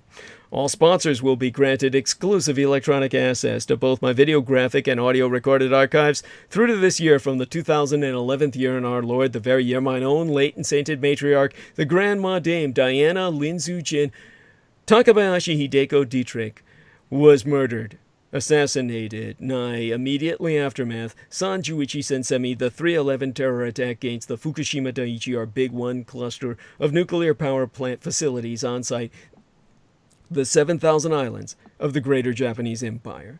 When 'twas deemed by much Native American cosmological reckoning that the first rays of the dawning of the sixth world broke upon us and magics could again be worked conjointly with Mother Earth to redeem the folk upon her. They're not on YouTube anymore, whereon the internationally recognized renegade military historian and intra-global crises analyst Douglas Dwayne Dietrich long ago established his high-profile visibility platform per rationale of personal security by way of public promotion. So visit showsdd.com/donate.html and donate online, where 'tis fast, easy, and secure. Only on contribution will thy membership be processed within 48 through 72 hours, between 2 to 3 days, for full access to all mine archives, meaning all those videos that John Warrington saved, aside those on the Maggot Douglas Dietrich channel and the YouTube channel named Taboo Bros 2, spelled TABOO, space Bros, space Roman numeral 2.